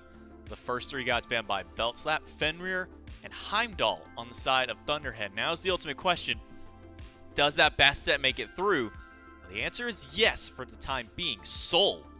It's going to be the last god banned. Very interesting here by Thunderhead going for these 3 bans. Obviously, Echrome's still very impactful on that Heimdall, but that's not the god that I would have imagined that they would throw a ban towards here. I mean, Izanami gets picked up, and that might be the most surprising thing, is that they're going to let Thunderhead even have the opportunity to pick this god. Well, it seemed like neither one of these teams wanted to pick it too highly last time. They weren't first pick, first ban material. I think it was third pick, I believe, the Bastet did get through. So maybe at this point, they just don't value it as much as we see the value that it comes out at right now. Johnny, I do think that with everything that we've been saying going on, I do think that Johnny does get that amount of value on a couple different picks right now. So just making sure that Trix doesn't get that aggression on the Fenrir, and then obviously Zeros hits a very sick Soul, and he was kind of just role-playing as Soul in that game with the Gilded Arrow start on Zeus, just wanting to be an auto-attack mage there. So I see where their head's at for sure, and they're just saying, you know what, we don't value that Bastet as highly. After the performance that Johnny had, I'd be surprised that no team really wants to value that here. For now, it will be Izanami Bologna on the side of Beltslab. Meanwhile, Thunderhead gets Cernanos and Bacchus. So dual lane rounded out right away. We've been seeing a nice little rise of Cernanos as of the SPL qualifiers. It was the EU teams, Just F6 and Thunderhead, first ones to really bring this god out into the limelight and really show us what this god is capable of here. And coupling that with a Bacchus up against Kumbhakar and Izanami, it seems pressure is kind of even on both sides, but maybe some nice fight over here on the side of Thunderhead. Yeah, right now for me, last time I saw the Kumba was Trix picking it into a Bacchus specifically, because you do have a pretty sick matchup there where you can charge up the Groggy Strike to immune the knockup, and then you can mez out the burp. So Kumba does have a nice matchup into the Bacchus specifically. You don't really have to give up too much pressure there. Couple that with an Izanami who can clear the wave just better than anyone right now. So Trix just likes playing this Kumba into Bacchus. I thought last time that maybe it was just he wanted to play Kumba, but now it's pretty clear to me he likes it into Bacchus specifically. And Trix is one of the few players aside from, it's always weird when I say this, aside from solo laner Mogao, who really has been showing a favoritism towards this god, specifically over in the EU region, really the only region that's playing this one out here. But Bastet Daji do get banned away, so we won't see the cat this time around as Thunderhead do get the opportunity to finally ban two of Johnny's hot picks away here. And it's a clean Gilgamesh in response by Beltslab, so still taking some shots at the jungle across the board. But now that Thunderhead get this Agni out here, they get one of those top pick mages, how does this kind of help them out a little bit to try and deal with Beltslab? I mean, the same sort of concept I always have with Agni is that once you're against someone that doesn't have the greatest wave clear, obviously Nuwa can drop the fog to try to help, but she really does need to get very close to clear that wave with the Shining Metal. Agni is a pretty nice matchup where he can just poke you out incredibly easily and just try to make sure your life is just not very fun when you're trying to clear that wave. So Agni is going to be very safe here in this matchup, but that's a Chalk that just got locked in, and I can imagine anytime, because I can only assume it's either Bologna or Chalk in the jungle, right? That's what anyone would assume at this point. So whichever one of them, probably the Chalk at this point, is diving that Agni, is going to make his life pretty miserable as well. That's what we think. So they throw out the Kumbhakar in the jungle to really throw a loop for everything, and then we don't know what happens beyond there, because then you throw up like Bologna support, who knows at that point. But with Bologna Chalk locked in, we've been seeing a lot more of the Chalk jungle, or the Chungle as it's been called, so aptly named by some of the fans and players out there. So we'll see if it is going to end up being that Chalk and jungle, or maybe we do get thrown for a loop and have Bologna in the jungle. I mean, it's been a long time since we've seen that god go anywhere but the solo lane. I think she pretty much just has been residing there. But Kali is the last selection here, and for how late that first game went, it feels like Kali would be a perfect god to really take towards that late game. She is still one of those few true late game hyper carries that we have in the game at the moment. Normally I'd agree with you, but to me, this whole Beltslab roster seems to be anti-Kali, right? You have the Kumba, which can easily just mez her and shut her down when she blinks in. Nuwa can wait for that destruction to end and counter with the ult after the fact, because Kali's never get Aegis because they always get blink and beads. And then you also have the Scourge from Itori as Bologna. So to me, this would have been, maybe if Kali first picked, this would be the roster you would pick to counter that. But Ray Shadow picks it on the back end, so he must be very confident here for this pick. It is going to be the Chungle this time around. So Johnny on Shock versus Ray Shadow with the Mannequin Scepter Kali. And Mannequin Scepter might be the more interesting one of the starters to go through with here, because it's one that you would imagine any god that is more auto-attack centric, you just want to pick this up. You know, Mercury, Osiris, Erlong Shen, Kali on there. When seeing a little back and forth between there, and a lot of damage thrown the way of Trix and E-Chrome. Trix has a passive to help him out, but E-Chrome doesn't. And it's the early aggression out of Thunderhead this time around. Dual lane strikes them first blood yet again. Unfortunate. They needed about 1 or 2 more minions to kill there, and then they could have hit 2, and Trix could have decided to go for the burp and the mez, and just, put them to sleep, and so that aggression could have stopped. But it seems like they both were in the same headspace of, we're going to out-clear here, and they were just not correct. Once its Mark's stun went off on that Belch, it was just easy first blood for them. What did end up having to expend the Frenzy to get it here, but that's part of why we've been seeing this Frenzy over in that support role, to try and get that level 1 pressure And it pays off for Thunderhead as they do strike first. Yet again, Mecha Black losing this trade, jukes out the damage, but a minion right after that Archer trades out. Itori gets his team on the board a little bit earlier this time in game number 2. And Trix and Echrome maybe trying to bait Chekio and Mark because Johnny is on the rotation through. Belly flop out of Mark means that his mobility is gone. Chekio doesn't have much to his own. Johnny can waltz his way right over. Beads have been used and a teleporting after the hammer. Johnny needs 2 basics and he'll get those 2 to make sure to put another kill up on for Belt Slap, and the body blocks. Mark doesn't have very many options, very many places to go. Belly flop gets him out, and Trixtank will not find the confirmation kill. I want to highlight that auto attack reset on the Chalk Ray, and there's only one way he ever gets that kill there, and it's if he pre-beads the stun, throws the axe, teleports to it, and then has to do the auto attack cancel on the Ray. And if you don't pull that off, you're definitely just stuck under a tower, not close enough to finish that auto. Beautiful play there. And of course, this was sort of the mirror of what happened last game, except no solo kill in solo for Mecha Black, and this term it's Itori. Early kill in duo for for Thunderhead, but this time Belt Slap answers back with that early rotation. So it looks like Johnny has learned from last game and said, you know what, I'm going to come over here early this time instead of staying back and farming because I am a warrior. I'm Chalk right now instead of that early game centric assassin. Late game centric assassin. Trixtank does get knocked up by the belly flop there, but Mark won't have much more to go beyond there with Chekio. They still have minions that they need to clear out before they can keep their fights going. Itori with that nice solo kill means that he'll have the XP lead over Mecha Black for at least a short while. But Johnny wants to get the ball rolling once again. He'll go right up to Marcus. Dash still up for Marcus potentially, or maybe he's just holding on to it in case of emergency. He won't need it for now. He'll turn some of that damage right back towards Johnny. But Marcus is the one really hurting there. Over half of his health, not just from the red buff clear, but from this damage out of Johnny. Yeah, Johnny's going to be poking out Marcus pretty much whenever he wants to, because at this point you don't want to dash you don't want to dash too early ever on this Agni right now, because if you do, the Chalk can just chase you down with the big AoE ult. So he's going to have to hold on to that dash effectively until the ult comes out, or at least try to. So as long as he's poked out, I think he's not going to be too fine. No one can really get to him right now. Zeros on this new op pick likes to stay back. He likes to get his farm. He's not going to get too aggressive, but you always got to watch that HP bar. Anytime it gets below that 90-point threshold, that's when Zeros is going to go into that ult.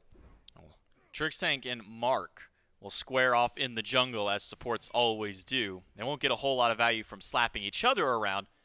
Instead, it'll be who can get the better initiation, the better gank to the dual lane. Considering the fact that Mark was just chasing Trix the whole time, there won't be much to be had over there. A root from Trix and a dark portal out of Echrome. Puts a lot of poke there on a Chekio. He'll be able to dash himself back. Mark will body block to make sure that Trix and Echrome can't go too much further. Chekio does need to be careful. Level 5 now for himself. He can throw out that ultimate. It'll hit Echrome. That'll be the end there. A disengage more than anything from Thunderhead. I do like the aggression over here from Belt Slap. Now that they do have level 5, the matchup really does, I think, favor Belt Slap in this regard. Echrome can clear the wave effectively. Trix really can shut down much of what its Mark wants to do on this Bacchus pick. So this was sort of what they thought they were going to do early game, but they just got a little bit baited by the Belch, and Trix is going to go for the solo kill.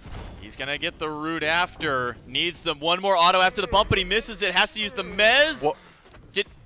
What? Trix?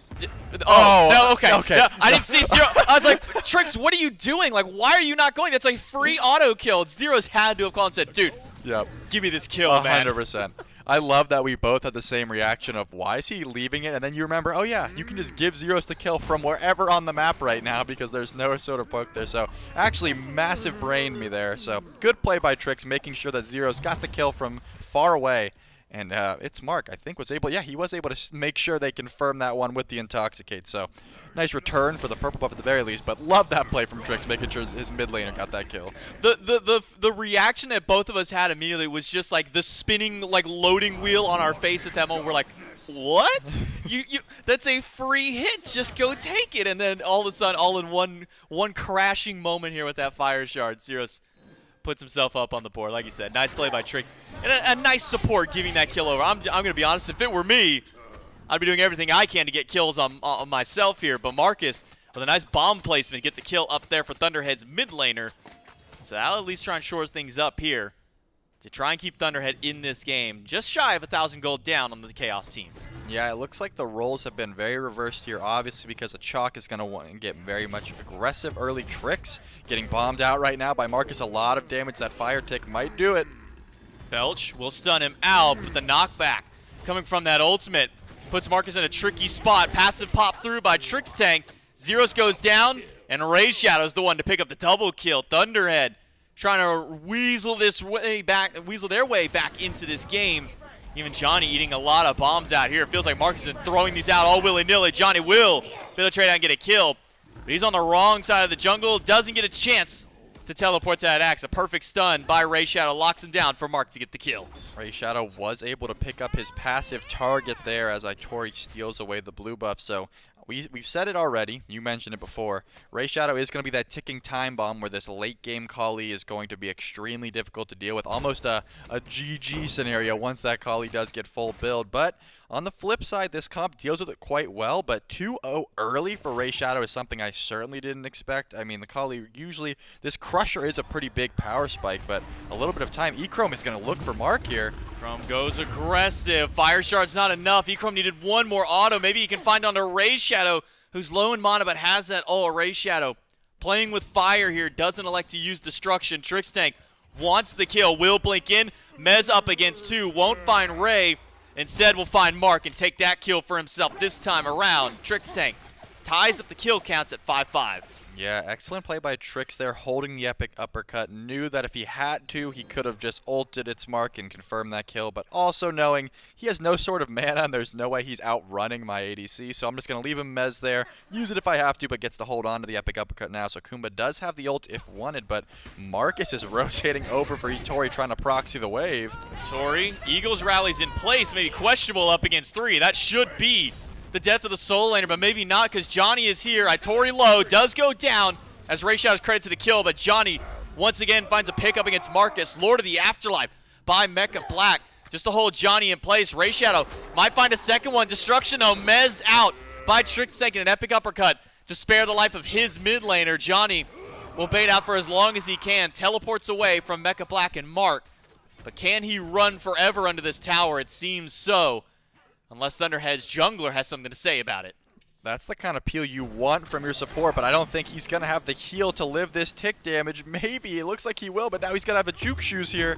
Plays the ultimate mind game, doesn't teleport in, but the leap in and the intoxicate from Mark will close out the kill onto Johnny, but Trixtank is back here. No ultimate this time for the Kumba, double Mez, and Itori, who died early on in that fight, is back from the grave to box it out once more. Ray Shadow low, and the fire shards out of Zeros will take him down. Mecha Black stuck in place by the Groggy Strike.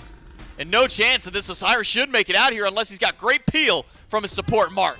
And the Emerald Eagles rally is going to come back up there. Great target selection, making sure that Kali is the first one to die there. There was a 3-0 bounty on Ray Shadow's head at this point, so getting that shutdown gold is definitely your most important. Then turning, obviously, to Mecha Black, who, and Osiris with no sort of escape at that point, that was just a free kill. But making sure that Ray Shadow was the first one to die, definitely a smart call here. As we have a little bit of a skirmish happening in duo lane, I don't think we're going to see anyone get too aggressive off that, just trading ultimates. But just great target selection, making sure that this 3-0 Kali gets shut down early on. Yeah, you don't want to let this Kali go too far. Now with Ray Shadow on his first death. Actually goes for a Hasten Katana. Second item through. Not what I would have expected out of a Kali. An item that we don't see very often. It's been typical more with like the Scream style of build to go into a charge bow and then like kin size after that. But how do you feel about this Hasten that Ray Shadow's picked up? So Hasten used to be pretty meta on Kali until the burst Kali build kind of fell into fruition, where you go Crusher into Hi-Rez and just go for that one shot. But I do enjoy the Shred Kali with some Odie Bow, kin size procs, maybe a Serrated thrown in there if you want to. It just depends on how you really want to build her with her passive, obviously. So I do like this Hasten build if you are going to be sticking to these targets, and it's just going to be a little bit rough. The more auto attack focused you build, the more you're going to have to deal with these. Hold these. Trix is getting body blocked to heck over here. Trix will not make it out. His passive procs, but that's only going to delay the inevitable on his life. Marcus picks up the final auto to get credit for the kill up against the Kumbhakarn, and is a decent epic uppercut, but even better body blocks coming out of Ray Shadow and the boys on Thunderhead, locking Trixtank in place without actually even having to use any CC to lock him in place. Yep, that is going to do him. But, you know, just touching on that point one more time, with the Bologna, with the Kumba, I think the more burst effective Kali builds are going to benefit your early game. But obviously, late game, you just want to be that blender where you can just W key at everyone. So no matter what build you go on Kali, she's going to get online. But I do not mind the Hasten Katana. Just as a little strange to see it this early. Talk about gatekeeping a red buff here. Johnny will walk up to make sure Zeros could grab red if they want to.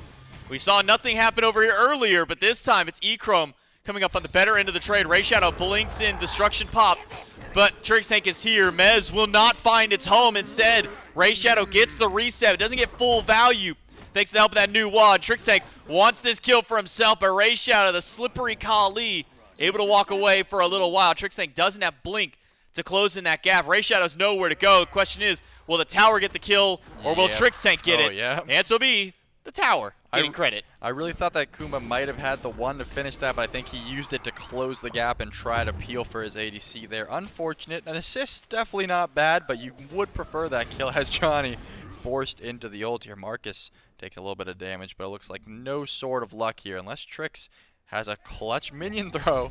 He's going to need it, but he uses the bump to get himself into the tower. Doesn't even need that because the Groggy Strike has the damage to take him out there. Kill for Trix Tank, finally gets the one that he wanted earlier on, this time on the mid laner. Chekyo back from the grave, gets the root on top of Trix Tank, who doesn't have his passive to save his life this time around. Chekyo will strike pay dirt this time around and pick himself up a kill. Itori, pretty much the only one with a massive XP lead that we're seeing. 2 levels on Mecha Black in this solo lane. Pretty much everyone almost dead even. Right now, Zeros is obviously going to keep up his farm because he doesn't really have to rotate to these fights on this Nuwa pick. He can kind of just go into the fire shards to provide support, ward coverage, that sort of thing, and then just keep farming. But besides that, relatively even. E-Chrome did get that 6 solo kill, so he's looking at a level lead here as well. But Belt Slap, not really running away with anything right now. Small lead, but they haven't pulled any of these big neutral objectives yet.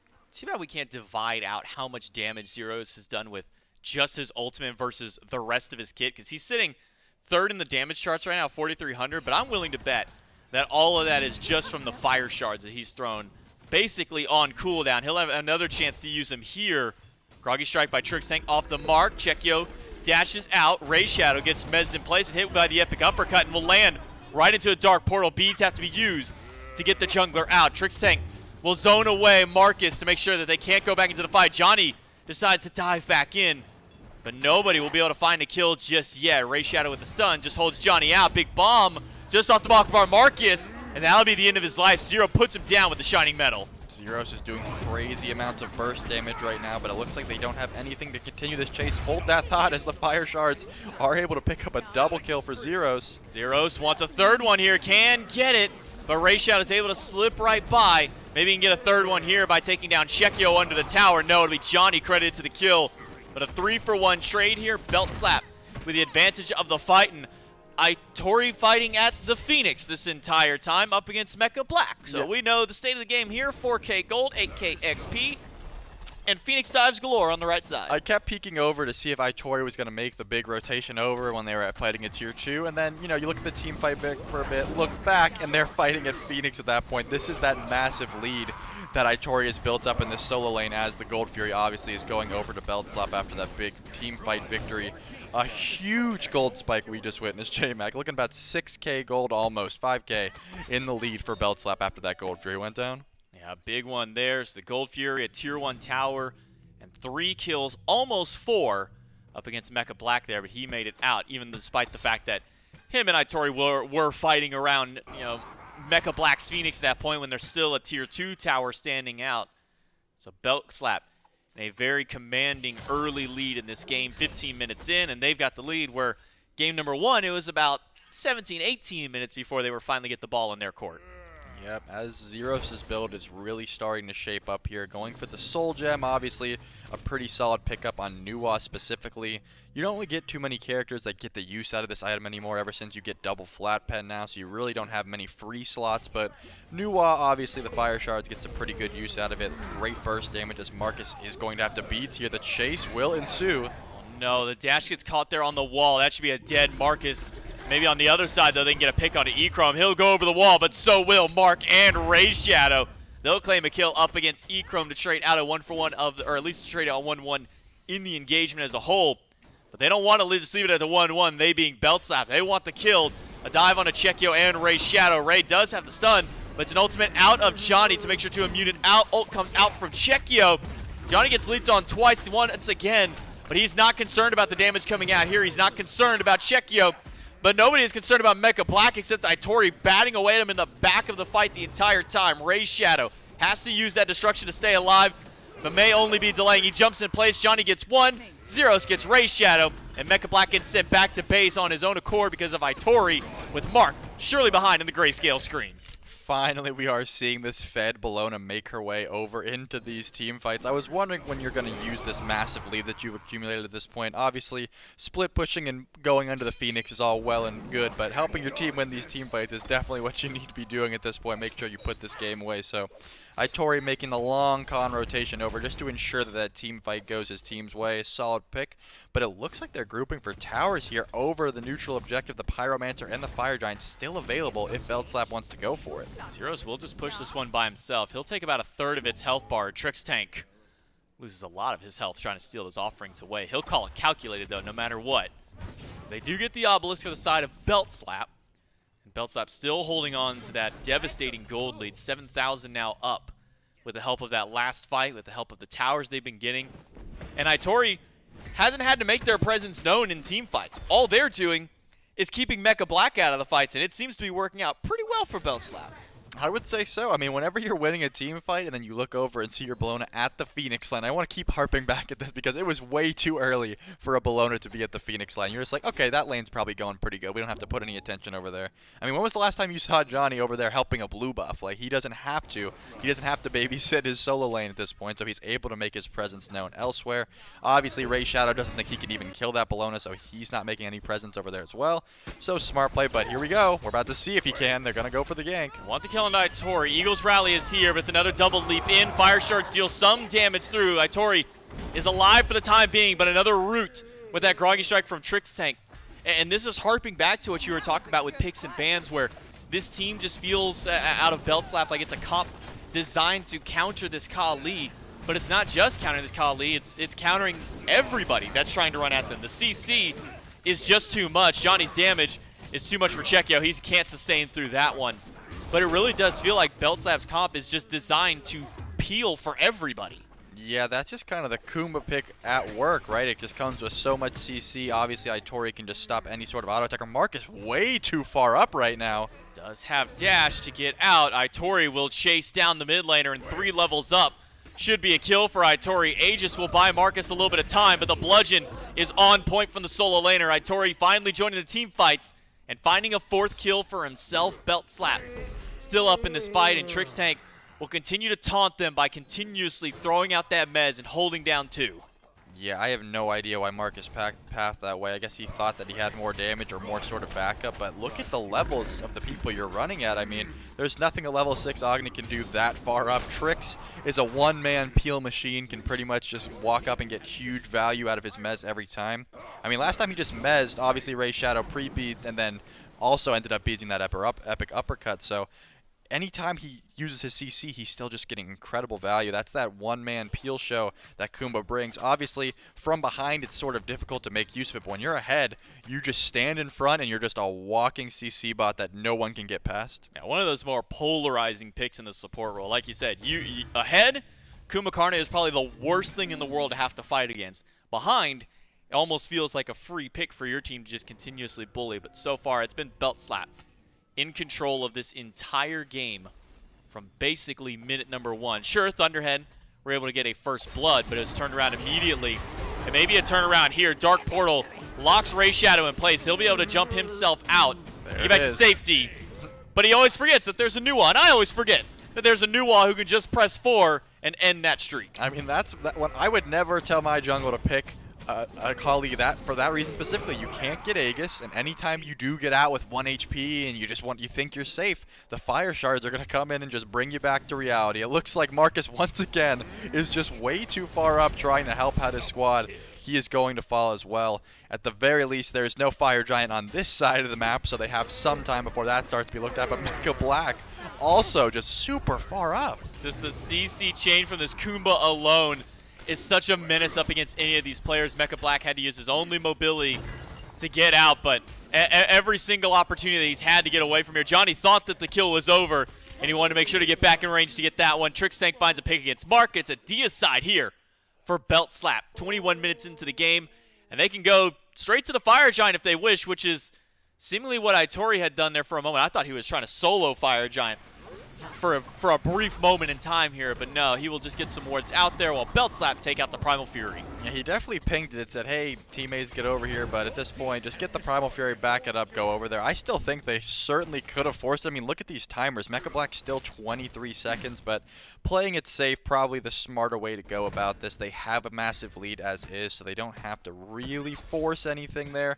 I mean, they staggered their deaths. I think that was Thunderhead's whole plan as to why they were all posted so far up, even after that fight was lost. Try to get Belt Slap pulled as far away from that neutral objective as possible so no one's able to pull the Fire Giant in. They decided it worked out. So despite a 13k gold lead, you still have that Fire Giant swing on the table, which is better than not having it on the table, obviously. True, and not just Fire Giant. I gotta imagine that Thunderhead could have some strong siege potential, at least defenses, to their name when it does inevitably come down to that point here. I mean, what's Thunderhead's way back in to some of these defensive fights around their Phoenixes? I mean, at this point, you have to call out Ray Shadow's target, and everyone needs to be on that target, because if this man does get a reset, that's your best option, because we've already seen what happens when he doesn't get a reset, and that's Zeros is going to finish that kill from across the map as he just, I think he just did 60% of Marcus's HP. Yeah, I'm wondering where Marcus's health bar went, because it was only fire shards that hit. That's that power of that soul gem popping in. And that Archmage's gem that Zeros just finished. Oh, he did go for Archmage. Man, we haven't seen Archmages in such a long time. This is the only pick that gets the benefit out of it, but you're seeing firsthand when it does. I mean, I don't even know if it procced on Marcus specifically. It probably parked on someone with more HP, but either way, that just adds so much damage to the fire shards when you're not even around them. Gross, man. I remember when that item came through, everybody was crying. It's going to be the new WoW meta, Archmage new WoW, feared in every one of your games, and then it never really happened. We saw it for a little while, and now we get reminded as to why it could be so good. As a fight around the right side, Phoenix is going south for Thunderhead. Mecha Black goes into 4, and then straight to his grave. Marcus doesn't have many options either. He'll be able to dash away, but he's being chased out by the front line, by the tanky boys here of Belt Slap. Beads hold him out for only an extra moment as Johnny cleans up the kill. It's now 4 up for Belt Slap. And 23 minutes in, they don't need the fire. Well, they already grabbed the fire shot. Killed them both. They'll just go ahead and take this Titan, end the game, and take the set. Belt Slap with a 2-0 win. While that whole 4v4 or 4v3 siege was happening, Mark and Czechia were trying to get the Phoenix as Itori just 1v2'd them under Phoenix and chased them around the whole time. I was just watching the map as Itori was able to do that, but very clean play by Belt Slap. Obviously, they got the pressure they needed, and even though they didn't have that lead in the early game in the first set, this game looked very Belt Slap to me, very one-sided. Yes, a very convincing win here in game number 2 for Belt Slap. We'll take it to a quick break, and then we'll come back to break down that game.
Game number 2, a little bit more decisive here for Belt Slap, maybe a little bit earlier on as they clean it up. They take game 2 and they take the set over Thunderhead. They'll qualify themselves into the EUSCC as our 3rd team to now join the ranks. And with only 3 more to go, still a chance out here for Thunderhead to make it back through. But Belt Slap, from minute number 1, sure, they dropped first blood to Thunderhead, but they're able to pick that one up immediately with a rotation from Johnny. And Trelly, kind of ever from that point onward, Belt Slap were just in complete control. Yeah, I think Itori getting that solo kill early on as well pretty much dominated that solo lane. No junglers really went over to that right side of the map at all. They didn't need to.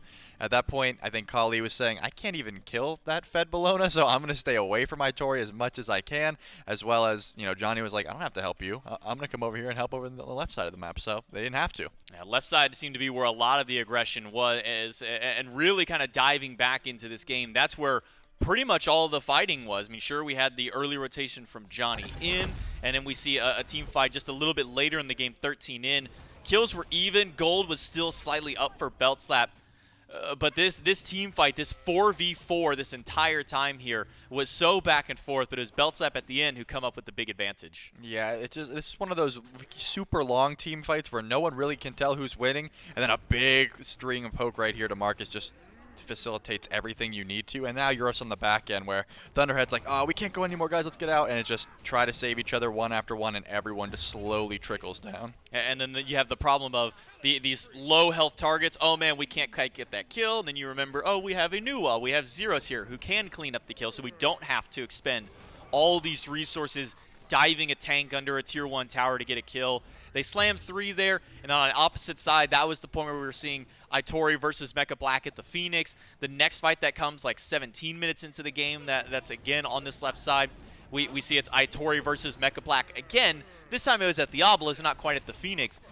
But it just came down to Belt Slap's 4v4 being more potent because, again, they just didn't need Itori in a lot of these early game fights to be a part of their team fights. Yeah, I mean, looking at that POV, you can just see at how little pressure was on Zeros this whole game. I mean, on a pick like Nuwa, yeah, this whole set specifically, I mean, he didn't die at all on the Zeus game, and now he goes 8-1 on the Nuwa pick here. It just seems like Kali, again, Ray Shadow picking this Kali into a god like Nuwa, where if you do get ahead, sure, you can just pop your beads and blender through the minion explosion and hopefully get a kill, but if you don't, Nuwa just has so much burst, can self-peel, go up into the fire shards, kill you after your ult. It just seemed like not a great matchup. Come on, Zeros. Only 23,000 player damage. You did like 60% of Marcus's health in one shot. I was expecting like 30, 35k out of this mid laner here, but only sitting at 23,000 on Nuwa. No, very impressive game here out of Belt Slap's mid laner and jungle. Both of them putting up impressive numbers across the board. Even Echrome here on this Izanami, 17,000 damage to his own.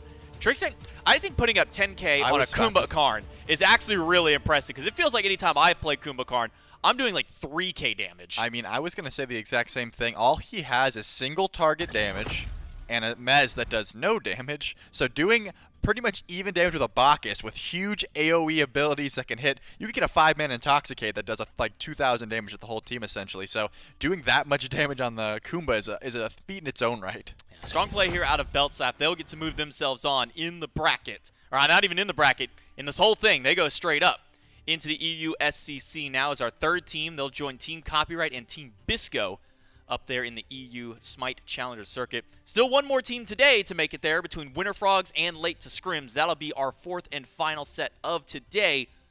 But then we still have 2 more slots after that, which will be filled out tomorrow.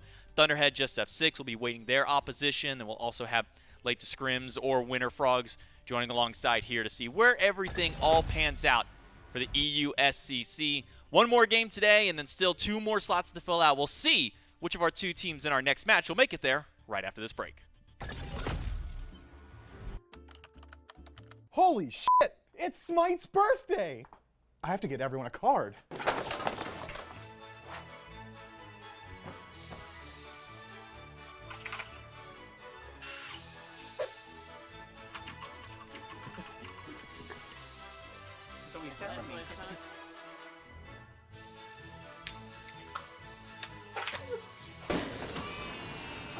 Oh, come on. Again?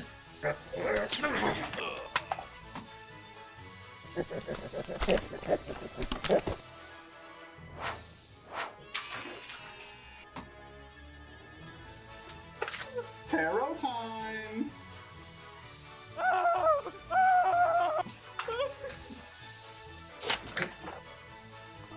A card.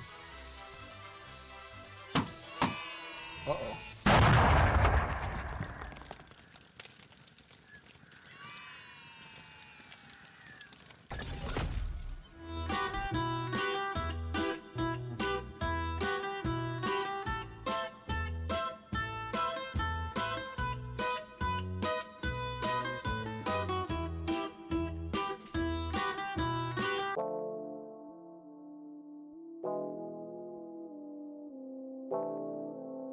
Huepa.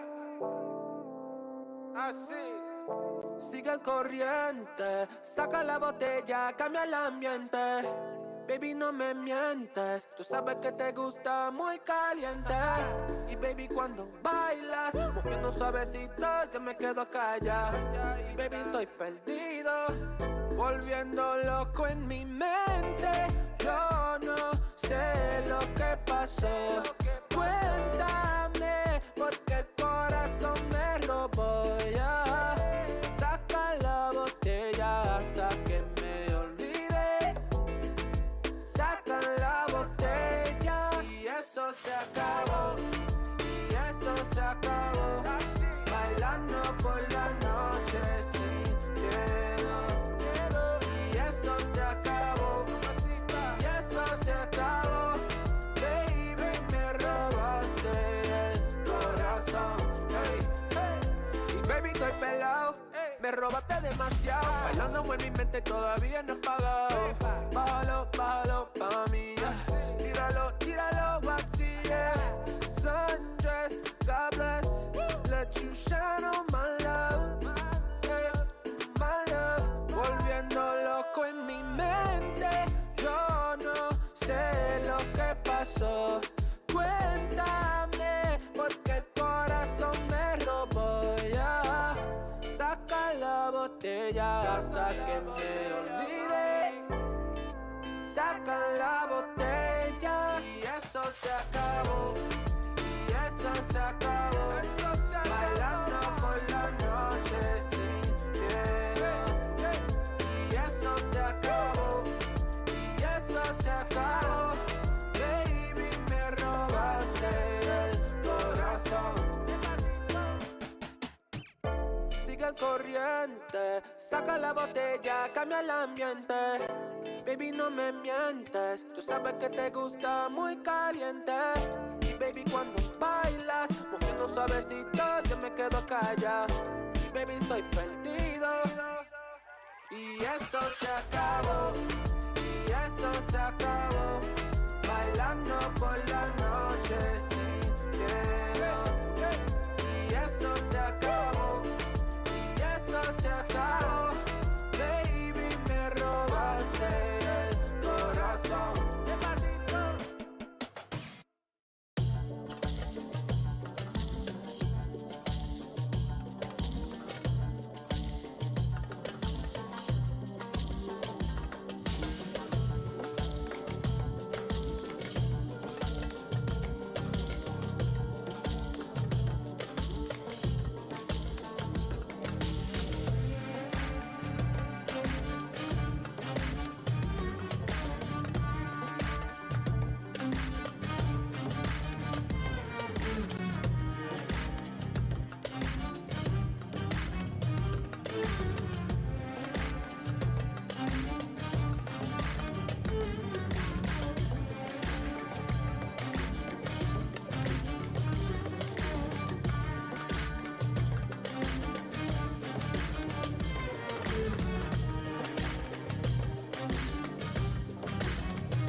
got one more team in the EU SCC to qualify on today. One more team to send down to the losers bracket.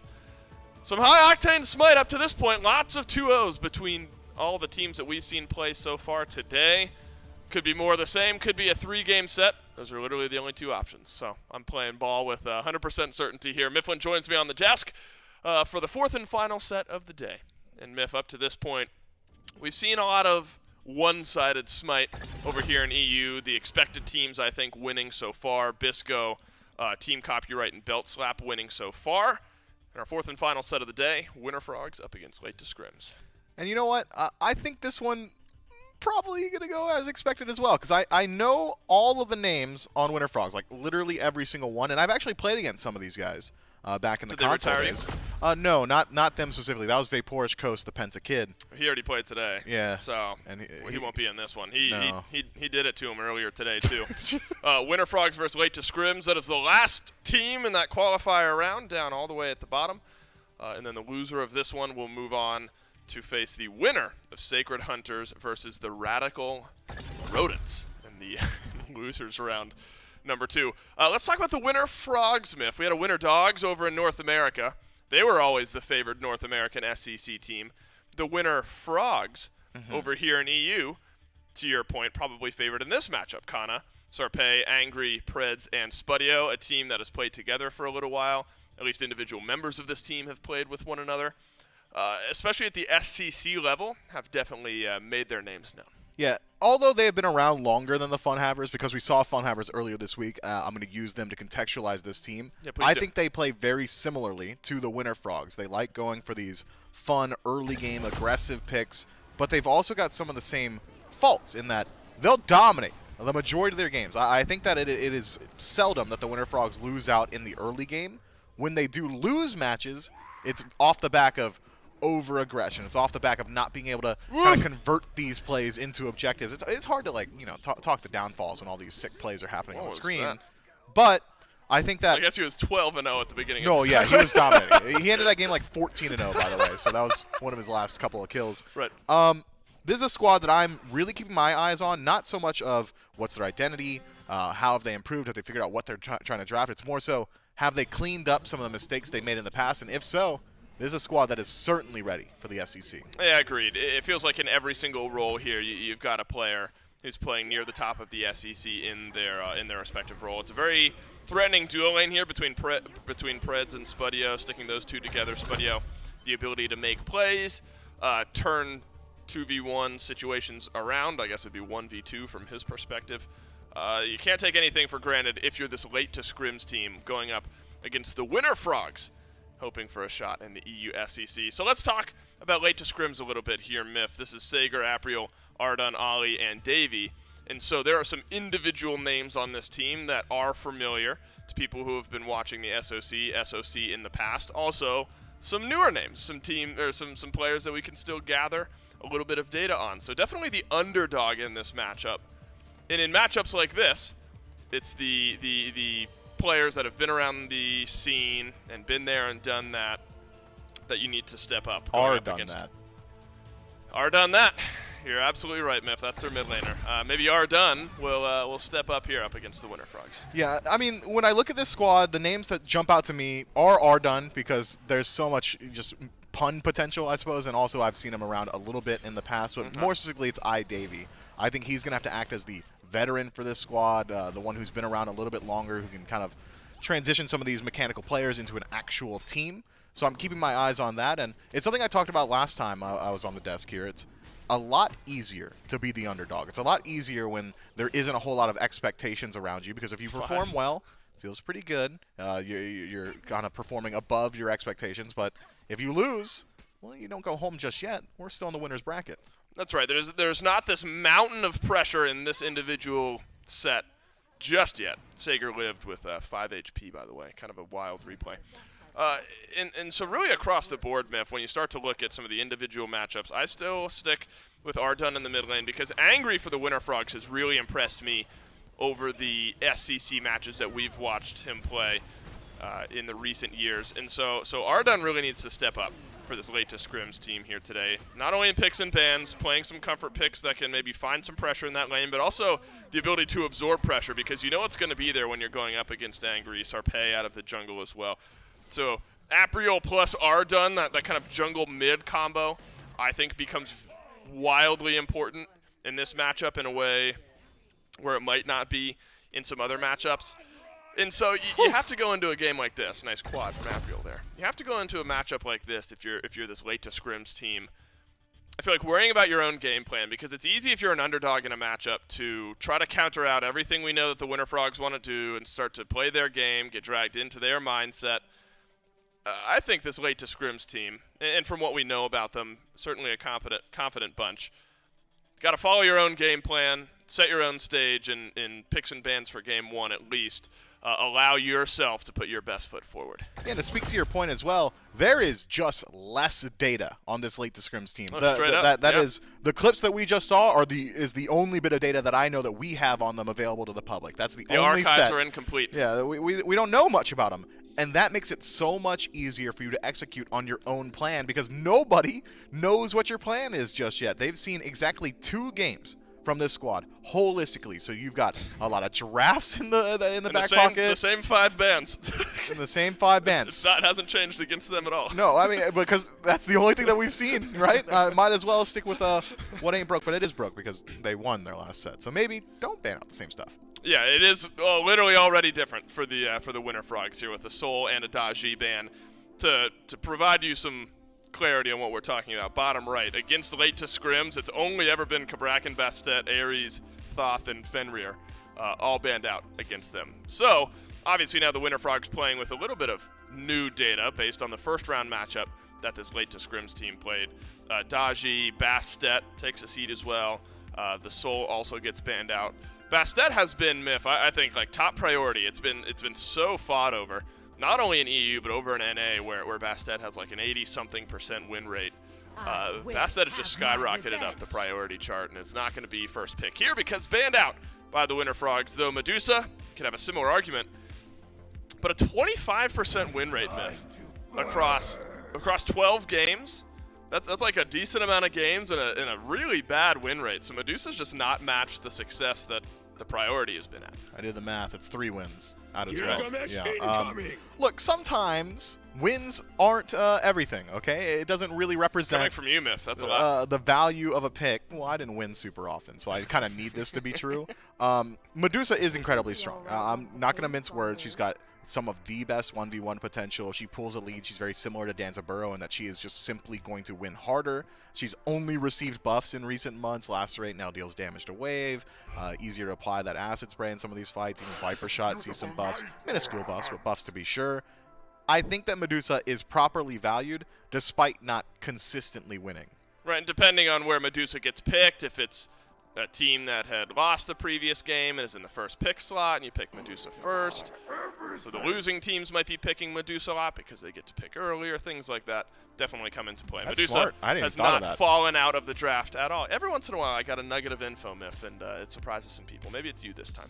That's a little bit surprised. Gilgamesh plus Fenrir. Talk about initiation for this late to scrims team. You've got Agni, who's been like the control mage to have out of the mid lane.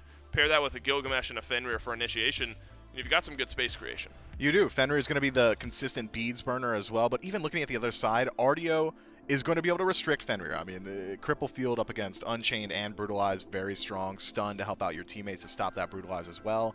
Means that Fenrir is going to have to pick his spots. But that said, very often when Ardio goes in the soul lane, she feels like she's untouchable, right? You get that early defense online. You can just pick up a teleport. You don't need to worry about these kinds of things. Yarkor would agree. But no CC immunity to the kit. Ragnarok going to make it very hard for this Ardio to survive. So I'm going to keep my eyes on the relics throughout the early phase. Agreed. And even though Ardio has got a good matchup in a Fenrir, it's pretty unlikely that they butt heads throughout the early portions of the game. Yeah, sometimes we'll see solo laners grab beads early on, but then you feel like you're at a teleport disadvantage, and the mobility around the map feels a little bit limited. So I agree with you there, Myth. We'll have to see what the solo lane looks like for Kana and the relic choices there. Merlin has been kind of that niche mid lane picked up here and there. I think Angry, over the course of his SEC career, has proven that Merlin is a strong pick. Absolutely in his god pool. Fafnir, though, has been interesting, Myth, as far as priority goes, in the sense that there hasn't been much, you know, in support priority here for Fafnir. But with a Medusa, Camazotz, team-wide Coerce has some good sticking targets here for the Winter Frogs. A lot of objective burn in my mind here for the Winter Frogs draft. Yeah, objective burn is there. I mean, Medusa and Merlin have essentially got it on their own. I am surprised to see Fafnir locked in, not because Fafnir's bad, not because we haven't seen him too often, but because I don't think it necessarily fits this Winter Frogs draft too well. I mean, you could say, just coerce the Medusa. It's going to work out just fine. Yeah, but generally when Fafnir gets locked in, it's like 2 hunters, 1 physical, 1 magical, or both physical, doesn't super matter, or an auto-attack jungler. It really is just coerce the Medusa here. One more team today will qualify into the EU SEC. Will it be the Winter Frogs or late to scrims? Between the two team names, Miff, Winter Frogs is absolutely the team that's going to qualify because they're winners, and the other team is always late to scrims. So I think on purely a name basis, Winter Frogs have the edge going into game number 1. That's hard-hitting analysis. You're welcome. Kana up against Sager over in the solo lane, and it's not a matchup we get to see all that often. Artio up against Chalk. I did see some Chalk in our last set. Wasn't out of the solo lane, though. So I have high expectations because I really like Chalk. So fingers crossed for Sager. That's the you have high expectations of Chalk because you like Chalk. I have high hopes for Chalk. There we go. Expectations was the wrong word. Okay, fair enough. I have high hopes for Chalk because I love the pick. Fair enough. And it should do just fine in the laning phase. Sager does not have to worry about jungle ganks nearly as much. Gilgamesh going to have a little bit more CC lockdown, and Chalk just deals with Camazotz all right, has CC immunity in the ultimate, self-sustain in the kit, going to go a long way as well, and doesn't have to really contend with anti-heal early on. Generally, when we see Chalk in a solo, you're matched up against somebody with Tainted Steel. Not the case this time. Vampiric Shroud for Kana, going to help out with power, going to help out with survivability, but won't really hinder this Chalk out of solo. Love the double frenzy over in the duo lane, and pressure is put out on both sides, but it's Spudio left a lot lower than Davey on the other side. No surprise, though, that Medusa feeling a little bit more comfortable with that early clear. Uh-oh. But what about this? Davey already used the Bifrost. No escapability. Beads used. No stun was going to connect anyway. But getting the beads off the Heimdall myth, a nice start early on. I love the very simple rotation there from Preds. Yeah, walk into the jungle and late to scrims just walk up to the wave. Pretty easy to find the rope a dope, but Preds not able to connect the hammer. Does not necessarily matter, though, because you got your value regardless. Davey losing out on that defensive relic, and he's right to do so. I think even if he barely beads the hammer, like if he gets stunned for half a second, probably lose out on like 60% of his HP just from some Viper shots, just from the acid spray, the lacerate. So right to do so, but just a little unlucky that he wasn't actually going to get hit. Right, it looks a lot better for him if the axe actually hits, right? We'd be like, sick beads. Right, it was the correct play anyway, but the axe didn't connect. Double stun from Ollie. There's a brutalize through there. You never really know with some of the duo lane skirmishes early who's just going to stick around a little bit too long. We've seen a lot of first bloods this week coming out of the duo lane. And actually, Miff, junglers haven't shied away from those real early game ganks either. Right? We've seen some of those level 2, level 3 cringe ganks. Looks like it won't be the case here in this game, as both junglers heading on over towards the right side of the map. But feels like duo's been really chaotic as far as early pressure, early kills in a lot of these sets. Yeah, it's just because of the pathing of jungle. When we go for that speed to red start, you don't really want to rotate back towards solo lane because there's not a whole lot of farm there. So instead, we see these junglers kind of lean towards the duo lane a little bit more so, just because even if the gank doesn't go well, there's so much farm on that side of the map that you can fall back and not lose out on too much pressure.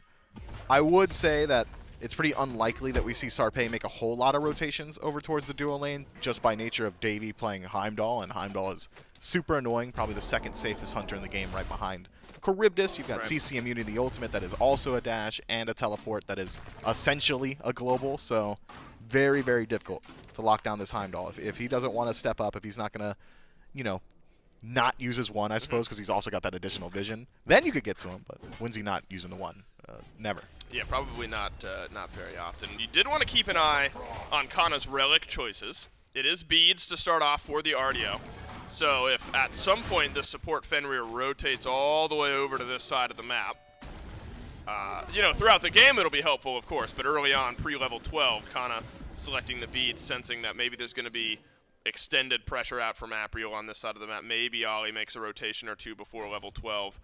But that does open the door, Miff, to in-out rotation potential. If Sager sees an opportunity to teleport over to one of these lanes early in the game, that's an advantage for late to scrims. Also, if Sager gets pushed out, you just get to teleport back in a little bit quicker. But the beads choice just shows Kana, I guess, sensing that might be enough CC on this side of the map and lack of escapability in the RDO and needs a little bit of help.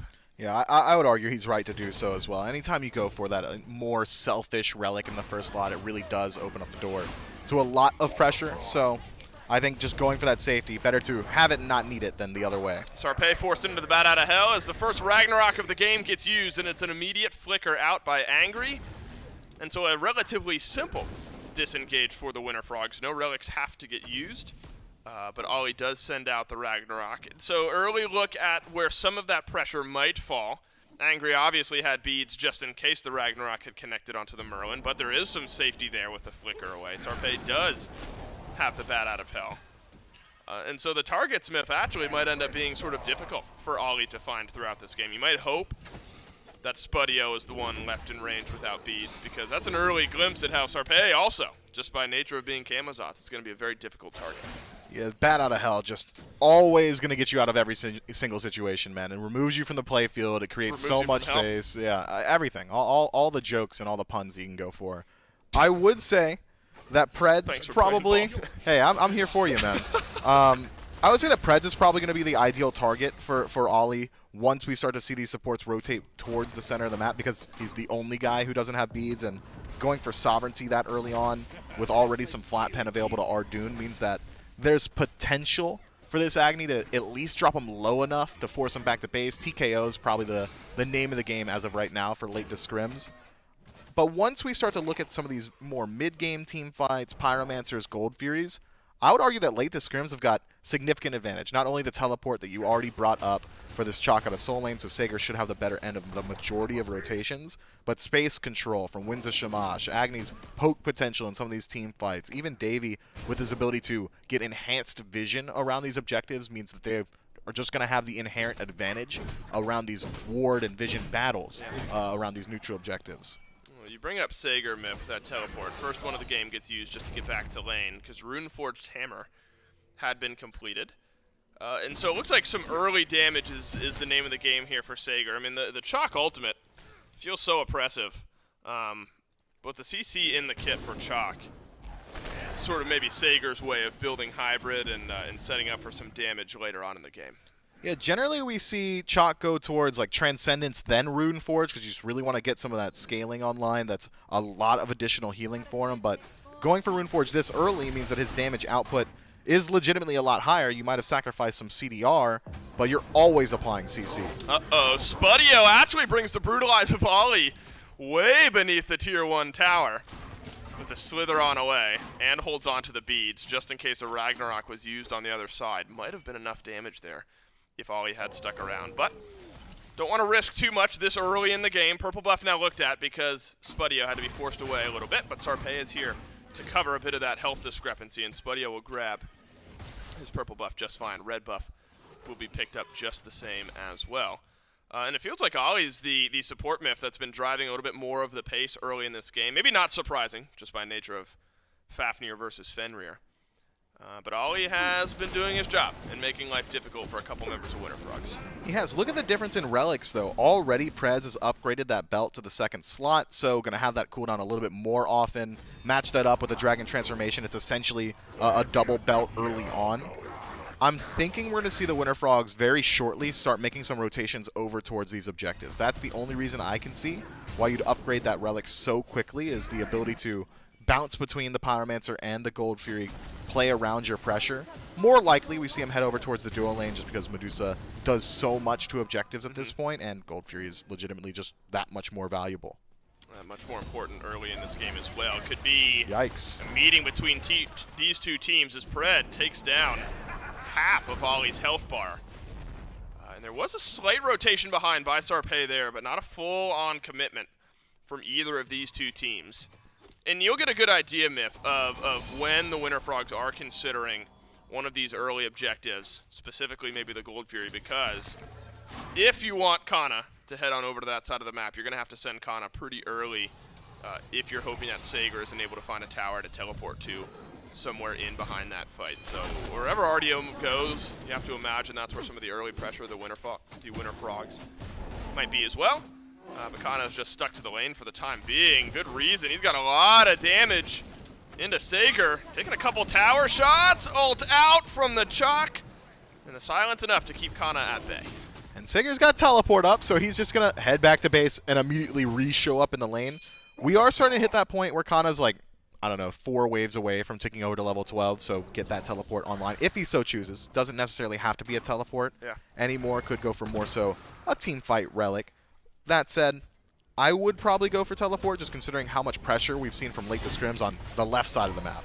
Apriel has to jump on over the red buff. Red buff looks like secured by the Winter Frogs. Purple buff was lost, though, by the Winter Frogs just a moment ago, and so late to scrims, we're a little bit further behind in gold just a bit ago. And late to scrims on a couple of their invades able to bring things back to even, but it's been tumultuous. XP in favor of late to scrims, where gold isn't a difference. 1.2k experience is a bit of a difference early on in this game. A lot of that on Davey, the 1 level lead over Spudio, though Ollie a little bit behind in support as well. Everyone else is even as Ardun pulls a level ahead. So it's these kind of half-level leads, Myth, that are early in this game for early advantages in this game for late to scrims, but haven't found a way to transform a couple of those small advantages into objectives just yet. Yeah, I think it is weird as well that the lead has kind of originated in that duo lane. Davey's been bullying Spudio. He's stepping up constantly to that neutral farm, stepping up constantly to these Harpies near the Gold Fury, just trying to control this Medusa. Generally, it's the other way around. Generally, Medusa's the one who's always looking for a scrap, always looking for that opportunity to fight, but so far, Spudio showing a lot of respect in this lane, and again, Davey with that added layer of safety, that added vision, doesn't need to afford that same respect to the Winter Frogs. Now, we did say Davey, just as a player, was the one who we might see leaned on a little bit by late to scrims to step up in this matchup. Always difficult when Preds and Spudio are the duo lane you're facing, but Davey and Ollie have done a good job of it so far. Again, we were talking about Fenrir and how more of the discomfort application early in this game was moving through Ollie and not so much through Preds just yet, though after we had that conversation, Preds chunked down Ardun for like half of his HP, and so there was some damage to flow through the Fafnir as well, as Davey extending just a bit forward here by the purple. Dave, let's play the game that we always play when the games go to 11 minutes with no kill. Okay. I got first choice last time. Who do you think dies first?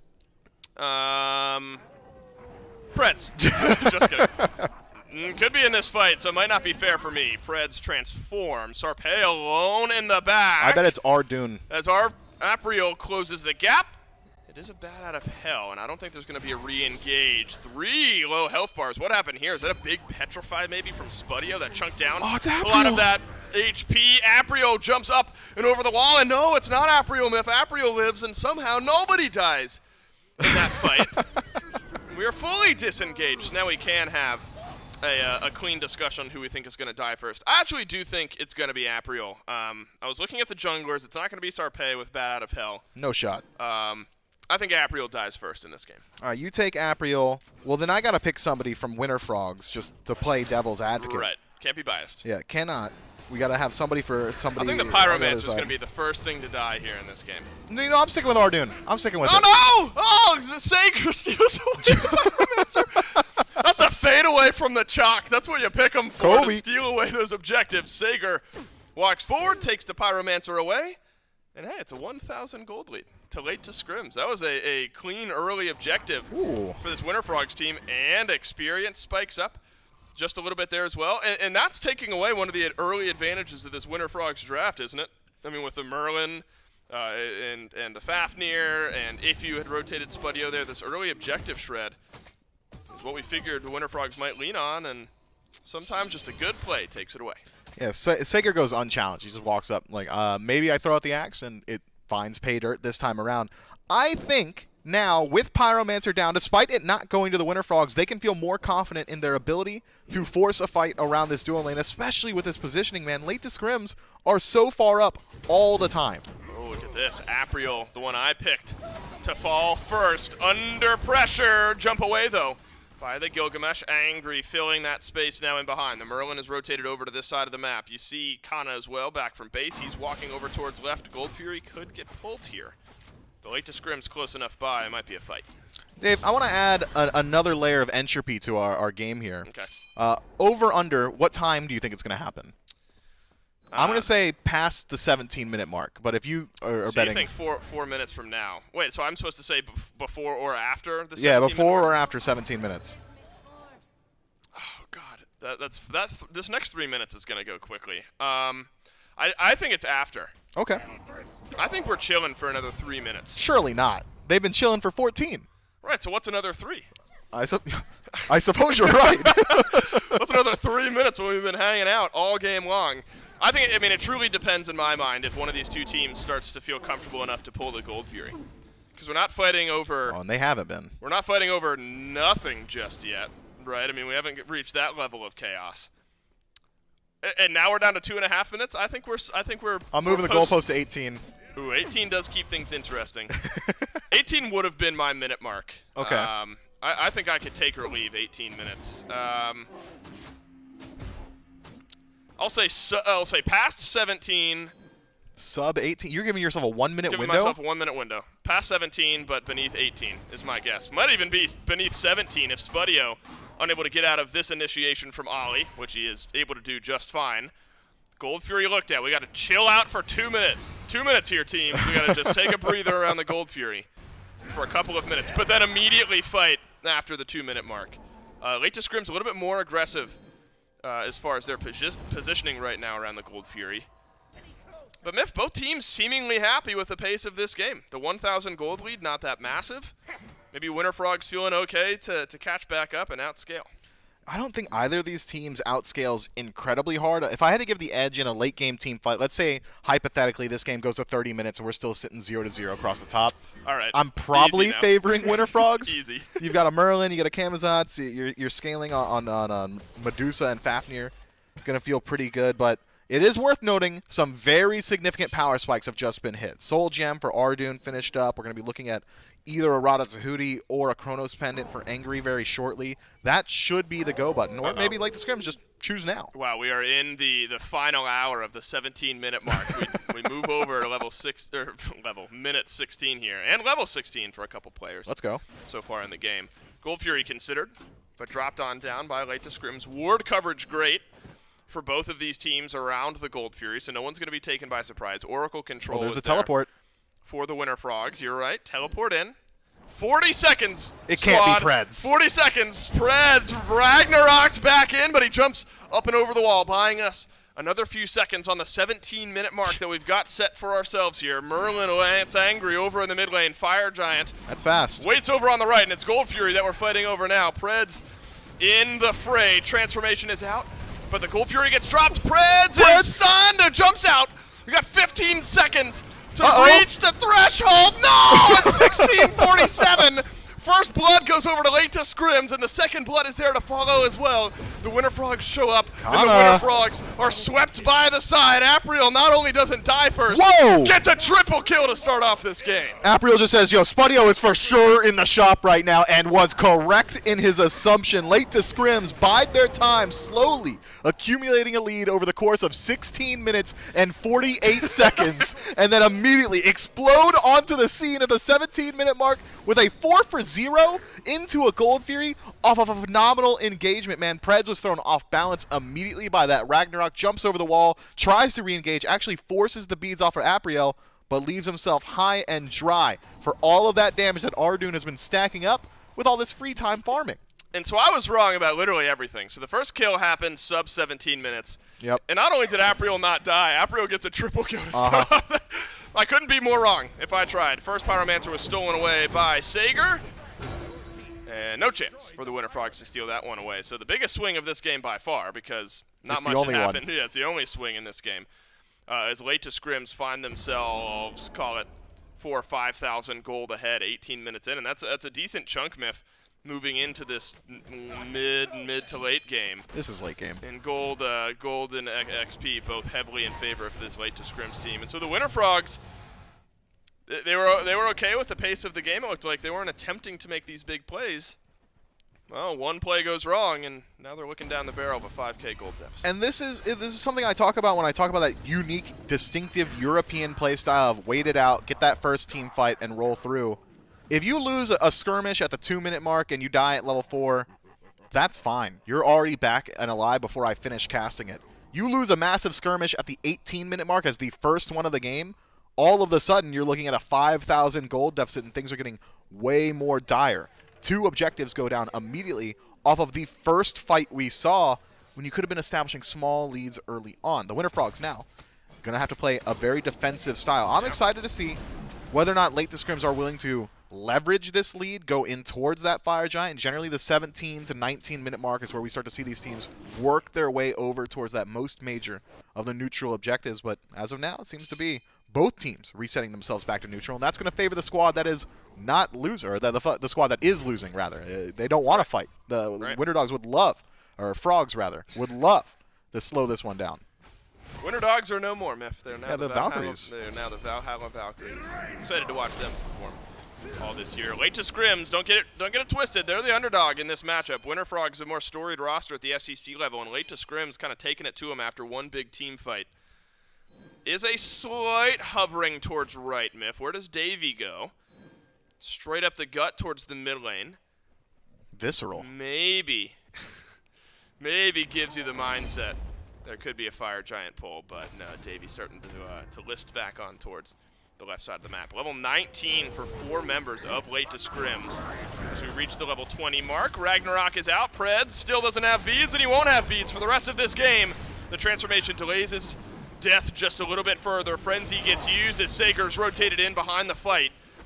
And that peel out from the chalk just bought too much space for late to scrims, and Preds left alone to die. Yeah, thinking Pred's probably regretting his decision to prioritize his team over himself, because now he's going to have a target on his back for the rest of the game. He is level 12 up against a level 19 Agni. Most of the carries starting to approach 20. He doesn't survive those. Sarpei blinked on, and there's Bat Out of Hell. You'd love to use that ultimate for some chase down and some extra damage, but it seems like it's been all defensive for Sarpei on this Camazotz so far. Tier 1 tower in mid will have the last bit of damage dealt to it by late to scrims. Despite a 1-player advantage, there was no heavy emphasis on rotating over towards the FG. Late to scrims happy with a bit of a slower pace despite a bigger lead. Still right around 5K. And the Fire Giant awaits. Should late to scrims want to pull it, but you know, the slower pace, you're right, Myth. If you don't want to fight anyway, gap's starting to close up just a little bit. XP starting to mean a little bit less. There's still this window for late to scrims, especially when we're so far away from being full build. But XP mattering less and less by the second. I'm genuinely astounded that we didn't see late to scrims just saunter on over to the Fire Giant. They found a pick in mid. They were already 5-stacked. They could have walked over and either A, forced a fight onto Winter Frogs, and that's a fight you want to take because you're 5,000 gold up and a little bit of experience, 2 levels or so in a lot of these roles. Or you just get the Fire Giant if Winter Frogs don't step up to defend. But instead it was we found a pick in mid, reset to neutral. We got our mid camps, and we cleared out immediately. Late to scrims kind of slowing down. It feels like they are resting on their laurels now, just waiting for something to happen to them, waiting for Winter Frogs to make a mistake. But when you're the ones in the dominant seat, when you have your hands on the levers of power, you got to pull them. Late to scrims could pull some of those levers around the Oni Fury Myth, but there's a Pyromancer spawning out here shortly as well. Man, even still, I mean, this is very simple pathing from Kana. It's not like Winter Frog suddenly playing more aggressive, but not shying away from the task at hand. And so there will absolutely be this advantage for late to scrims in the next fight, but I don't get the sense that the Winter Frogs are all that nervous of the gold lead here at the moment. They're going to take a quick pause, and we will as well, while they catch their breath after a high-octane, high-kill game here. 22 minutes in, the one team fight making the big difference. And again, you kind of get the sense, Myth, although I don't want the opportunity to pass you by. Go ahead. Let's play a game, Dave. Wins the next kill. We're at 22:58. We're at 22:58. 24 minutes. I was going to say 24:30. I don't think it's going to be very We're long. going to the Fire Giant in the next 180 seconds regardless. That Right. is I mean, all my Smite knowledge. Fury's about to spawn. Pyromancer's about Something's to spawn. gonna happen. these are the objectives that we start to fight over a little bit further. So sometime in the next couple of minutes, I think you and I are on the same page here, Myth. But again, late to scrims have this advantage, and they've built it for themselves, and I don't want to take that away. But it still feels like, despite a gold lead, as Ollie loses 3/5 of his health bar, still get this feeling the Winter Frogs are just not shying away. They're not under pressure. Right, they're not under pressure. They're not shying away from late to scrims, and it's actually a Pyromancer started up by the Winter Frogs. Late to scrims giving a lot of space to a team that is 5,000 gold down. Pyromancer goes quietly to the Winter Frogs. Look, late to scrims have essentially loaded their gun, right? They got hollow point rounds. They're ready, okay? We're playing gun game. They've got the golden gun or whatever because they've gotten so many kills with 0 opposition. But a gun that is loaded and aimed, and when the trigger isn't pulled, does nothing. You've got a club in your hand. That doesn't help you at all. Winter Frogs, it feels like they're not under pressure because late to scrims are not using their lead. They're just around right now. They're simply waiting. And, well, the Winter Frogs, despite being behind, are a veteran squad. Eventually, games equalize. 30 minutes in, the experience gap will be null. It means nothing. It essentially means nothing already. The gold lead also falling away. Wow, and it's the Winter Frogs who are going to engage. Double stun on the back. That one brought to you by Ardun as Sager continues to control the back line. Angry, chunked down by Apriel, so there's no more Merlin in the rest of this fight. Spudio's got to use the Aegis, and he'll be able to turn around the damage onto Apriel. 1 for 2 trades so far as another big stun connects onto Kana. And so there is that 1 kill advantage for late to scrims. The Winter Frogs find their first of the game. Late to scrims were right. They said, hey, we're going to get a lead, and eventually you will run face first into it. It doesn't matter if I'm holding a club if you walk into it. And Winter Frogs do. They take a fight around this Oni Fury. Again, surprised to see late to scrims actually go to the Oni Fury rather than going to the Fire Giant because that is probably just the better call. Sarpe pulls it out and resets because he can't solo it. That's the analysis. Yeah, well, you're right. What I thought was going to happen was Spudio and Kana, who are on this side of the map, were going to walk on over to FG and try to sneak it away. No ward coverage for late to scrims in the Fire Giant pit. Just now, Ollie walks over towards right. But the initiation on the back there, Myth, just shows you how disruptive I think Chalk can be, where Angry, second highest player damage in the game. So the Merlin's been getting the buttons off. But Sager just disrupted the back so hard in that last fight. Both relics used around the same time for both of the Winter Frogs carries. And so I think Chalk worth his weight up to this point. We're going to rotate on over to the Fire Giant, Myth, and despite a 7-1 kill lead for late to scrims, I don't think this fight is all that lopsided. It is not. Gold has not expanded whatsoever. Maybe a pick could be what separates this engagement. Angry forced to use that flicker defensively because Sager is a walking man mountain. Nobody's dealing enough damage to that guy to make him reconsider his own engagement. And Fire Giant pulled out late to scrims. First to an objective. And Fire Giant's going down quickly here, but Fire Giant gets dropped. Preds gets stunned. Into the back goes Sager, and it's both the carries left alone with the Chalk, but both the carries doing just fine. Sager's now thinking twice about where he is. And what's more, Kana has won a lopsided fight on the other side of this engagement. Late to scrims, now reeling as the solo laner's been taken down. Ardun has as well. So someone on the front line and someone on the back line, both mitigated. Now the Winter Frogs have a 5 versus 3. The difference in this team fight is that Preds doesn't immediately get picked up by Ollie, so he actually is allowed to use that Dragon form. Speaking of Ollie, may have stepped too far forward, loses his life to Spudio. Well, the Winter Frogs have done nothing all game long, but by their time, the 3rd kill of the fight drops down, the 4th kill of the fight drops down, and now the Fire Giant, its price on the menu is free. Late to scrims, we'll have to watch it go down, and the Winter Frogs officially take the lead. The first time late to scrims start the objective themselves, they lose it and the team fight. So I now have to issue an apology.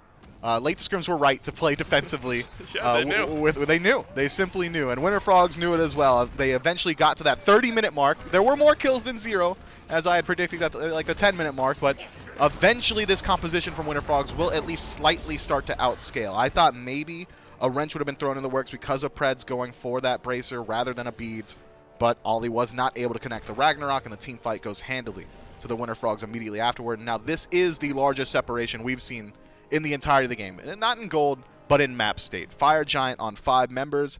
Should be about time for the Winter Frogs to group up. I don't think this is a state where you even necessarily need to go through the towers. If they find any individual pick, just one, Yeah. I think the Winter Frogs can just walk in towards that mid-right Phoenix and start going forward. But considering there's only towers on the left side of the map, might as well start there. Tier 1, Tier 2, those are going to burn away incredibly quickly. But what we see from late to scrims is actually very interesting. Just seeing if maybe someone steps too far forward, maybe if someone's isolated on this side of the map, or maybe late to scrims can force it back in a base race situation. So late to scrims are on the Tier 2 on right. A couple of the backs channeled. 2 members of the Winter Frogs head on back. But the late to scrims squad is going to juggle out their backs as well. Kana is going to walk down lane and find no one. Luckily for the Winter Frogs, Spudio has kept up his push. So left side Tier 2 against late to scrims is going to start to receive a little bit of pressure here in Sarpei. Almost a walking ward right now, giving Spudio the information that he needs to cleanly lock down the Tier 2 tower. All 3 Phoenixes in late to scrims base are open here. Every relic is ready for the Winter Frogs. All the ultimates are there as well. And I think you're right, Myth, with 2 minutes, 2 full minutes left on this Fire Giant buff. We're going to get at least a look or two at the late to scrims base defense. Late to scrims are knowledgeable of where Winter Frogs are. They all 4 core members walk over that ward, so grouping up on the left side should look good. And their defense is strong. You were talking about the disruption of Chalk. That's easier to apply in these simplified fights. The damage output of Agni, very easy to keep these guys out of your base. It's just about poking and prodding for late to scrims. Kana starts to open up that gap a little bit. Angry has to flicker away. Bracer providing some utility to the Winter Frogs here. Second push of the Phoenix about to arrive as the minions walk in towards the left side bird. Hasn't been much damage placed, but this is usually a pretty good indicator that something's about to happen. Preds transforms. Wait for that frenzy to get used in there as well. Would be a 4 versus 4 on left. It's quicker for Apriel to join the fight, though, from inside the base. Petrify goes out from Spudio. Doesn't find much. Preds, the perfect target for the Ragnarok, brought back into the base, but he will jump on out, and no one will finish off the kill. But Apriel stunned on the back, and with no HP, Apriel lives. Sarpei's got something to say about it, though, and Davey is waiting on the other end. The dive from the Kamazots is perfect. And 2 picks go over to the Winter Frogs. Just now, these kills are tied. Just now, the Winter Frogs will take the lead. And with at least a triple kill, Sarpei will push the Winter Frogs forward into a Game 1 win. That game just nearly changes completely if the pick onto Preds goes well. The Ragnarok connects, but Path of Flames completely whiffs. 2 of the bombs completely whiff. And Preds, even in that situation, I think he only takes a couple of auto attacks from the Hunter, maybe a Flame Wave from the Agni, still dropped to about 20% HP. Had they just been able to finish off that kill, that base defense would have gone very differently. This was a very unique game, Myth, where the team that wins ended with like a 5k gold lead, but had that 5k gold lead for like 2 minutes or something like that at the end of the game. Once all the towers dropped down, it was late to scrims that were decently in the lead throughout a lot of the late portion. Mifflin and I are going to break down exactly how we got to our Game 1 result right up next.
the Winter Frogs, the winner of game number 1 after a, I don't know, I would say early lead for late to scrims, but we'll call it a mid to late game lead for late to scrims. That 4-0 fight, early mid in this game. Yep. I can't decide what state of what time in the game. Time has lost meaning to me. It has lost meaning. Midway in game number 1, late to scrims, Miff, they had this 5,000 to 6,000 gold lead, but Winter Frogs never seemed super offended by that. You know, the Winter Frogs were still playing forward, and late to scrims left the safety on, man. They never used the lead. Well, how did things turn around in this game? Right around that Fire Giant fight later in this game, we're thinking, all right, this is when late to scrims are going to finally capitalize on this lead. But it was anything but. And I think on the right side of the screen here, a massive difference gets made where Sager left alone diving the backline, but the backline chunks, and Sager could do almost nothing. And the Winter Frogs were winning every aspect of this engagement. That was only a couple of kills. And then it's this Miff that really seals the game. It's the last couple of kills that drop in there, and this is where the Winter Frogs really confirm their win. Yeah, that engagement goes south the second that Ollie wasn't able to connect the Ragnarok onto Preds. You similarly have got Sarpei and Kana working together on the dive. Sarpei doesn't have to worry about return damage because he's a bat out of hell, removes himself from the playfield, very similar to how Freya ultimate works, and Kana is just locking people down for him, whereas Chalk is but a man mountain to be sure, but still pretty easy to lock down because he's massive and he's walking right in front of both of your carries. We also got to see like a Category 5 Natural Disaster Arcane Stance pull-in from Merlin there. I believe he gets like a full channeled ability on about 3 targets and then immediately disengages and has to deal with Sager in the back. And I think he's fine with that because Chalk, sure, very survivable, has a lot of disruption, can distract you for a fair deal of time. But with that build, not a whole lot of damage. Yeah, Miff, we just never saw the power of the gold lead for late to scrims in this one. Apriel 4-3-2 was 4-0 or 4-1 at one point in this game. It was a 3-kill start in that early fight, and that really slowed down. And so the Winter Frogs, you know, we were saying, well, why are they playing so slow? Things like that. I mean, that first fight back in really showed us why. I mean, obviously, late to scrims, I think, knew the relative power of the Winter Frogs going into a fight like that. And so I guess the ultimate question is, what is there that late to scrims could have even done differently? I mean, if you're not willing to fight with that, like, 3, 4, 5, 6,000 gold lead because you know you might lose, and so maybe it's the correct decision not to fight. I don't know. If you can't fight with the lead, what can you fight with? Well, you're right. The answer for late to scrims there is to simply fight sooner. If you're saying to yourself, okay, well, their draft gets better later into the game, and we're at a later portion of the game, so we don't want to fight. Their draft gets better the later in the game. So the longer you wait without fighting, the stronger the Winter Frogs draft is going to get regardless. You have to play around your own strength points. But instead, it was the Winter Frogs choosing the majority of the engagements, and then I think it was a point of frustration from late to scrims where they pull out that Fire Giant in a 5-on-5 engagement and get crushed for it. They do. Winter Frogs take game number 1. How will picks and bans for game 2 sway our decisions on who we think is going to win? Remember, 1 win away now are the Winter Frogs from confirming a spot in the EU SEC. All is not lost. If late to scrims lose this game, there's still a chance to run through the losers bracket. 2 more teams up for grabs in the losers bracket of this EU SEC qualifier tournament. Winter Frogs find themselves, Miff, in that second pick slot. Seoul was the first ban for Winter Frogs, despite being in first pick last time. Late to scrims sticking with very similar bans, if not the exact same. Kepri's been very popular, not only in this set, but just in the EU SEC in general. Izanami, Thoth, taking away the priority pick in a few different roles. Yeah, I think with Fenrir being banned out here, I thought we would see late to scrims go back towards that Fenrir because that was your consistent engage tool. My next guess, and I'm glad that it got locked in before I said it, but I'm going to expose myself you haven't even anyway. looked at the screen yet. Yeah, well, you know, I'm a battle sounds veteran, man. I know what Agni sounds like. I thought it was going to be Medusa. I thought that was a pick that would establish a lot of pressure. You still have got a lot of pretty strong mid laners available to you as well. Instead, the Agni locked in. He's consistent. He's safe. He doesn't necessarily have the worst matchups in the world. There's not a whole lot of counter picks coming his way, so a safe first pick, but you lose out on a lot of the pressure available. And Winter Frogs, they take notice, and they take the Medusa for themselves. Yeah, Medusa plus Daji as well. There is some threat, I suppose, Miff, that later on in this draft now, with only one pick confirmed, and that's the Agni. There's a chance to counter out this Daji a little bit with some of the ultimate selection. If you pick some CC immune ultimates, you can counter out the Palau just a little bit. Are you ever worried picking a Daji this early in the draft? I would personally never do it, but I'm not good at Daji personally, so... You're not picking her anyway. Generally, when I see Daji locked in, it is after that second phase, once you see, okay, well, we got some priority picks here. But into Agni on his own, you're at least able to force his beads consistently. You're never really worried about your ability to close gap onto him either. So I think Daji, just straight up into the Agni, is going to find value regardless. And now with Gilgamesh locked in, he doesn't have the greatest way to deal with that Pal out either. But that's not to say that Agni doesn't have tools to deal with certain portions of Daji's kits. The 1,000 Cuts, for example, very easy to stop with the Noxious Fumes. Similarly, you could just reposition yourself. Maybe if Daji's teleporting you, use that dash. She can't cancel it, so she's stuck. Go into your own tower, drop a stun at your feet, return that damage very quickly. There's some counterplay potential, unless she's just using Palau, in which case you just beads. Right, but if those beads are burnt, now it's up to the Winter Frogs to draft around, okay, if there are burnt beads, what can we use to take advantage of those burnt beads? Or what can we use to burn beads for the Daji? A Horus is a fine option. Petrify is pretty good at doing some of that as well. And so the Winter Frogs drafting around a lot of that. And then Jormungandr, this has been theorized, Myth. Yep. The Jormungandr in general. First set of the day received a lot of bans, but Lamogau's in that game, so no surprise there.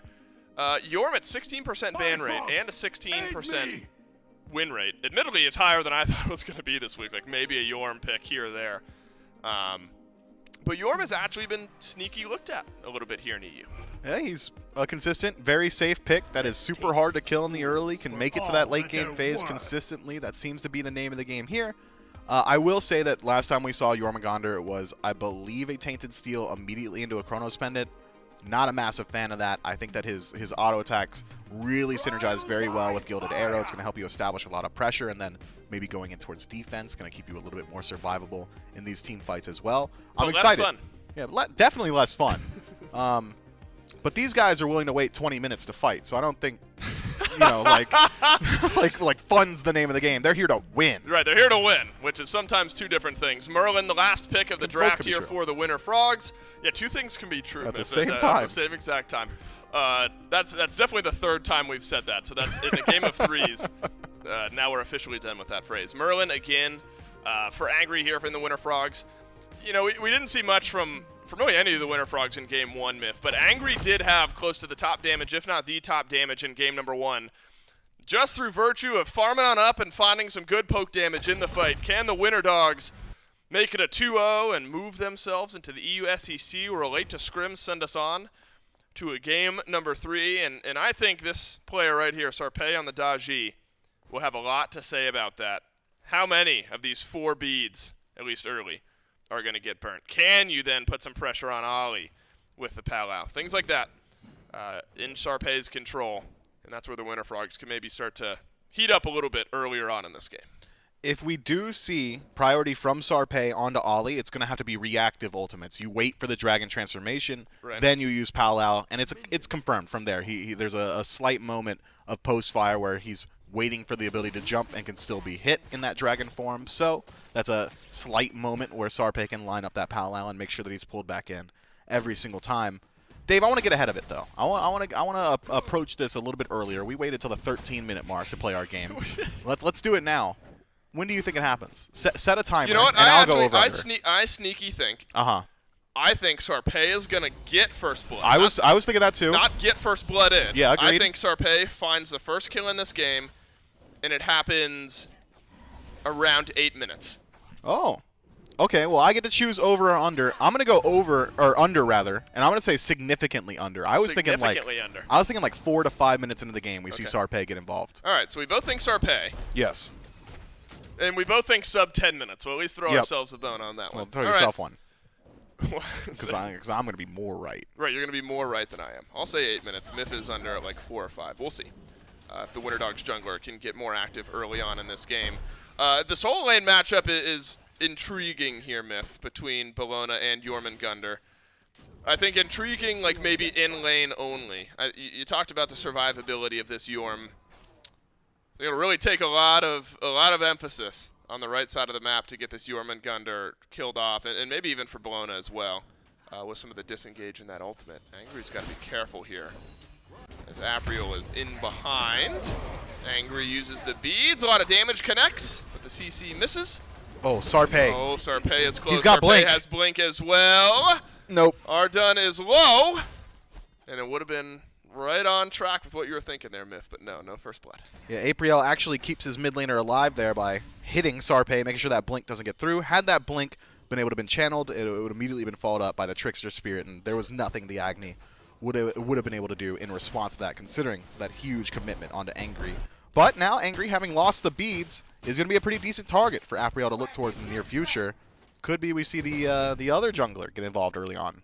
It could be. That's where Apriel started the lead for late to scrims. It was that killing spree start just in the one fight for the Gilgamesh that got the action rolling in game number 1.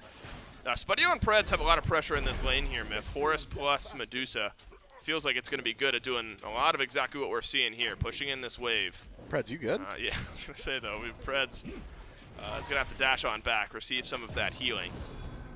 But, you know, if you talk about jungle pressure, Myth, and jungle emphasis, maybe around some purple buff invades that Winter Frogs are attempting, things like that, you could start to see some early kills.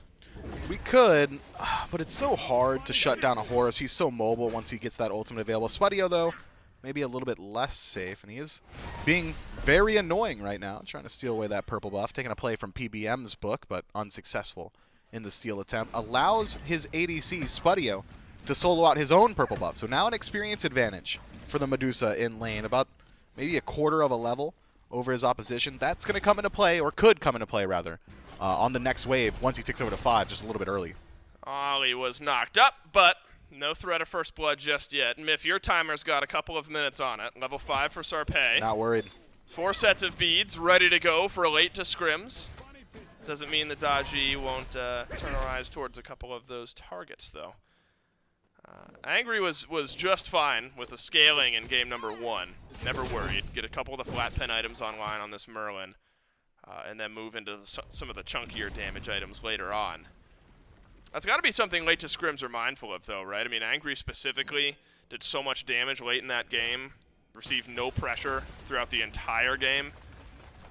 I mean, if you're Apriel on this guild, you're thinking we gotta send some eyes towards this Merlin early, because he made us pay late.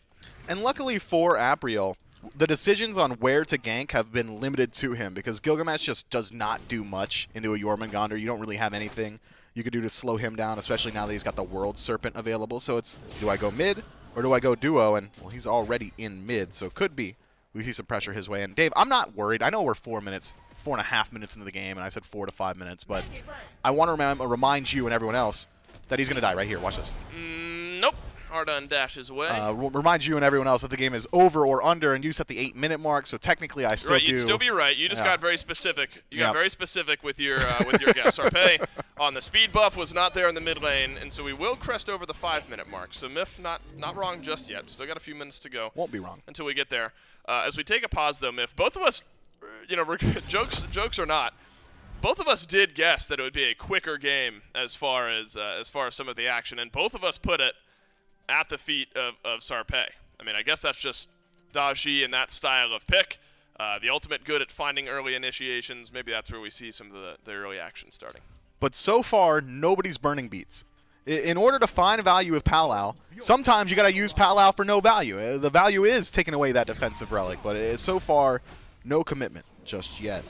Actually, the Palau is on cooldown, but no beads are on cooldown for latest. Can I see the level priority on Sarpe, please, Doug?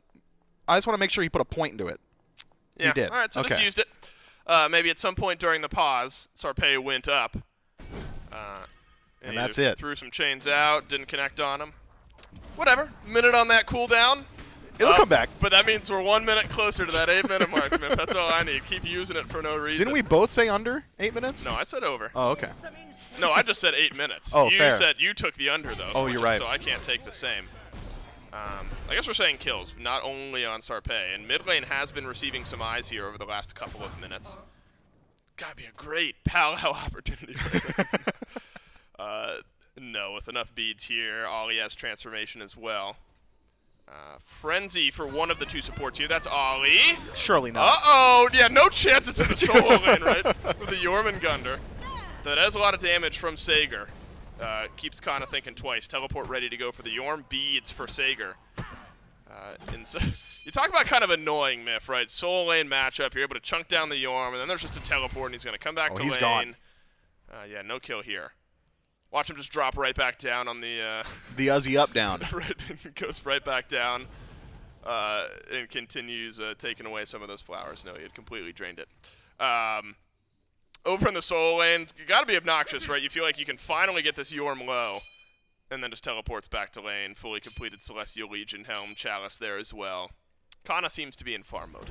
Yeah, Kana is just there to be a body in the lane. Once he rotates in these late game team fights, Jormungandr's disruption is very strong, as well as initiation. He can play the edge of the team fight, use that stealth, start finding some of these knockups on priority targets and buying time for the rest of his team to close that gap.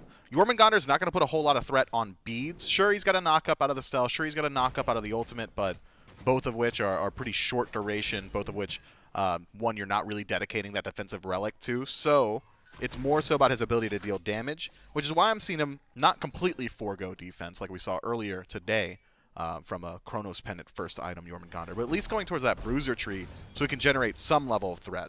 Yep. 30 seconds away, Myth. How you feeling? Squirrely. Oh! That would be something, wouldn't it? I mean, to be fair to us, whether we've gotten the guesses right or wrong, we have gotten pretty close to some of the first kills in this game and when they drop, but... Has anyone been dropped low besides Kana? No, and outside of the solo lane even. Yeah. I don't even know if we've seen much poking and prodding happening early on in the laning phase. Oh, could this be it? We're over the 8-minute mark. No, Spudio's got a ward there. You're right, so we have an 8-minute mark. Do you want to move the goalpost?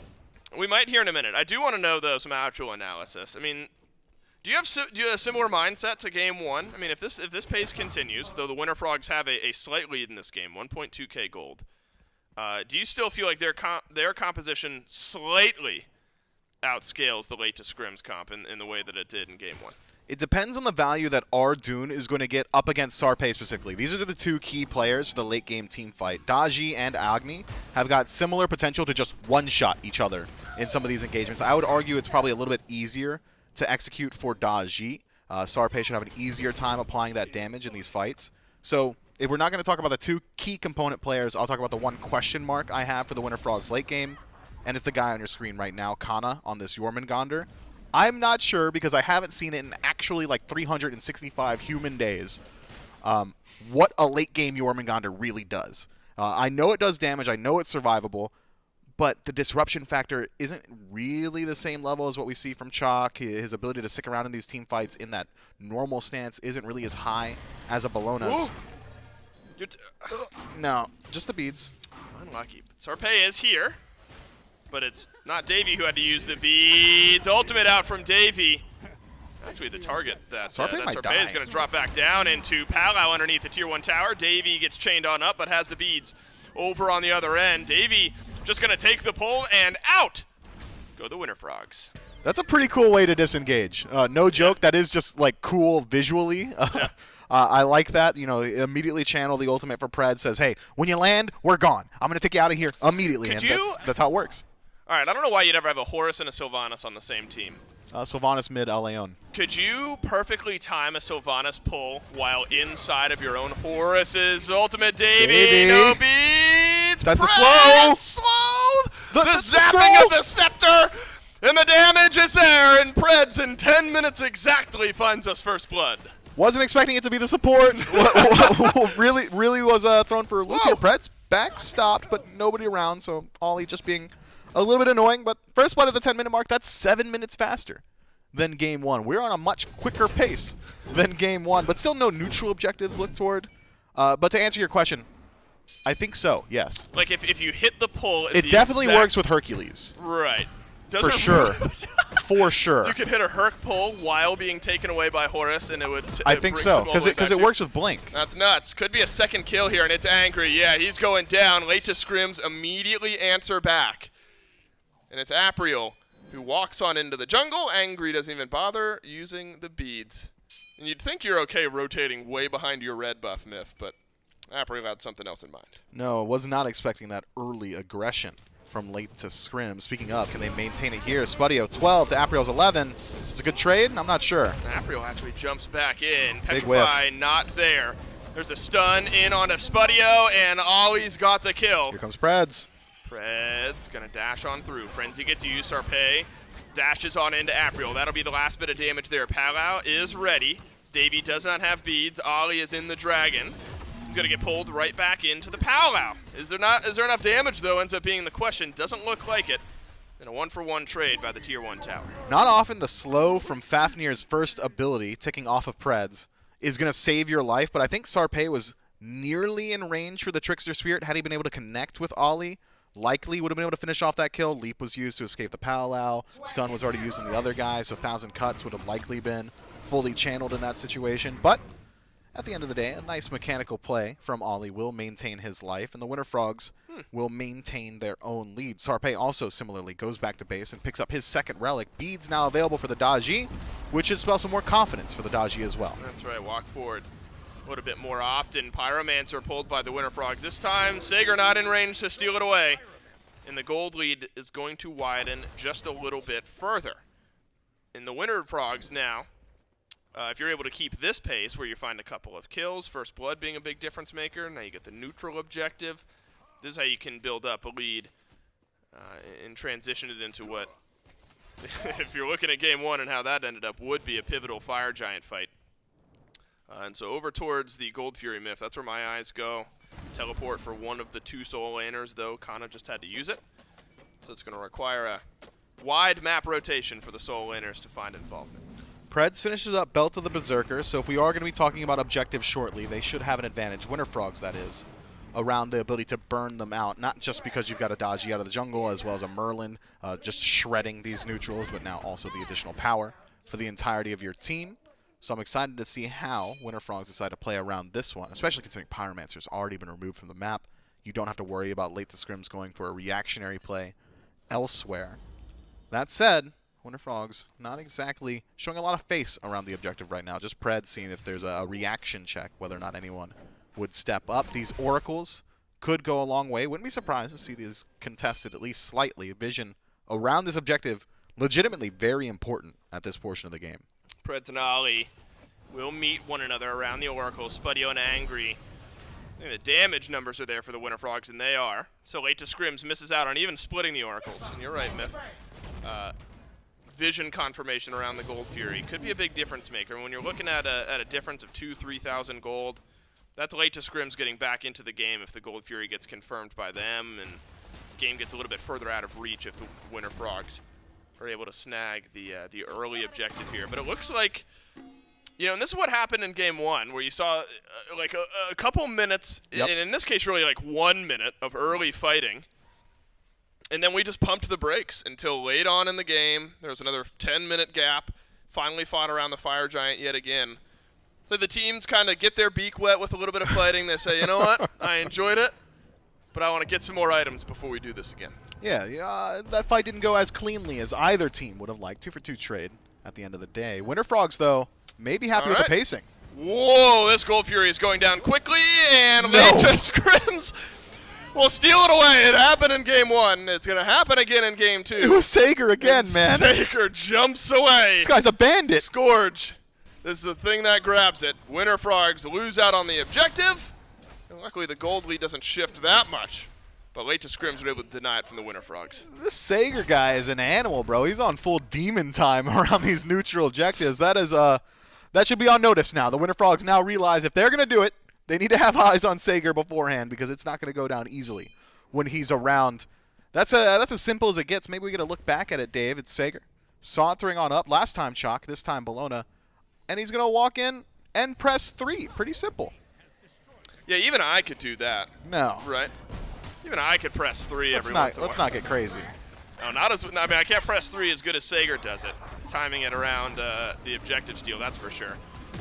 Kana's taking some damage. Yeah, dropkick against the Yorm isn't going to be doing much for you there, Apriel. There's something funny about that. Get back. Okay, never mind. And then then Apriel leaves. Tier 1 tower goes down on the right. And so a little more gold infuses into the back pocket of the Winter Frogs. And this is when we saw game 1 slow down again, is when the Fury got taken, the Pyromancer got taken, and there's nothing to fight over, right? EU very disciplined when it comes to... That's a good word for it. If there's not an objective to be fighting over, why fight? And so we're going to chill out, farm back up, and wait for those objectives to come back. So we get a Power Spike roundup.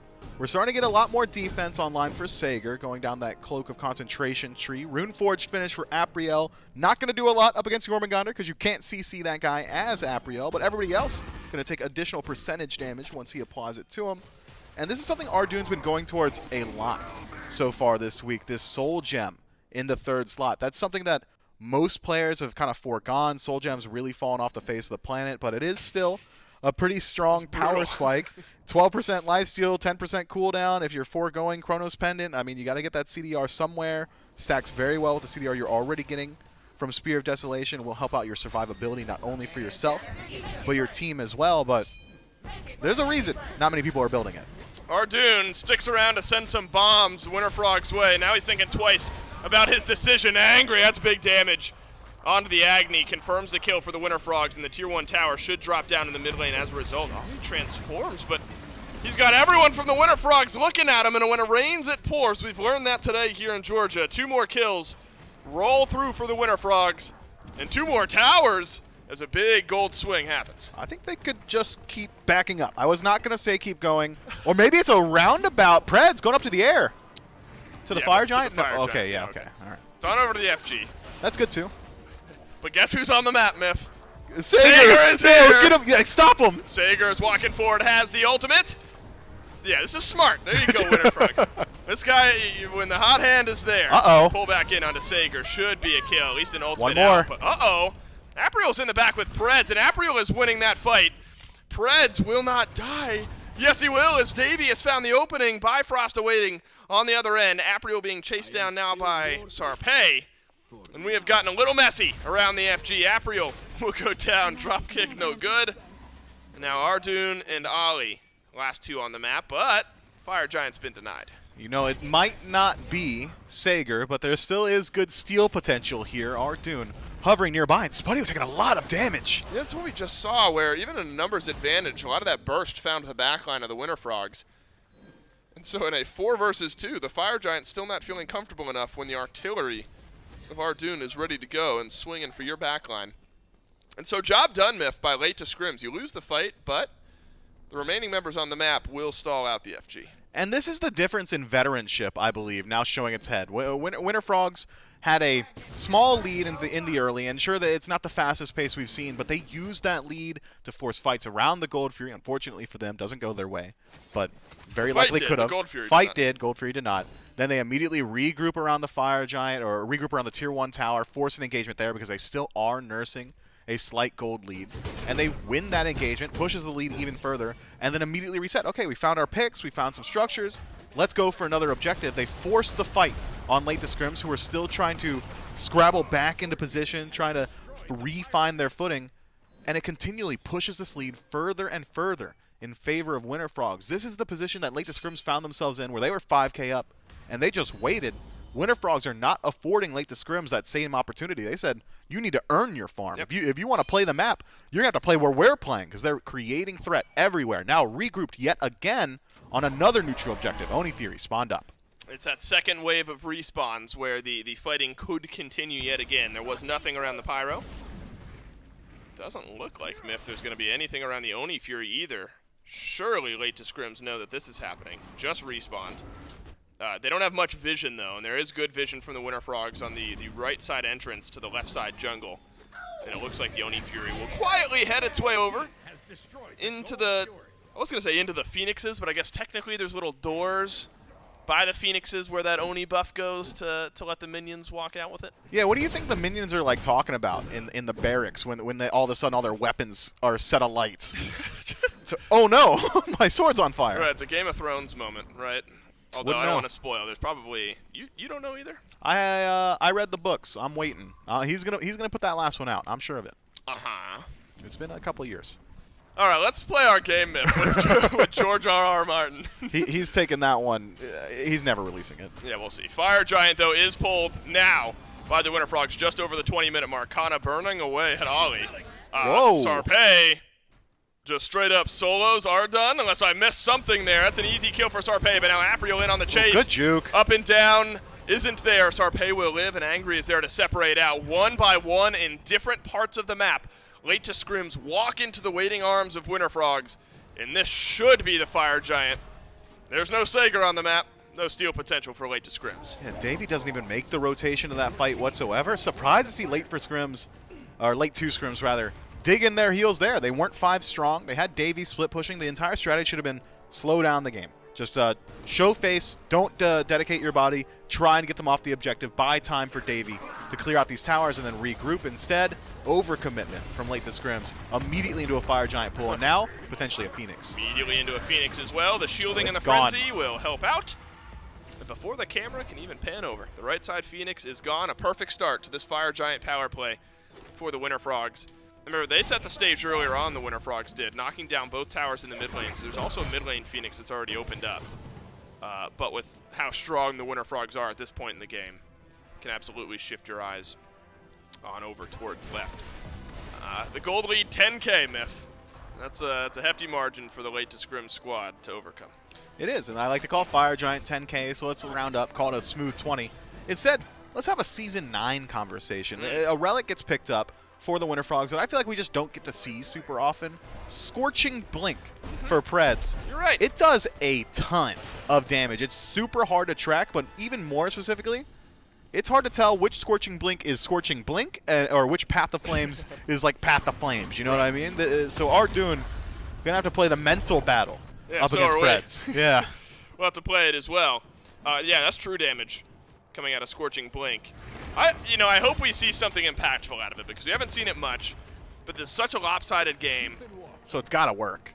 Right, but I'm just saying I hope Preds needs to use it, right? Like doesn't just ult in or something like that. Like right here. God. Oh. Although he gets his blink, his combat reset. I just want to see him. Oh, he's cooking something up. Thinking about it. Frenzy gets used. It's a dash away. Scorching Blink, we'll have to wait. Look, we're about 15 seconds away from the Belt of the Berserker, so maybe waiting on that. Never mind. We're walking in. Phoenix, it's gone. And it's Preds who's tanking it. So Late to Scrims, if they don't put up a fight under the left side Phoenix. I thought surely they would. Don't have a chance under the right side Phoenix. Well, it's not there.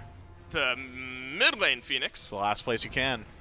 Is that what we're looking for?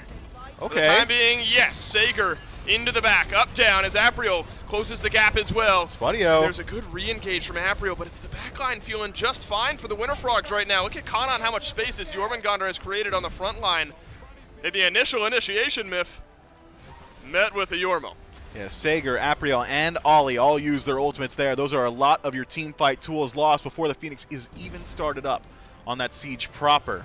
So the Winter Frogs just going to wait a moment for Ollie to de-transform, and here's the engage. Preds up to the skies. Spadio did have to use both active, so that is not there in this fight. Petrify also gone. Hello, Davey! Says all of the Winter Frogs. They drop on his head, and the actives will time out. The Winter Frogs find a pick on a great target to start off this fight. Apriel answers and change, but the Winter Frogs just have the numbers, and the gold lead is way too big. The Winter Frogs buy their time, and they will move themselves into the EUSCC. Legitimately astounded that engagement works, man. That was not a hidden dive, right? Preds walks up into the lane in broad daylight with the sun shining on him with eye contact with all 5 members of the other team, says, I'm going up and I'm coming to you, and somehow still lines up a dunk that finds 5 people right on top of Davey.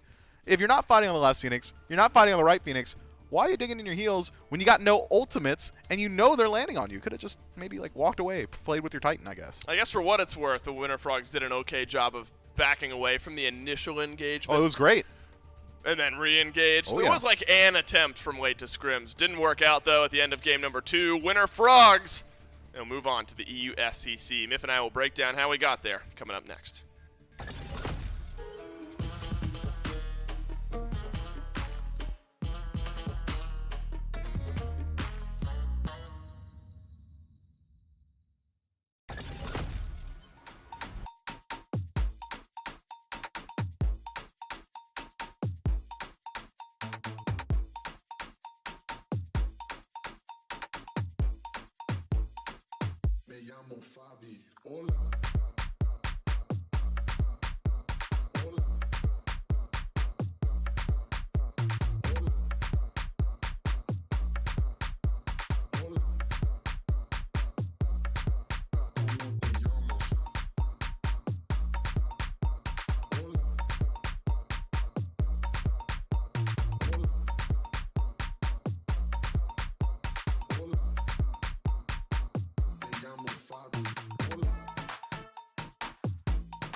Winter Frogs, the fourth team today that qualified to the EU SEC.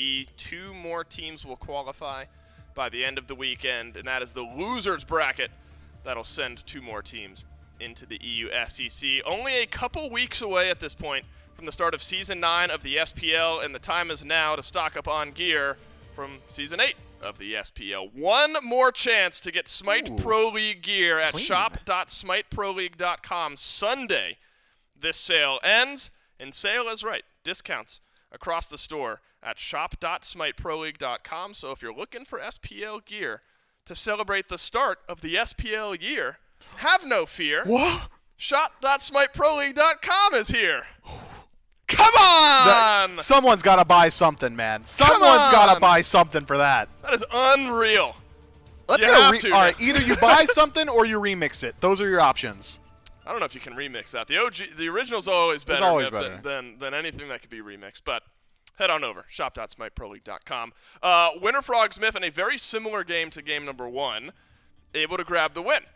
It's different in the sense that they were never fully behind. No. It was a very even game, and then the first fight that ends up happening, it's kind of midway through this game, is when the Winter Frogs start to pull ahead. And then one more skirmish a little bit after that is the beginning of the end almost for this late to scrims team. So, right, it's 2-2 at 17 minutes. Yep. Somewhat close game. And this is where the game really officially comes to a close, Myth. You get an early pick on the enemy Agni, and so there's just no poke damage going into the backline. Look how free and clear all the Winter Frogs are to walk forward here. I thought we were going to go for a Phoenix after the fact, but you knock down both towers, you get a couple kills. It's a massive gold swing in this game, and that's really what gave the Winter Frogs a big lead. And that's the difference between game 1 and 2. Late to scrims were in the exact same position at the 17-minute mark that Winter Frogs are in. They were actually literally the exact same, 5,000 gold separating these two teams. But what did the Winter Frogs do? They grouped up, they walked into the Tier 1 tower, and they forced a fight and immediately won it. What did Late to Scrims do in game 1? See that? See how I'm not saying anything? Yeah, I did. They can't see at home, but I'm looking at you trying to figure out what Late to Scrims did in game 1. It was a whole lot of... Yeah, a whole lot of that. You're absolutely right. Winter Frogs deserve to be in the EU SEC, and this set shows us why. Kana 404, Sarpei 405, one-upping his teammate out of the jungle. I don't know if do we see enough Myth out of the Yorm? I mean, 20,000 damage is always going to be good. Are you sold now on Yorm after what we saw here in this game? I need to see more. Yeah. I think that Yorm has value, and it's something I said earlier today. I think he's like 1, maybe 2 buffs away from really becoming a meta selection, but as of right now... Do you want Yorm to be in the meta? Not particularly. I think meta Yorm, very annoying. Yeah, I don't want... anything where it's like, okay, he's got a button that is just the get out of dodge button. I'm not a massive fan of having like be really strong, like the Sun Wukongs of the world, the Kamazots, it's just a bigger the bat out Freya. of hell, right? Yeah, like all that, dude. Yeah, we had Yorm meta for a little while, a couple years ago. Ish. Maybe we're on our way back in here in the EU SEC. Again, Late to Scrims, though, not out of it yet. Still a chance later on in this weekend to make a run through the losers bracket. So, still 4 matches in that first round. The winners of that will move on to the second round, so on and so forth. And then at the far right of your screen, we will have 2 final matchups to determine the 2 final teams who will be moving on to the EU SEC. When the matches go like this, Myth, I mean, of course, these are all seeding-based matches. Yep. When the matches go like this, it's a pretty good indicator that our admins are super smart. That our admins are smart, right? They've seeded the teams properly, and that not that the teams who lost don't deserve to be in the EU SEC, but the teams that have qualified do deserve to be in the EU SEC between Team Bisco, Team Copyright, Belt Slap, and Winter Frogs. I think no surprises here today that these matches went this way. No, if anything, I was expecting Winter Frogs to be able to close that one out a little bit quicker. I mean, at the top of the desk, we established it. Like, it really is Late to Scrims, the underdog squad going into that set. But those were long, contentious games. Sure, Game 2, a little bit more one-sided, but Game 1 certainly was firmly in the grasp of Late to Scrims. I don't think we've seen the last of this team, but they do need to address some of the issues that we just saw. We'll be back in the EU SEC for a couple more matches, a couple more qualifier matches. 4 EU SEC games tomorrow, 11 a.m. Eastern Time. Same place here at twitch.tv/SmiteGame. On behalf of myself, Myth, and all the other casters, everyone back in production, thanks for watching, and we'll see you tomorrow.